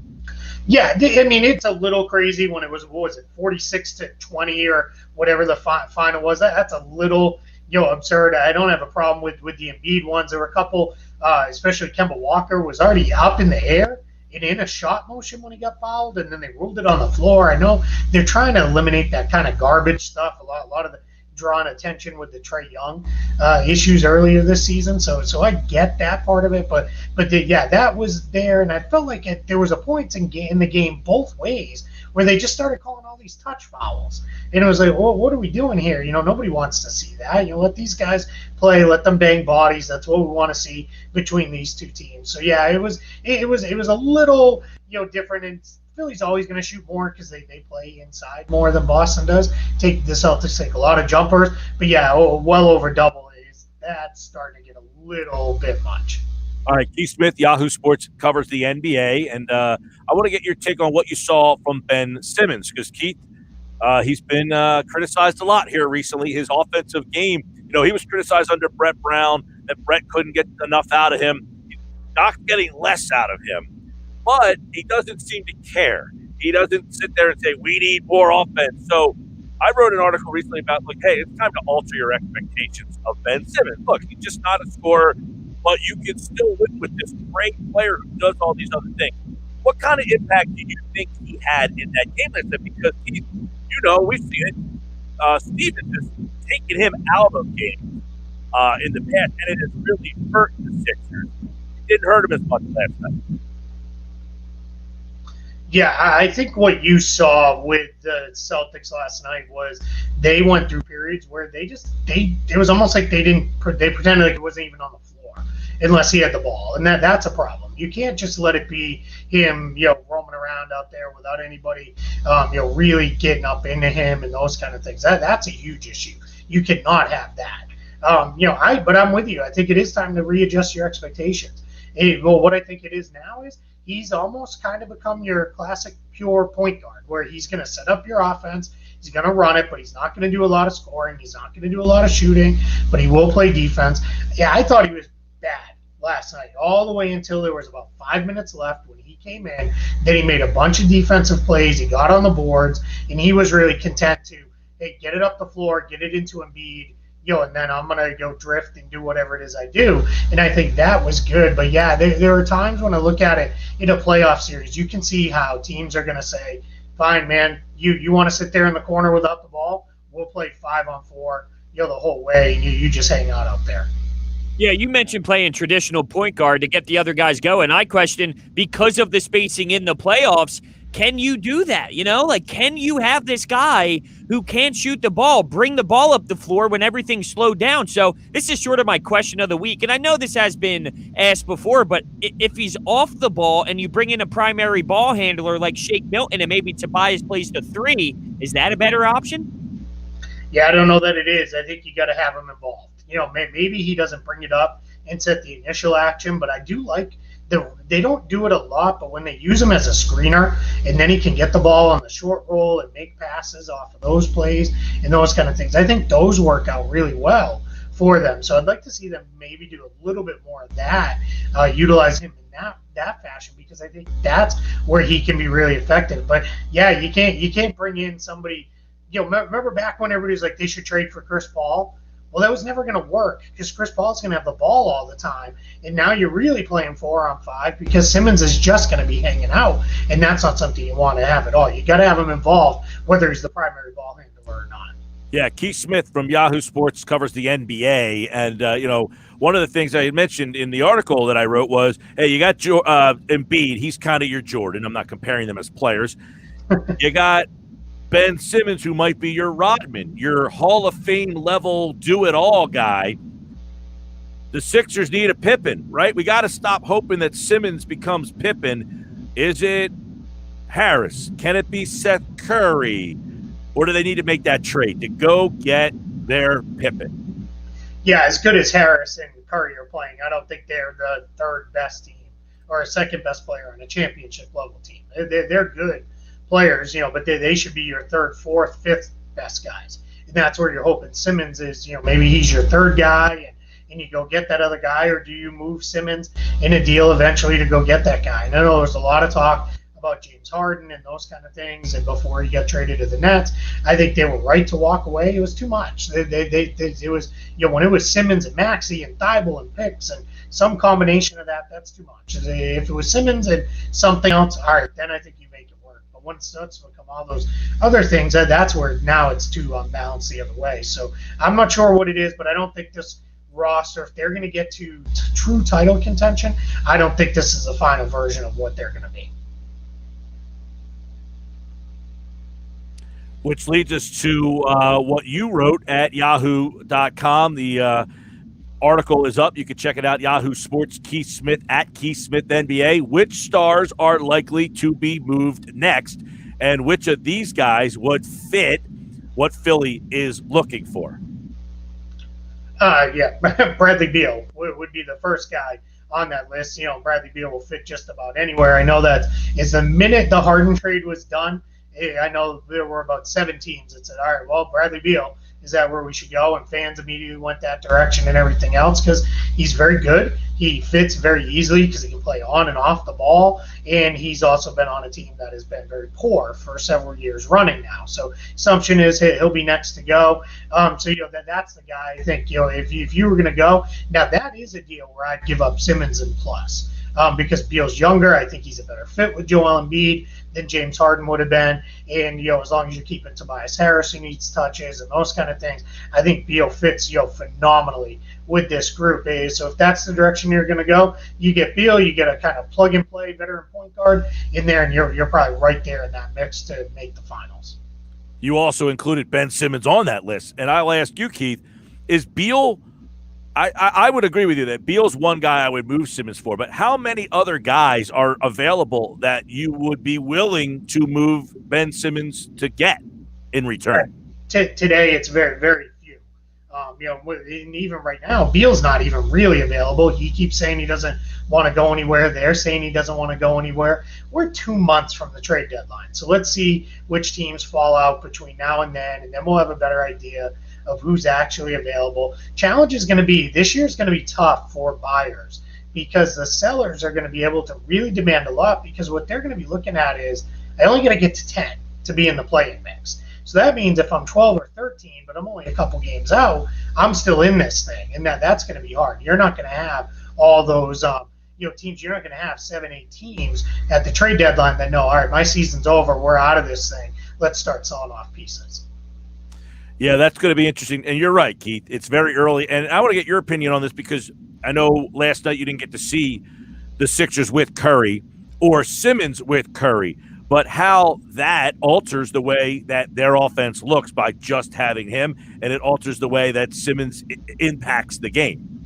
Yeah, big time. Well, when they have him, it's very different because what that does is it opens up the floor. When you have him and Danny Green, despite even when he's not shooting well, he's still a respected shooter. So teams are still closing out to him tight. Tobias Harris, who's having his best season I think he's ever had, and is playing fantastic. And then Embiid eating up everything in the paint. What that does for Simmons is that opens up the floor because then you can't help, you can't pinch on him on those drives. What he has to do, though, which he didn't do against Boston last night, which was driving me insane, was when you're in the paint against Jeff Teague or Peyton Pritchard and you're passing out to guys out at the arc, that can't happen. He's got to force those looks up. He's got to go up strong over those guys. That can't happen. And that's when you have Curry, that floor opens up, and he should be able to be a much more effective attacker off the dribble because even when teams back off him and say, hey, we'll let you take the jumper, he's still so big and so strong, he can still force his way into the paint and get to the rim, even with guys playing off him. What do you think went wrong for the Celtics to only score 17 points in the fourth quarter? Now, clearly Tatum and a healthier Kemba Walker is a different factor, but, things definitely got tough for them. Yeah, Philly locked in, especially those last 5 minutes or so. They were really dialed in defensively. There was no lapses. There was the one, I want to say it was Peyton Pritchard, got the one wide open three that, had that gone down, it might have, the game may have played out differently. But they really did a good job. They were connected. Their switches were on point. They were all over everything. And then Embiid was really kind of owning, everything inside and around the paint. So that was tough for the Celtics side. Kemba Walker still finding his rhythm. Brad Stevens, because I think knowing it was going to be such a close game, didn't play him to start the second half. and then brought him in late in the third quarter, and then played him deeper into the fourth quarter because he's working under this 20 to 22 minute restriction. That'll go up to about 28, which will allow for a more normal substitution pattern. But that what it was, there was a lot of focus on Jaylen Brown, and that put Marcus Smart in that awesome offensive creator spot, and that's going to be tough for Boston. Smart did a good job. He really kind of kept them in the game, but yeah, they need the other guys to be there and in rhythm against the defense as good as Philadelphia's. Keith, are you intrigued to see what Boston counters with Friday night? This is the interesting part about playing these 2-game series is, all right, we tried this on Wednesday. Let's see what happens if we do this on Thursday or Friday. Yeah, it's fun. It's almost like the playoff series, right? It's a little mini playoff series. The one thing is Brad Stevens is never going to show you everything because I think he knows there's a good chance they're going to see this team again come playoff time. So he's definitely not going to show you everything he wants to do. He'll hold back a little bit. But yeah, the Celtics announced this afternoon they're not going to have Jason Tatum. So, they're going to be down him again. But yeah, I would expect a little different tweak in how they defend Embiid. Daniel Tice hinted at that post-game that they got to keep him from getting the ball. That needs to be the first. So I wouldn't be surprised if you see some fronting, maybe a little bit more aggressive doubling, which Embiid's got better handling the doubles, but that's somewhere where you can still make a little bit of hay, especially if Simmons is there, if you can force that ball to be swung to him. So, yeah, I think they'll change those coverages up a little bit. And then I think they'll run more pick and roll at Embiid. It was successful when they did it, but they didn't run a lot of it early, except for early in the game. So I think you'll do a lot more of that to try to wear him out late in the game. He's Keith Smith at Keith Smith NBA. And, of course, we'll have Sixers and Celtics Friday night right here on 97.3 ESPN. Check out his work at Yahoo Sports. And, of course, every Thursday we'll talk NBA. A lot of Sixers Celtics because those are the two teams matching up. And he, like all guests, appeared via the Boardwalk Honda hotline. All right, Keith, good to see you, man. Really appreciate it. Yeah, Brodes, I like the flowing locks, man. I don't have that, so I have to rock the hat. Oh, did you go to Boston College, by the way? Did, yeah. I'm a BC, kind of. I finished out school there. Okay, yeah, no, I got a couple friends that played hockey there growing up. So. Nice. Yeah, great school, man. Eagles. So yeah, absolutely. Thanks for the love with the flow, though. I've been getting criticized as getting a little long. It's like, no, this is what it needs to be. Yeah, but mine's getting a little long. It just gets curly in the back. That's good. You need that. Well, Joey D says, nice Jimi Hendrix look. He wants to give you the shout out there. All right, Keith, we'll catch up with you, man. Thank you, guys. Appreciate it. Y'all stay safe, you and yours. You do the same. Keith Smith, like all guests, appeared via the Boardwalk Honda hotline. When we come back, we got tonight's 5 to close out the show. And Josh has game night tonight and Durso, 6:20. Stick around. This is The Bash on 97.3 ESPN. Live on Facebook, Twitter, and YouTube. It's Philadelphia Flyers hockey tonight on 97.3 ESPN and the free mobile app with Tim Saunders and Steve Coates calling all the play-by-play action. Oh, big save by Carter Hart. The Flyers are in Boston to face the Bruins. Coverage begins at 7 p.m. It's Philadelphia Flyers hockey on the radio home of the Flyers in South Jersey. 97.3 ESPN. And listen live on the free mobile app. There's only one original stuffed crust, and it's only from Pizza Hut. The only place that gives you up to 3 toppings on your original stuffed crust for just $11.99. Order yours online at pizzahut.com. Ask or click for limited time offer. Extra charge for more toppings and extra cheese. Exclusions apply. Kendall Auto Plaza offers the area's best car and truck buying experience with 60 years of customer satisfaction and community service. What's on their 100-acre lot? A huge inventory of Ford, Lincoln, Dodge, Jeep, Ram, Chrysler, and over 100 quality and certified pre-owned vehicles. Whether you use your car, truck, or SUV for work or play, discover why Kendall customers are so loyal. Kendall Auto Plaza, exit 10 of the Parkway on Stone Harbor Boulevard, or shop from home at KendallAutoplaza.com.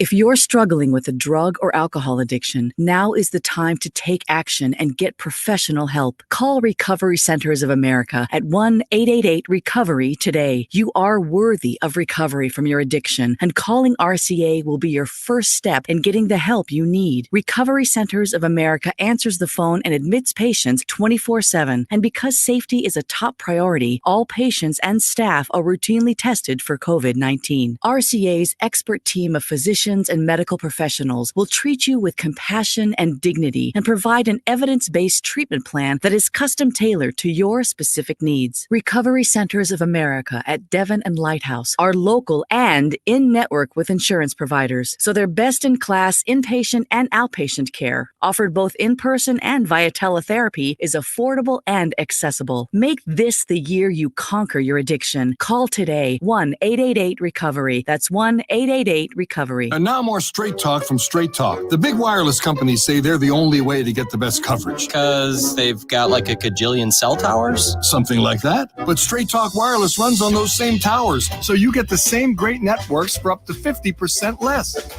I wonder if they're counting that one in Kickapoo, Kansas. Oh boy. Switch today and get our unlimited plan for just $45 a month with 25 gigs at high speeds and no contract. Straight Talk Wireless, no contract, no compromise. Savings may vary. See straighttalk.com. Every play is a play to bet on. Whether it's who scores next, a three-pointer, or a free throw, it could be the play that matters to you. So bet live at Unibet Sportsbook. Live betting options for every moment of the game. Sign up today and get $250 risk-free. Download the app or visit nj.unibet.com. Unibet Sportsbook. Crazy about the odds. Must be 21 or over to play and physically located in New Jersey. Restrictions apply. Gambling problem? Call 1-800-GAMBLER. Warning. This product contains nicotine. Nicotine is an addictive chemical. New Velomax nicotine pouches have arrived. You've got flavors with 5 new options, including wintergreen and cinnamon. You've got strengths with 2, 4, and the new 7 milligram strength. You've got freedom. They're tobacco leaf free, so you can enjoy them virtually anywhere. More flavors, more strengths, more freedom. You've got Velomax. Available at a convenience store near you or visit velo.com. Nicotine products. Underage sale prohibited. Website restricted to age 21 plus nicotine consumers. If you're very quiet, you can hear it. The joy, the freedom, the crunch. From 100% whole grain oats. Stay outside longer with Nature Valley Oats and Honey Crunchy Granola Bars. We are better outside. You ready for competition? It's time for 5 questions. 3 ain't enough, man. I need 5. Number 5 will always love you. 5 times. Now can you dig that? All right, time for 5 questions. Get ready to wrap up the show tonight. At Mike Gill Show on Twitter. Follow me there. At Brodes81. What do we got? All right, we're going to go all Flyers here for the game tonight, all right? Will Bunneman record a point, though? Come on. Have some optimism. Carter Hart, over under 1.5 goals allowed. Gonna go over. Okay. Not his fault, though. Oh, defensive breakdowns. Yeah, I mean, turnovers. Bunneman's playing. But oh, come on. That's funny. Will the Flyers kill off every penalty? Yes. Yes, indeed they will. Travis Konecny, does he score a bingo? Nah, no bingo for TK. No, but I'm going to go with a goal tonight for Kevin Hayes. Hazy getting on the board. Maybe on the penalty kill. A little shorty. I'm being a little wishful thinking over here. What are the odds on that? I don't know. It's a great question. Maybe I can look that up while I ask you the last one here. Do the Flyers get the victory against Boston for a nice 4-1 start to the season? I would think so, yes, because Carter Hart can't look like this 2 games in a row. So I got Flyers. I know it's on the road tonight, right? Yes, it is their first road game. So I got Flyers winning tonight. Carter Hart, I'm going to go a little 4-2 bingo. I like it in the basket for Kevin Hayes and another ripper in there for, let me go, Ivan Provorov with a slappy-dappy from the old blue. Wow. Now I'm trying to find, I don't even know if you can bet on someone to score a shorty. You can score them to score the goal, but in terms of a shorty, I can't find that option. That's astronomical. Is it? Just to bet on saying they're going to score a short-handed goal? For a specific player to score one? Do you think that's crazy for them to have or not have? Just, no. Who the hell is going into a game thinking you're going to score a short-handed goal? Well, maybe if the odds are big enough. How many times does a team score a short-handed goal during the course of a season? That's a great question. I honestly don't know off the top of my head the number that it would be. Like, it happens. It's like getting a safety in football. No, a little bit more than that. A little bit more than I'm that. saying, like, it's the equivalent of, like, getting an onside kick. No, more than that. I agree. I'm just saying, like, I'm trying to find stuff that is rare in the sport. A shorthanded goal is one of the rarest things to happen. I'm trying to figure it out. Shorthanded goals as a team score in a course I'm trying to Google. My guess would be in an 82 game slate, I'm giving you 8. By most shorthanded goals by a team in 1 year. Let's just see what that brings up. On average, I'm going to say about 8 per team. Oh, I mean, it would be nice if Google actually participated. All right, well, we'll have to find that out for you tomorrow. 2 in 1 period was the most ever by the Toronto Maple Leafs in 1947. Yeah, rare. Game night's up next. Kevin Durso joins Josh at 6:20. Maybe Durso's listening and knows the answer. Oh, he'll know it. Thanks to all our guests today.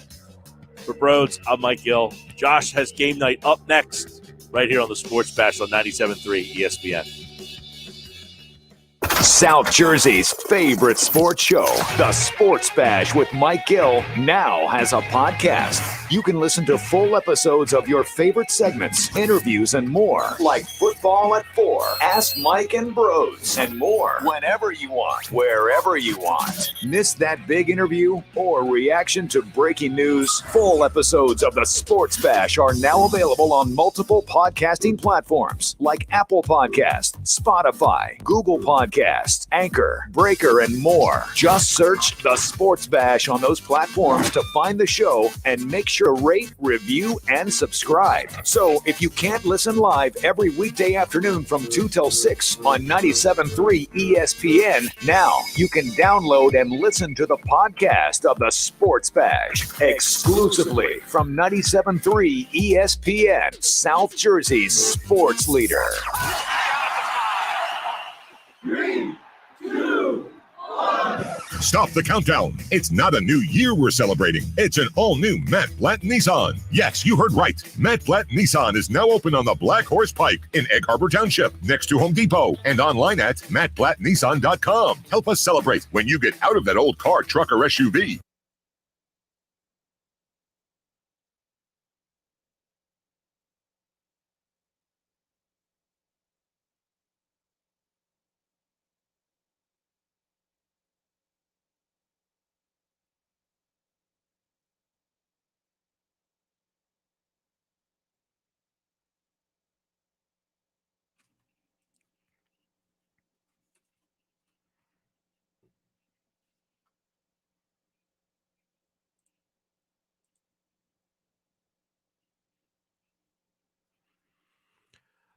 Coming up on a happy hour Friday, we'll continue to react to the new Eagles head coach, Nick Sirianni. Adam Kaplan joins us for Football at 4.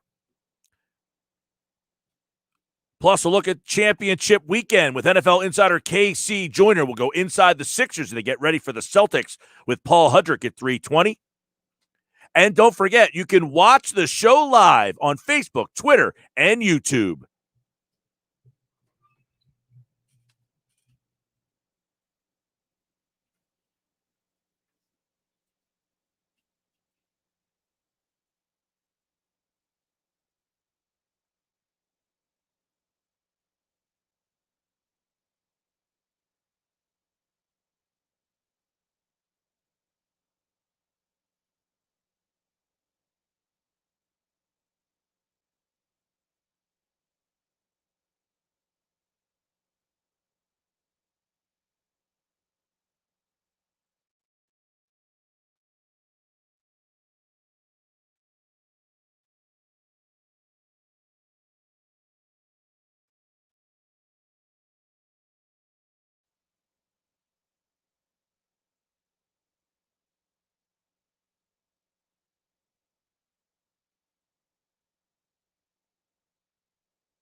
Hart and Joel Embiid, 97.3 ESPN, WENJ, WENJ HD, Millville, Atlantic City.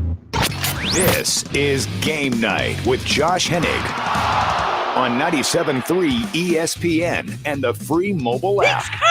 Now, live from the Matt Black Kia Studios. What a move! Here's Josh Hennig. Thursday edition of Game Night, and the Eagles have a head coach. How about that?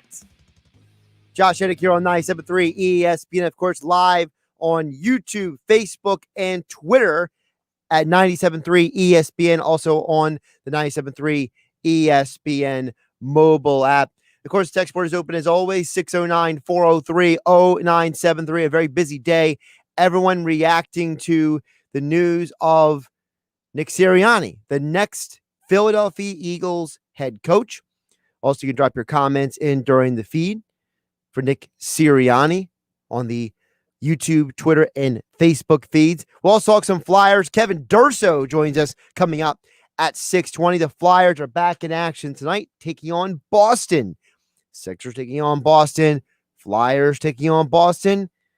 Feels pretty cool, actually, having a little extra rivalry stuff going on in the city. But we got to start with the Eagles because, yeah, the Flyers played tonight, but the Eagles, they have a new head coach, and his name is Nick Sirianni.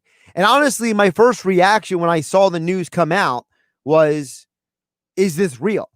I wanted to double check. Was the blue check mark next to Schefter's name? Was everybody reporting it legitimate? I wanted to be sure because so many times in the past, when you see a news story like someone getting hired, you got to double check. You got to mentally check. All right, is this real? What am I looking at?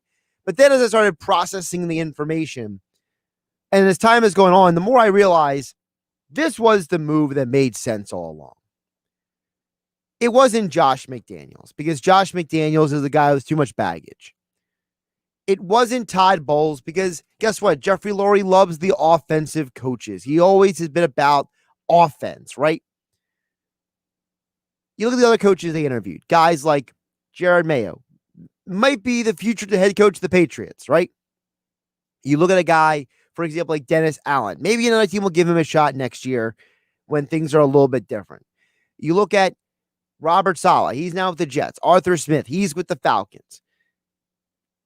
Deuce Staley would have been an interesting choice, but Deuce, I think people have put too much value on Deuce because they are familiar with him and they lack the familiarity with a guy like Sirianni. And Nick Sirianni is a guy who has a lot of NFL experience. This is a guy who's been coaching the NFL since 2009. He's not a guy who just happened to come around.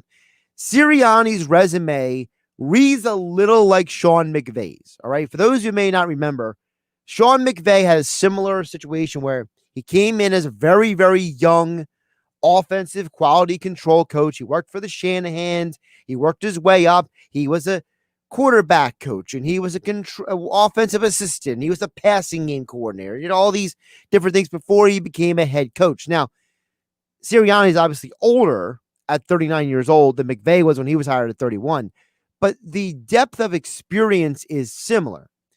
Sirianni is a guy who has shown you that he can work with a lot of different people. He's worked with Todd Haley. He's worked with Romeo Crennel. He's worked with Frank Reich over in Indianapolis. He also worked with Mike McCoy with the Chargers. So you know that he's worked with a lot of different people. He's not somebody who can't work in different situations. That's a good thing, by the way, in my opinion. He was hired by Todd Haley to be the offensive quality control coach, worked with the receivers coach under Romeo Crennel before he left for the Chargers in 2013, where he worked with Frank Reich and others on Mike McCoy's staff with the Chargers. Now, remember with the Chargers, he was a wide receivers coach. He was a quarterbacks coach. He was a lot of different things. And then he became the offensive coordinator for Frank Reich in Indianapolis. So this guy has worked his way up the ladder. This isn't some brand new fresh face that nobody's ever heard of. Just because you may not be familiar with him doesn't mean that he's not well known around the NFL. He's a known commodity in the league. And that to me is a huge deal. That's a huge part of all of this because it's not like this team hired some no-name that nobody has ever heard of. People legitimately didn't know who Andy Reid was, except for people in the NFL. People have an idea, at least, who Sirianni was. Listen, I have a buddy of mine who lives out in Indianapolis, and he texted me, and he's like, he stole our offensive coordinator, man. People knew who Sirianni was because he was a coordinator, because he was seen around the league. So don't overlook the reality that Sirianni is a legitimate candidate for this job. He may not have been the person that some people wanted for the job, but he's a legitimate candidate for the job. So when you think about the situation with the Eagles and Sirianni, let's be realistic. This organization came in here with a plan. They wanted to have the most spread out coaching search, an exhaustive coaching search. Remember, that was the term they kept using multiple, an exhaustive coaching search. Okay, great. You had an exhaustive coaching search. You interviewed 10, 11 people. You interviewed Kellen Moore. You interviewed all these different people. But Sirianni makes sense because, one, the Eagles wanted an offensive guy all along. Number two, you knew that the Eagles were going to get a guy with at least enough of a resume to work with. And number three, you heard Jeffrey Lurie say at his press conference a couple weeks ago. Well, a week and a half ago. Or however long. It feels like it was way longer than it really has been. It's only been a week and change since Doug Peterson was fired. But the point is that Jeffrey Lurie said, I want a coach who can coach the other coaches. I think it's pretty obvious that that's what they got here. They wanted to get a guy who could coach. They wanted to get a guy who would go out there and take care of business when it came to this team. And when you think about the Philadelphia Eagles, this guy is probably going to bring in some pretty high-profile people. Mike Gill mentioned it earlier. Do not be surprised if you see a guy like Anthony Lynn or a Mike McCoy come in here as the offensive coordinator, and the defensive coordinator be someone like a Wade Phillips or possibly, potentially, someone like Romeo Crennel. You're not going to get, most likely, I would think, some very young whippersnapper in here to be these coordinator jobs. Sirianni's coming in here to be the head coach of the Eagles. He's not coming in here and going to treat it, in my opinion, based on his history, like some random dude. Because guess what? Sirianni himself is not some random dude. Sirianni is a guy who's going to take this job seriously. He is a guy who's going to take this job and he's going to run with it. And I think Nick Sirianni is a guy who I think that you should be interested in and hopeful and optimistic that it works out. Because in my opinion, guess what? You may not like to hear this. He's more qualified than Deuce Staley is. Yes. Sorry to disappoint some of you out there. He is more qualified than Deuce. I know that might not be a popular opinion. I know that might not be something that people want to hear. Guess what? It's just reality. And I'm not saying that to be mean. I'm not saying that to, be harsh or ridiculous or whatever you want to call it, right? I'm just telling you right here, right now. This guy is more qualified than half the coaches you interviewed. He has more NFL coaching experience than Kellen Moore. He has more NFL coaching experience than Deuce Staley. He has more NFL coaching experience than Brandon Staley, the guy who got hired by the Chargers for their job, right? You have a guy who has serious NFL experience as a coach. And if you're not going to get a retread, this was always going to be the right guy. Of course, the text board is open at 609-403-0973, 609-403-0973. You can also jump in on the comments on Facebook, Twitter, and YouTube. I'm looking right at you guys. Josh Hennick here in the Matt Blatt Kia Studios here on 97.3 ESPN. Of course, Matt Blatt Kia Studios, Black Horse Pike in Egg Harbor Township. Visit online at mattblattkia.com. betterhelp.com. Again, text board is open 609-403-0973. We'll get a comment, though, from the Facebook feed. And that would be from Joey D. On Facebook says, do you think Nick Sirianni is going to scheme the offensive weapons open and use the run game effectively? That's Joey D. and Ventnor. Well, Joey D., here's the thing. A couple things. One, you look at what the Colts did when Sirianni was offensive coordinator. First of all, they were top 10 in the NFL in points scored with Andrew Luck and Phillip Rivers. Two different quarterbacks, two different styles of playing the game. So if you got to think about it that way, you got to think about that you have a coach who knows, with Frank Reich, how to amplify the quarterbacks. That's number one. Number two, don't overlook the fact that they made household names out of nobodies.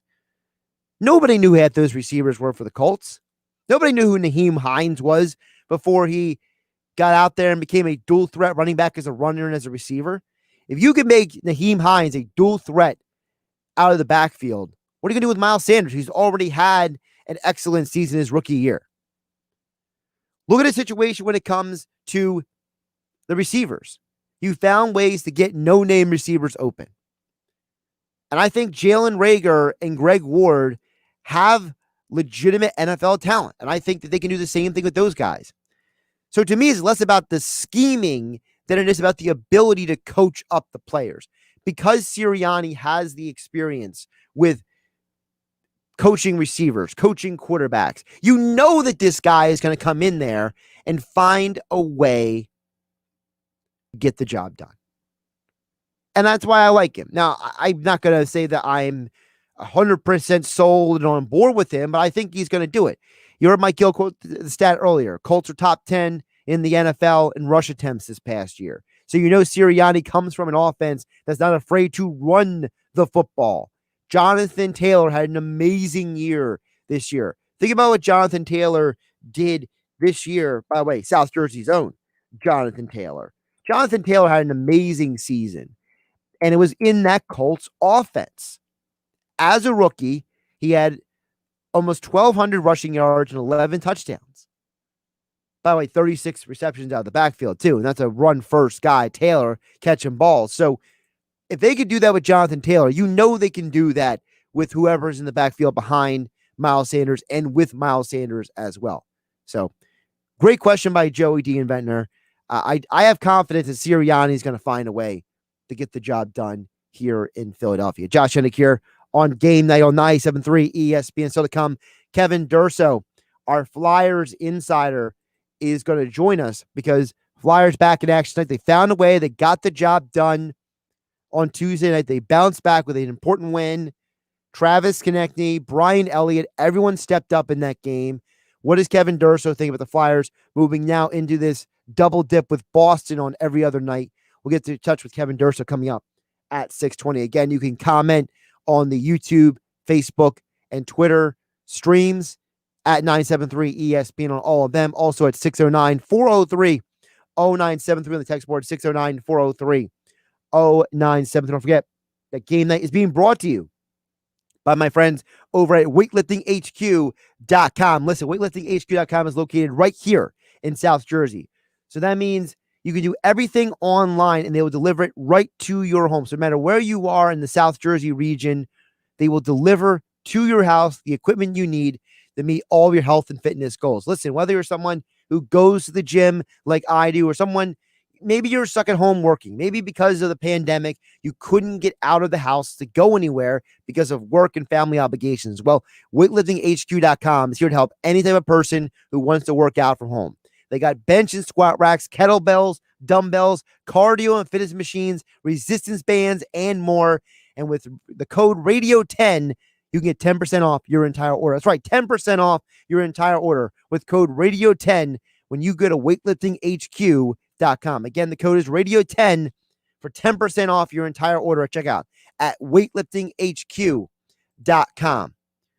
Again, 609-403-0973 is the text board to get on the conversation. And of course, you can comment as we are live and streaming on Facebook, YouTube, and Twitter for you to join the conversation as well, right here on 97.3 ESPN FM. Don't forget Flyers hockey tonight, taking on the Boston Bruins. And following that, we will have a Big Ten matchup in college basketball right here on 97.3 ESPN. We got Indiana versus Iowa. That's right. That man, Luka Garza, back in action right here on your radio on 97.3 ESPN tonight, following Flyers versus Bruins, as we are your home, not just for Flyers hockey, not just for Sixers basketball, not just for Eagles football, not just for the NFL playoffs, but also college basketball and March Madness. We got everything covered here, right here on your home in South Jersey for all the sports you need. 97.3 ESPN FM. And don't forget the 97.3 ESPN mobile app, where you can listen to Flyers game tonight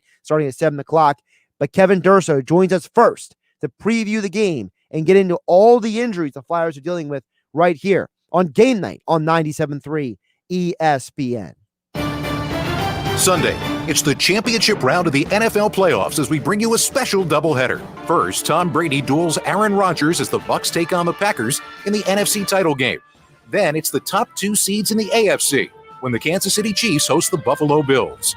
Hear the playoff picture unfold right here. Listen to the championship round of the NFL playoffs this Sunday, exclusively on 97.3 ESPN FM. Coverage begins at 2 p.m. Start the new year in a new Kia at Matt Blatt Kia in Toms River or Egg Harbor Township today. The new year is an opportunity to set new goals and start fresh. And at Matt Blatt Kia, our goal is to get you out of that old car you hate. Come in today or visit us online and get the credit you deserve this new year. 0% APR financing available for up to 75 months on new 2021 Kia Sportage LX SUVs in stock. Plus, Matt Blatt Kia in Toms River and Egg Harbor Township wants your trade, even if you owe thousands more than it's worth. Plus, you can't make a mistake with our 4-day love it or leave it return policy.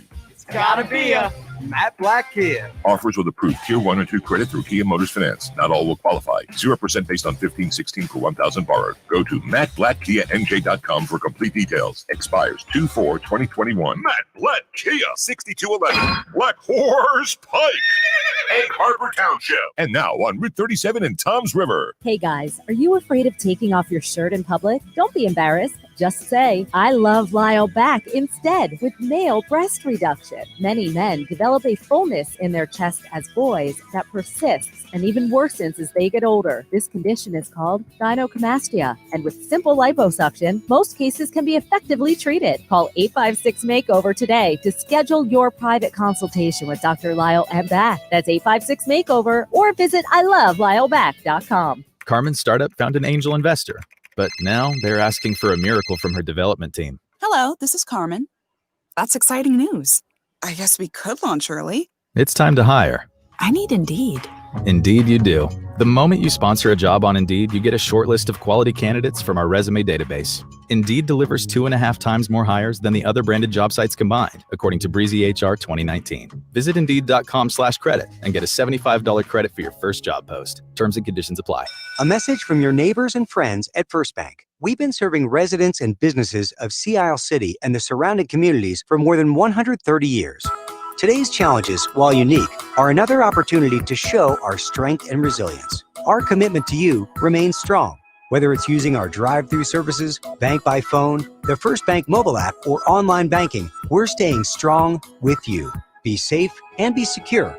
First Bank, here for you. Member FDIC, Equal Housing Lender. Are you one of the millions of Americans who experience occasional bloating, gas, or abdominal discomfort? Join the Align Healthy Gut Team Up and see how healthy your gut can feel.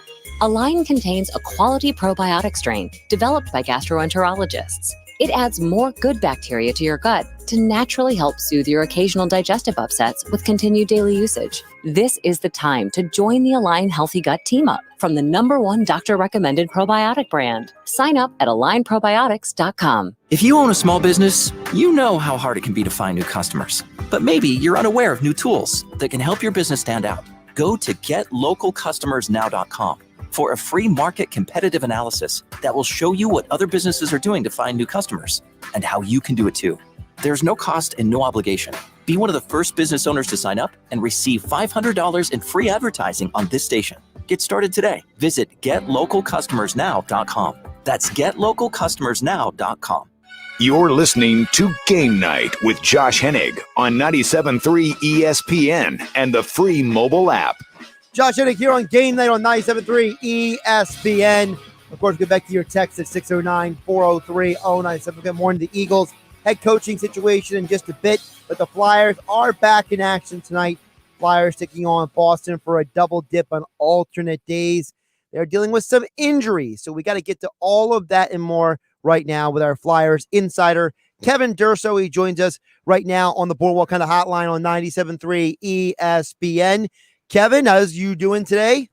I'm doing well, Josh. How are you?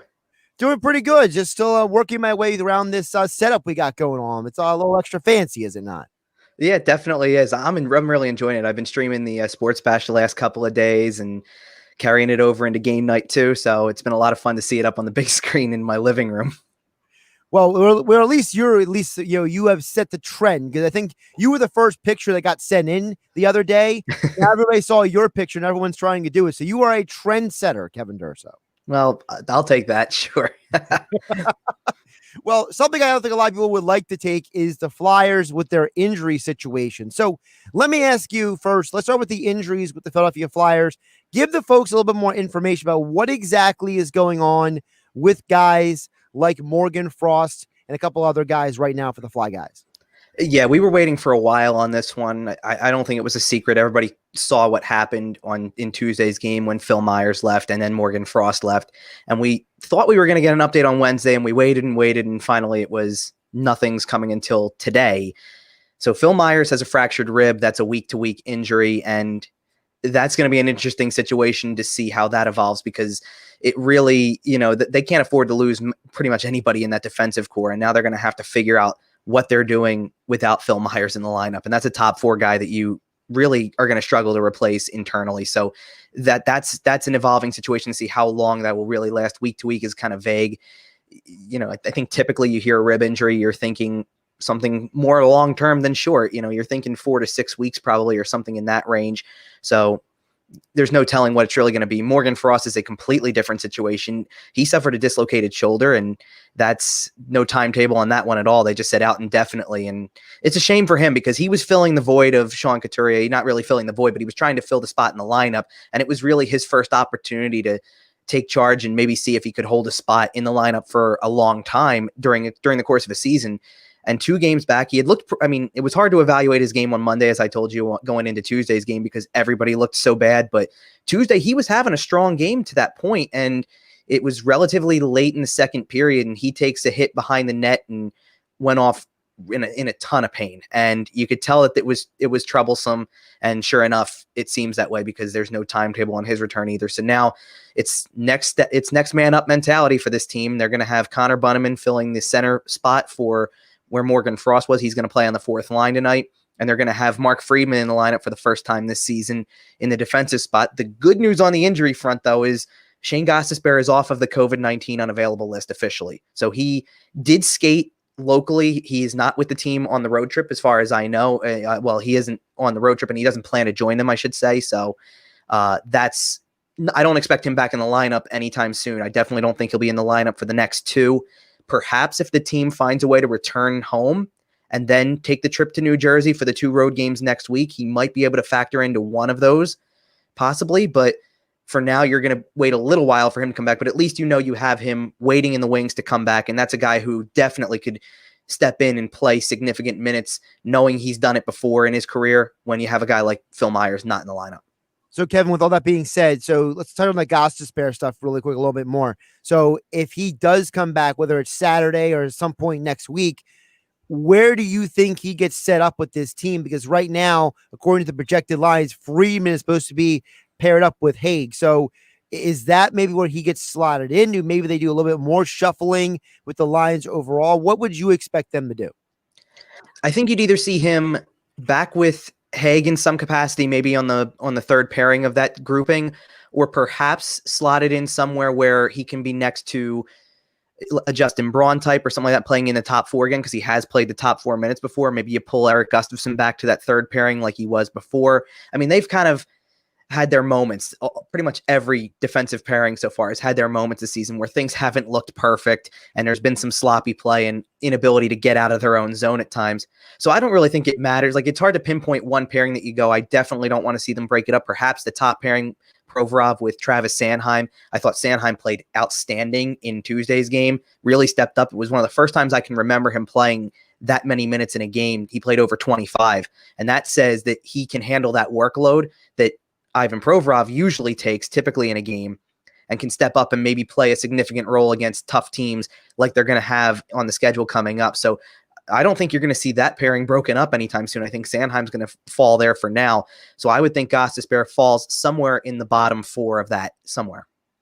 Kevin Durso joining us here on Game Night on 97.3 ESPN. Of course, you can follow him on Twitter at Kevin_Durso for all your Flyers coverage. Flyers versus the Boston Bruins at the top of the hour right here on 97.3 ESPN. Kevin, let's get back onto the ice now. So we got Gostisbehere coming back at some point, injuries, but this team still has to play tonight, and they're still going to play on Saturday. And let's talk about first the win on Tuesday. You and I talked extensively about the fact that they had to respond. They had to come out and do something to show that they weren't dead in the water. And I think it was a huge positive for the morale of this team to say, we won, we found a way to win. Our backup goaltender went out there and had a masterful performance, in my opinion. Everything seemed to line up to say, listen, if you had any doubts, this Flyers team is not to be doubted anymore.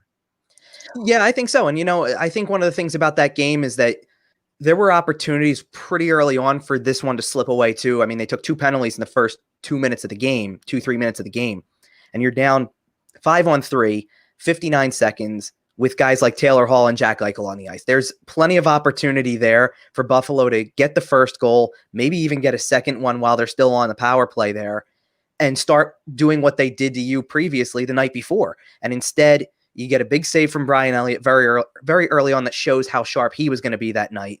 And then you kill off the rest of it without really giving up many opportunities beyond that. And I think that sets the tone for the rest of the game from a defensive standpoint.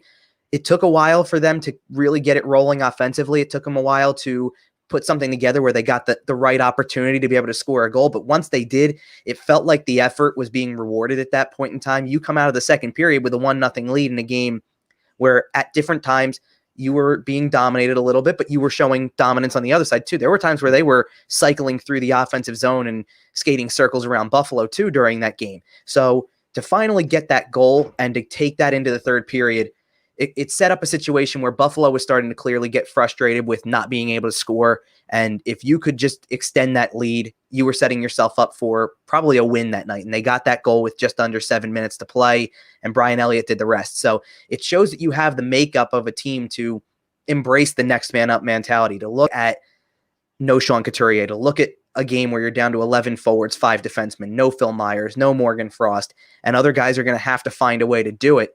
And that's why I bring up Travis Sanheim. That's a guy who I saw that took on the role and said, I'm not going to let this team defeat us tonight. I'm going to step up and play the best game I can to take care of a lot of the opportunities, to make the smart defensive plays, to make sure we come away with the 2 points that matter. The thing that you can say through 4 games so far, the Flyers are one of 2 teams in the division right now with 6 points in the standings.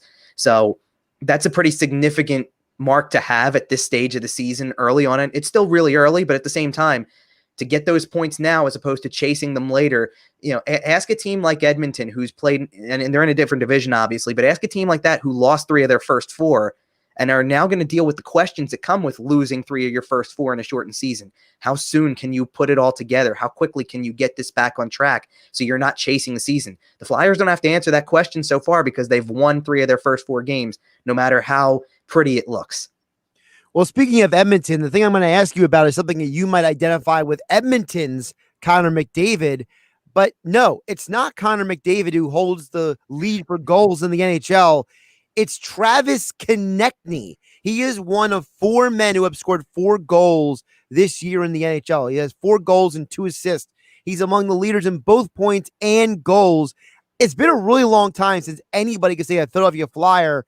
I know it's early in the year, but it gives you a little extra juice, right? It gives you a little bit extra, like, look at that. Like, there's a guy on the Philadelphia Flyers who is among the league's best at scoring. Yeah, that can tell you two different stories. It can tell you you've got one guy who's really good at doing that, and it can tell you there's a lot of other guys who aren't typically the goal scorer or the guy who puts up a lot of points. I don't think anybody on this team really questions that part of it. They'll take contributions from anywhere.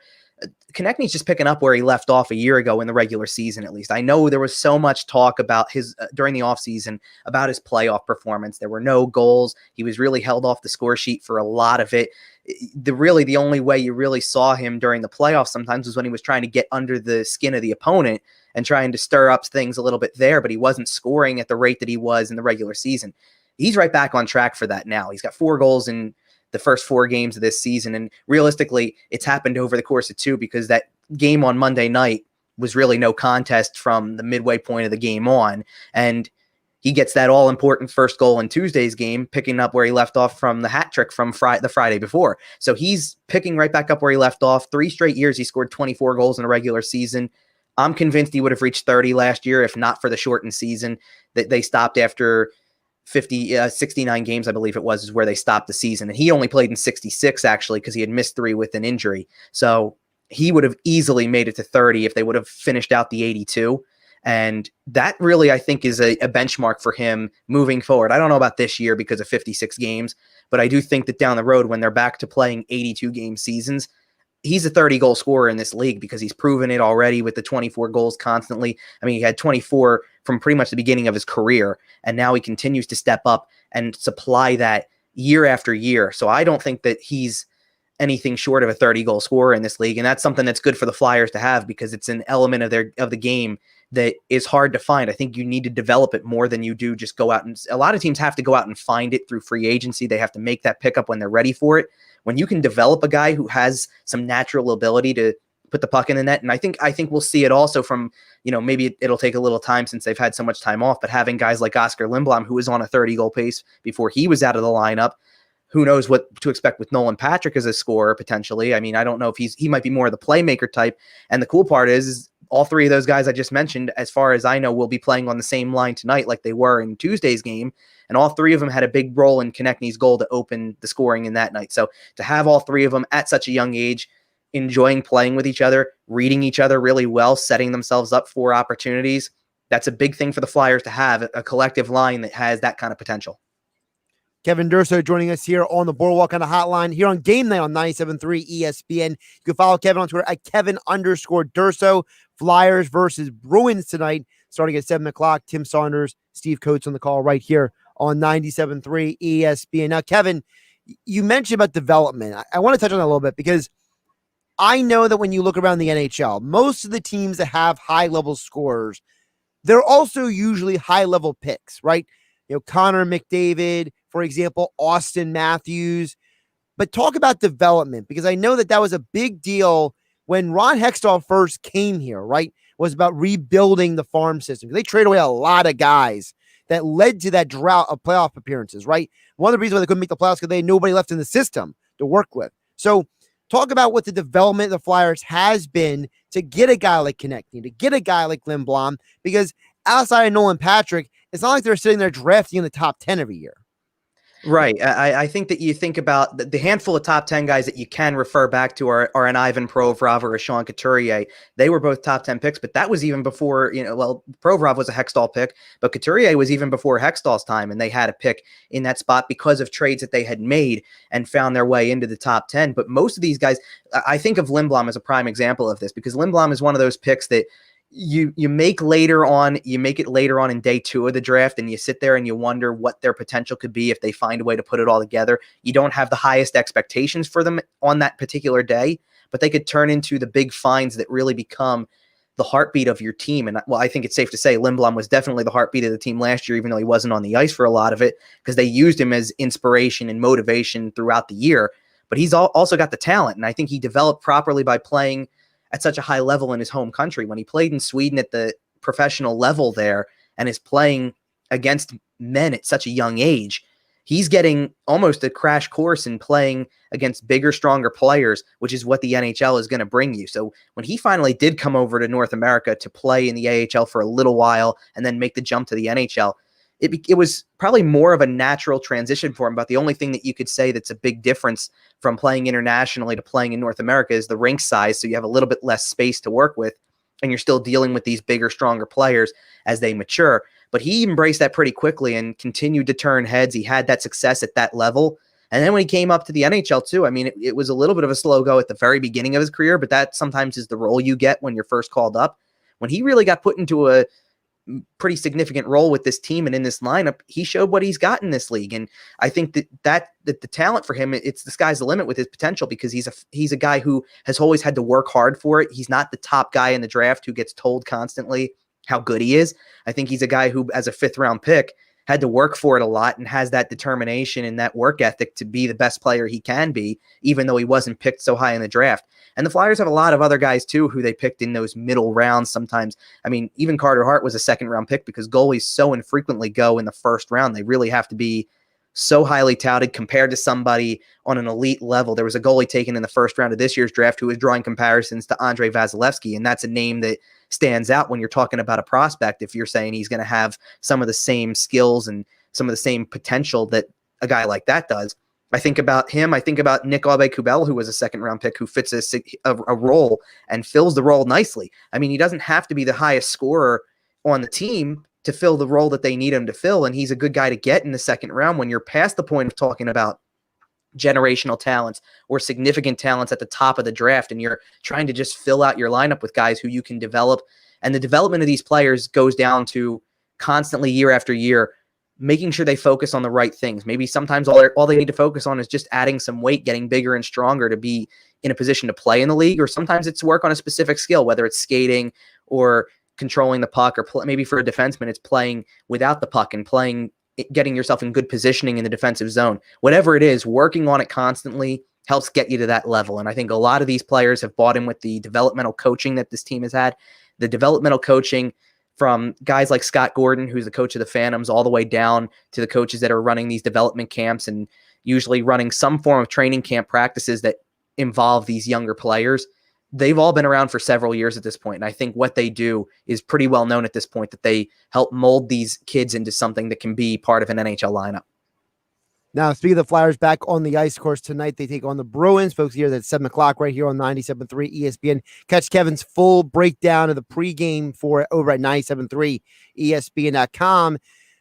The Bruins, longtime rival the Flyers, but the Bruins, they're in a very different situation than the Flyers, because they've had some more turnover on the roster than the Flyers have coming into this year. I think there's some guys out there on the ice. People look around like, who the heck is that guy when it comes to the Bruins? Obviously, Chara is down there in D.C., which is strange in of itself to see. So what can the Flyers expect to see from a Bruins team that, outside of Tuukka Rask and guys like Brad Marchand, there's some new names on this team? Yeah, there is. And I mean, you still look at that top line, and they're missing one key piece of that top line. David Pastrnak still recovering from an offseason injury, so he's not part of the lineup. So they're dealing with a big absence at the top of their lineup, just like the Flyers are without Sean Couturier. But they do still have Patrice Bergeron and Brad Marchand at the top of that lineup. And they're taking a guy who they picked in the 1st round, right around the mid-1st round, if we're talking development stuff too, a guy who I think they expect to take a bigger step this year, and that's Jake DeBrusk, who's on the right wing of that top line tonight. He's been on the team for several years, but I think they've been waiting for that big breakout season from him. He's had some significant moments, no question about it, but I think now is the time he needs to take a bigger step. Their second line has a couple of good players too. You think about David Krejci, who's been around since the Stanley Cup year for them. So that's a guy who's a fixture as well. But defensively, I think it's where you see look at them and you see some names and you go, who is that? I don't know that name, things like that.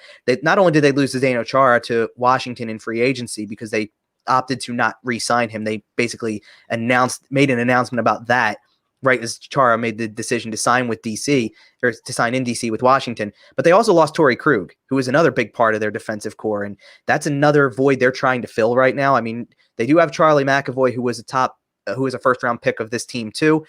But I think he's pretty much the leader of that defensive core at this point. And he's still early in his career. He was coming up to the NHL around the same time as guys like Ivan Provorov, Zach Werenski. These were all guys taken in pretty much the same draft year. And he's now expected to be the leader, kind of like Provorov is, but he's expected to be the leader, and he doesn't have Zdeno Chara, and he doesn't have Torrey Krug to kind of lean on this time. He's got younger players who are just kind of starting to get regular play in the NHL at this point. And they've got some good pieces there, and I definitely think they can lean on goaltending. They have, outside of, like I've mentioned with the Flyers tandem, I think they've got one of the best tandems in the East Division between Tuukka Rask and Yaroslav Halak.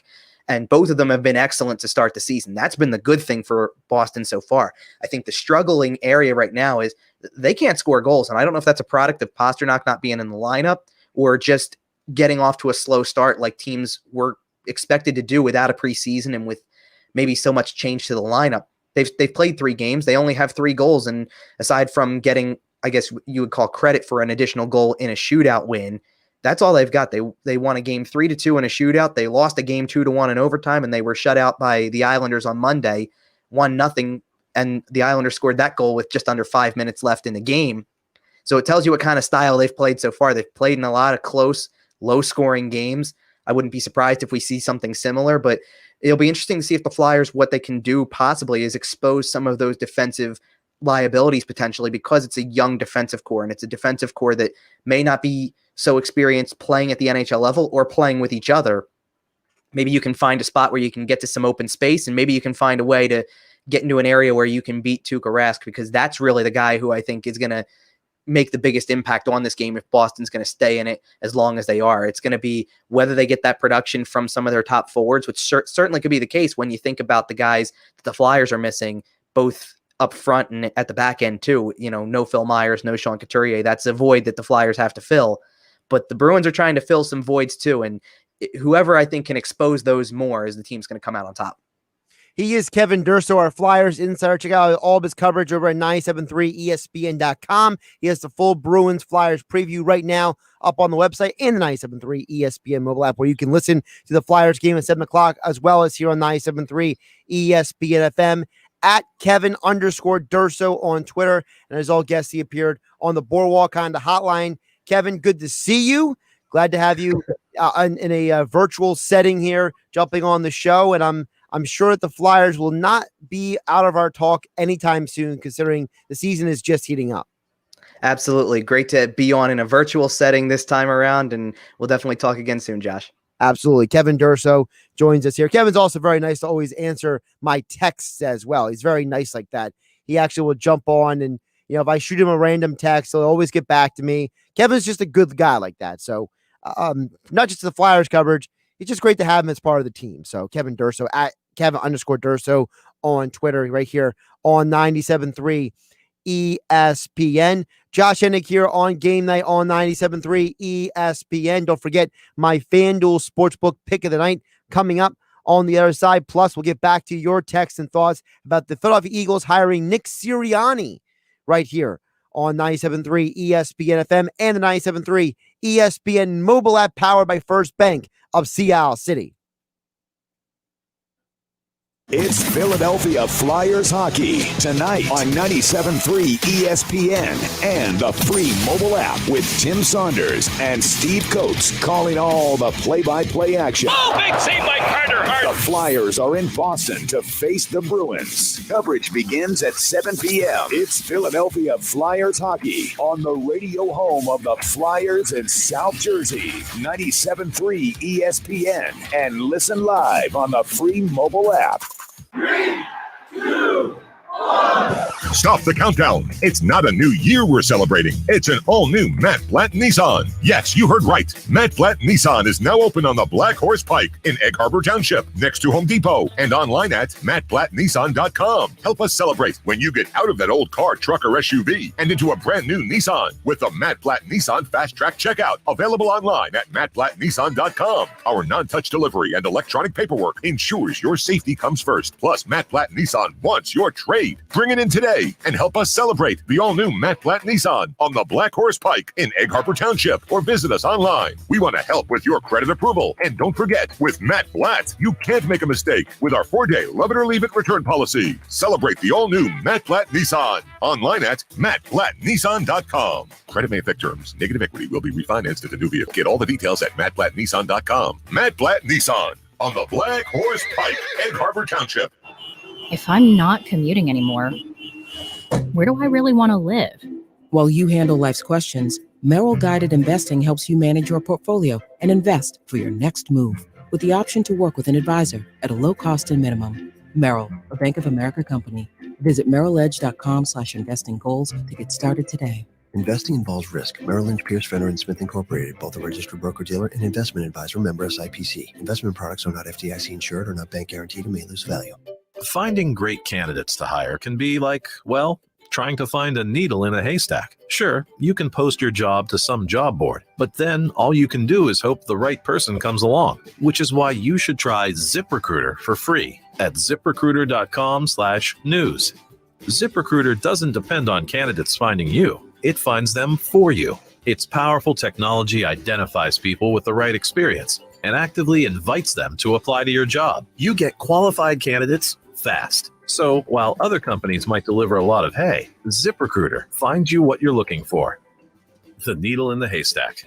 See why 4 out of 5 employers who post a job in ZipRecruiter get a quality candidate within the first day. ZipRecruiter, the smartest way to hire. And now you can try ZipRecruiter for free. That's right, free at ZipRecruiter.com/free. That's ZipRecruiter.com/free. ZipRecruiter.com/free. Beachcombing, baking cookies, learning French. Aren't these what you'd rather be doing than thinking about your Medicare prescriptions? Well, Walgreens is here to help you get back to it with convenient refill and pickup options, expert pharmacists to answer all your questions, and Medicare copays as low as $0. Zero. Which is also the number of cares in the world you'll have as you stroll the beach, eating cookies and speaking French. Oh la la. Walgreens. $0 copays apply to Tier 1 generic drugs and select plans where Walgreens is a preferred pharmacy. Before you drive the all-new Nissan Rogue, you gotta ask yourself, how rogue are you gonna go? We talking be one with nature in the desert rogue? Go snowshoeing in Alaska rogue? Or take the long way home just because kind of rogue? Just a question, but with 5 available drive modes, you're sure to find the answer. Go rogue in the all-new, fiercely reimagined 2021 Nissan Rogue, now with the most standard safety features in its class. See Owner's Manual for important safety information. Auto Pacific segmentation. 2021 Nissan Rogue versus latest in market competitors. Base models compared. Now, more Game Night with Josh Hennig on 97.3 ESPN and the free mobile app. Josh Hennig here on Game Night on 97.3 ESPN, 97.3 ESPN mobile app, and live on Twitter, Facebook, and YouTube. Just follow 97.3 ESPN on all those platforms. And you can see me wearing a Flyers black and orange shirt. It's actually not a Flyers shirt, but it just looked like it was a good shirt to wear on Flyers night talking to Kevin Durso. I just thought I'd kind of fit in a little bit. My wardrobe is very basic, by the way. I wear a lot of black. So it is what it is. So black and orange, I had that. I decided Kevin Durso's coming on. Flyers are playing tonight. Why not? Why not change it up a little bit? But we will get back to the Eagles talk in just a moment at 609-403-0973, 609-403-0973 to get on the conversation right here on 97.3 ESPN. Also, you can get in touch with the show when you follow us on Facebook, YouTube, and Twitter. You can comment on the stream as well. We did have a texter chime in. Texter chimed in early on the Sports Bash, wanting to criticize me for my pronunciation and mispronunciation of Deuce Staley's name. Yes, it's Deuce Staley, not Deuce Stanley. Text chime, good job, buddy. He says you said Deuce Staley's name right tonight. Well, yes, I did. And that's because when somebody tells me I do something wrong, I admit I did something wrong and I correct it. Because I'm just that kind of guy. I own my mistakes. I can't speak for everybody else in the world, but I own my mistakes. I own up to them, and I try to be better. You know, as was Mike Greenberg say, you know, trying to be better every day, or whatever his slogan is. By the way, Greeny, Monday through Friday, 10 a.m. to noon, right here on 97.3 ESPN. Anyway, before we get to more thoughts on the Philadelphia Eagles hiring Nick Sirianni, I do remind you about my friends over at FanDuel Sportsbook. Listen up, football fans. I got the perfect way for you to make the playoffs even more exciting this weekend. It's called a same game parlay, and they're only available on FanDuel Sportsbook. Look, a same game parlay is pretty awesome. All you got to do is jump on the FanDuel Sportsbook, click on that same game parlay tab, and you can do any kind of bet you want. You can take the money line, the spread, the over-under, player props. You can combine them all for a same game parlay, and you can only do it with FanDuel Sportsbook. And right now, if you use my promo code Hennig, That's HENNIG. My promo code when you sign up. You can get same game parlay insurance. That's right, same game parlay insurance. So when you bet a same game parlay of 3 legs or more, you get it protected. And if you lose the final leg of your bet, they will give you the bet back. Again, same game parlay insurance, but you got to use my code HENNIG when you sign up. HENNIG when you sign up with FanDuel Sportsbook. You only can do the same game parlays with FanDuel Sportsbook. Again, promo code HENNIG for FanDuel Sportsbook. Must be 21 or to play. Must be present in NJ or PA. Max refund $25.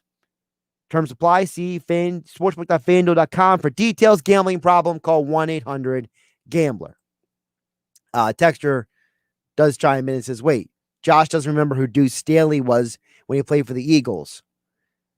Now, he says it with a laughing face. I did watch Deuce when I grew up, actually. Here's the problem. So, and this is, the fact that this is being brought up is hilarious because there's actually, we all have trouble with a certain word, right? For some reason, I've always conflated Staley and Stanley. Part of it is because one of the first baseball cards I ever got when I was a kid was Mike Stanley. You know, the guy who played for the Yankees and the Red Sox. So that name is stuck in my head very often. And many times when I even say Deuce's name, I have to try to remember it's not Stanley, it's Staley. And I make the mistake. I did watch Deuce when I was growing up. By the way, Deuce also played for the Steelers. That's how much I remember about Deuce's career. So I know exactly who Deuce is, Texter. I know you're probably saying a little bit in tongue-in-cheek, but I do remember who he was. I remember watching him with the Eagles and the Steelers, and I'm happy that he's been on the Eagles coaching staff. But guess what? I made a mistake. I said his name wrong. Sorry to disappoint everybody. I am fallible. I make mistakes. Ooh, that's dangerous. So dangerous to admit when you're wrong. Oh, my goodness. But, Jeff, at Summer's point, I appreciate you jumping on the conversation at 609-403-0973, 609-403-0973. Jeff follows up and says, Deuce was my man. My first game I'll never forget. I was probably 11 or 12, and the whole crowd would scream, Deuce. I'm pretty disappointed we didn't choose him as the head coach. Fan and player favorite. That's from Jeff and Summers Point. Yeah, and listen, I understand there's a lot of people out there, like you, Jeff, by the way, that are saying, listen, I wish they would have hired Deuce. He was an Eagles guy. He was the guy they should have hired, right? But at the same time, you got to remember that Deuce is a guy that he is because of the Eagles. The Eagles were the one who gave him the coaching job. The Eagles are the one who gave him the coaching opportunity. No one else was giving that to him. So don't ever forget that. There's a part of you that says, well, Deuce should have an opportunity. Okay, well, doesn't make Sirianni any less qualified for the job. I love the fact that Philadelphia fans are so loyal as they are. But listen, if Sirianni comes in here, has a ton of success as a head coach, and get you back to another Super Bowl, I don't think anyone's going to be worried about Deuce Staley anymore. But that's just me. 609-403-0973 is the text board. I promise you I give you my pick for the night. First of all, my DFS pick for the night. On DFS, Kyle Kuzma.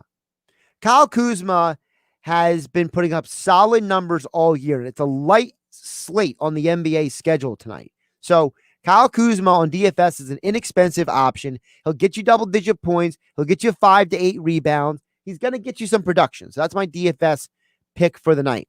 In terms of my DraftKings Sportsbook pick for the night, I'm looking over at this Pelicans Jazz game, okay? You were looking at a Pelicans and Jazz teams that they're both in a very interesting situation. The Pelicans have a losing record, but they have a dynamic group of players. The Jazz have a winning record, but they're not doing it in a very aesthetically pleasing way. They're allowing a lot more points in the last couple of games than many people would expect. 105 at Denver and 102 just in the last game versus New Orleans. So here's my pick for the night. I would take the over 220 in this game. I think that if you allow the Pelicans to score 100 points once, you might do it again. You just might do it again. So the over-under right now is set at 217. The Pelicans are healthy. They have no significant injuries out there right now. So that over 217.5 looks pretty appealing right now, at least in my eyes. By the way, I do think the Flyers win tonight as well. So, if you want to throw some shekels on that, you can do that as well. All right, thanks everybody for listening. Thanks Kevin Durso for joining us on the show here on 97.3 ESPN. Thanks everybody who are watching on YouTube, Facebook, and Twitter. Mike Gill, Hunter Bird back tomorrow with the stream, the feed, and right here on 97.3 ESPN tomorrow too.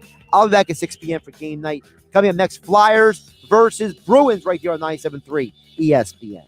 It's Sixers basketball tomorrow on 97.3 ESPN with the voice of the 76ers, Tom McGinnis, calling all the exciting play-by-play action. He's been able to make the plays down the stretch like that. It's a shot by Maxey from well beyond the arc, his first trade. The Sixers host Jason Tatum and the Boston Celtics. Philadelphia 76ers basketball on your radio home of the Sixers in South Jersey. 97.3 ESPN. Coverage begins at 7:30. Health update with Robin Stoloff. Learn more, live better. Stress takes its toll on us both physically and mentally, so it stands to reason that stress relief should be part of our routine, just like exercise. In fact, some people believe meditation is the equivalent of working out for our mind. Meditation might conjure an image of a yogi sitting cross-legged for hours at the top of a mountain, but it can actually be done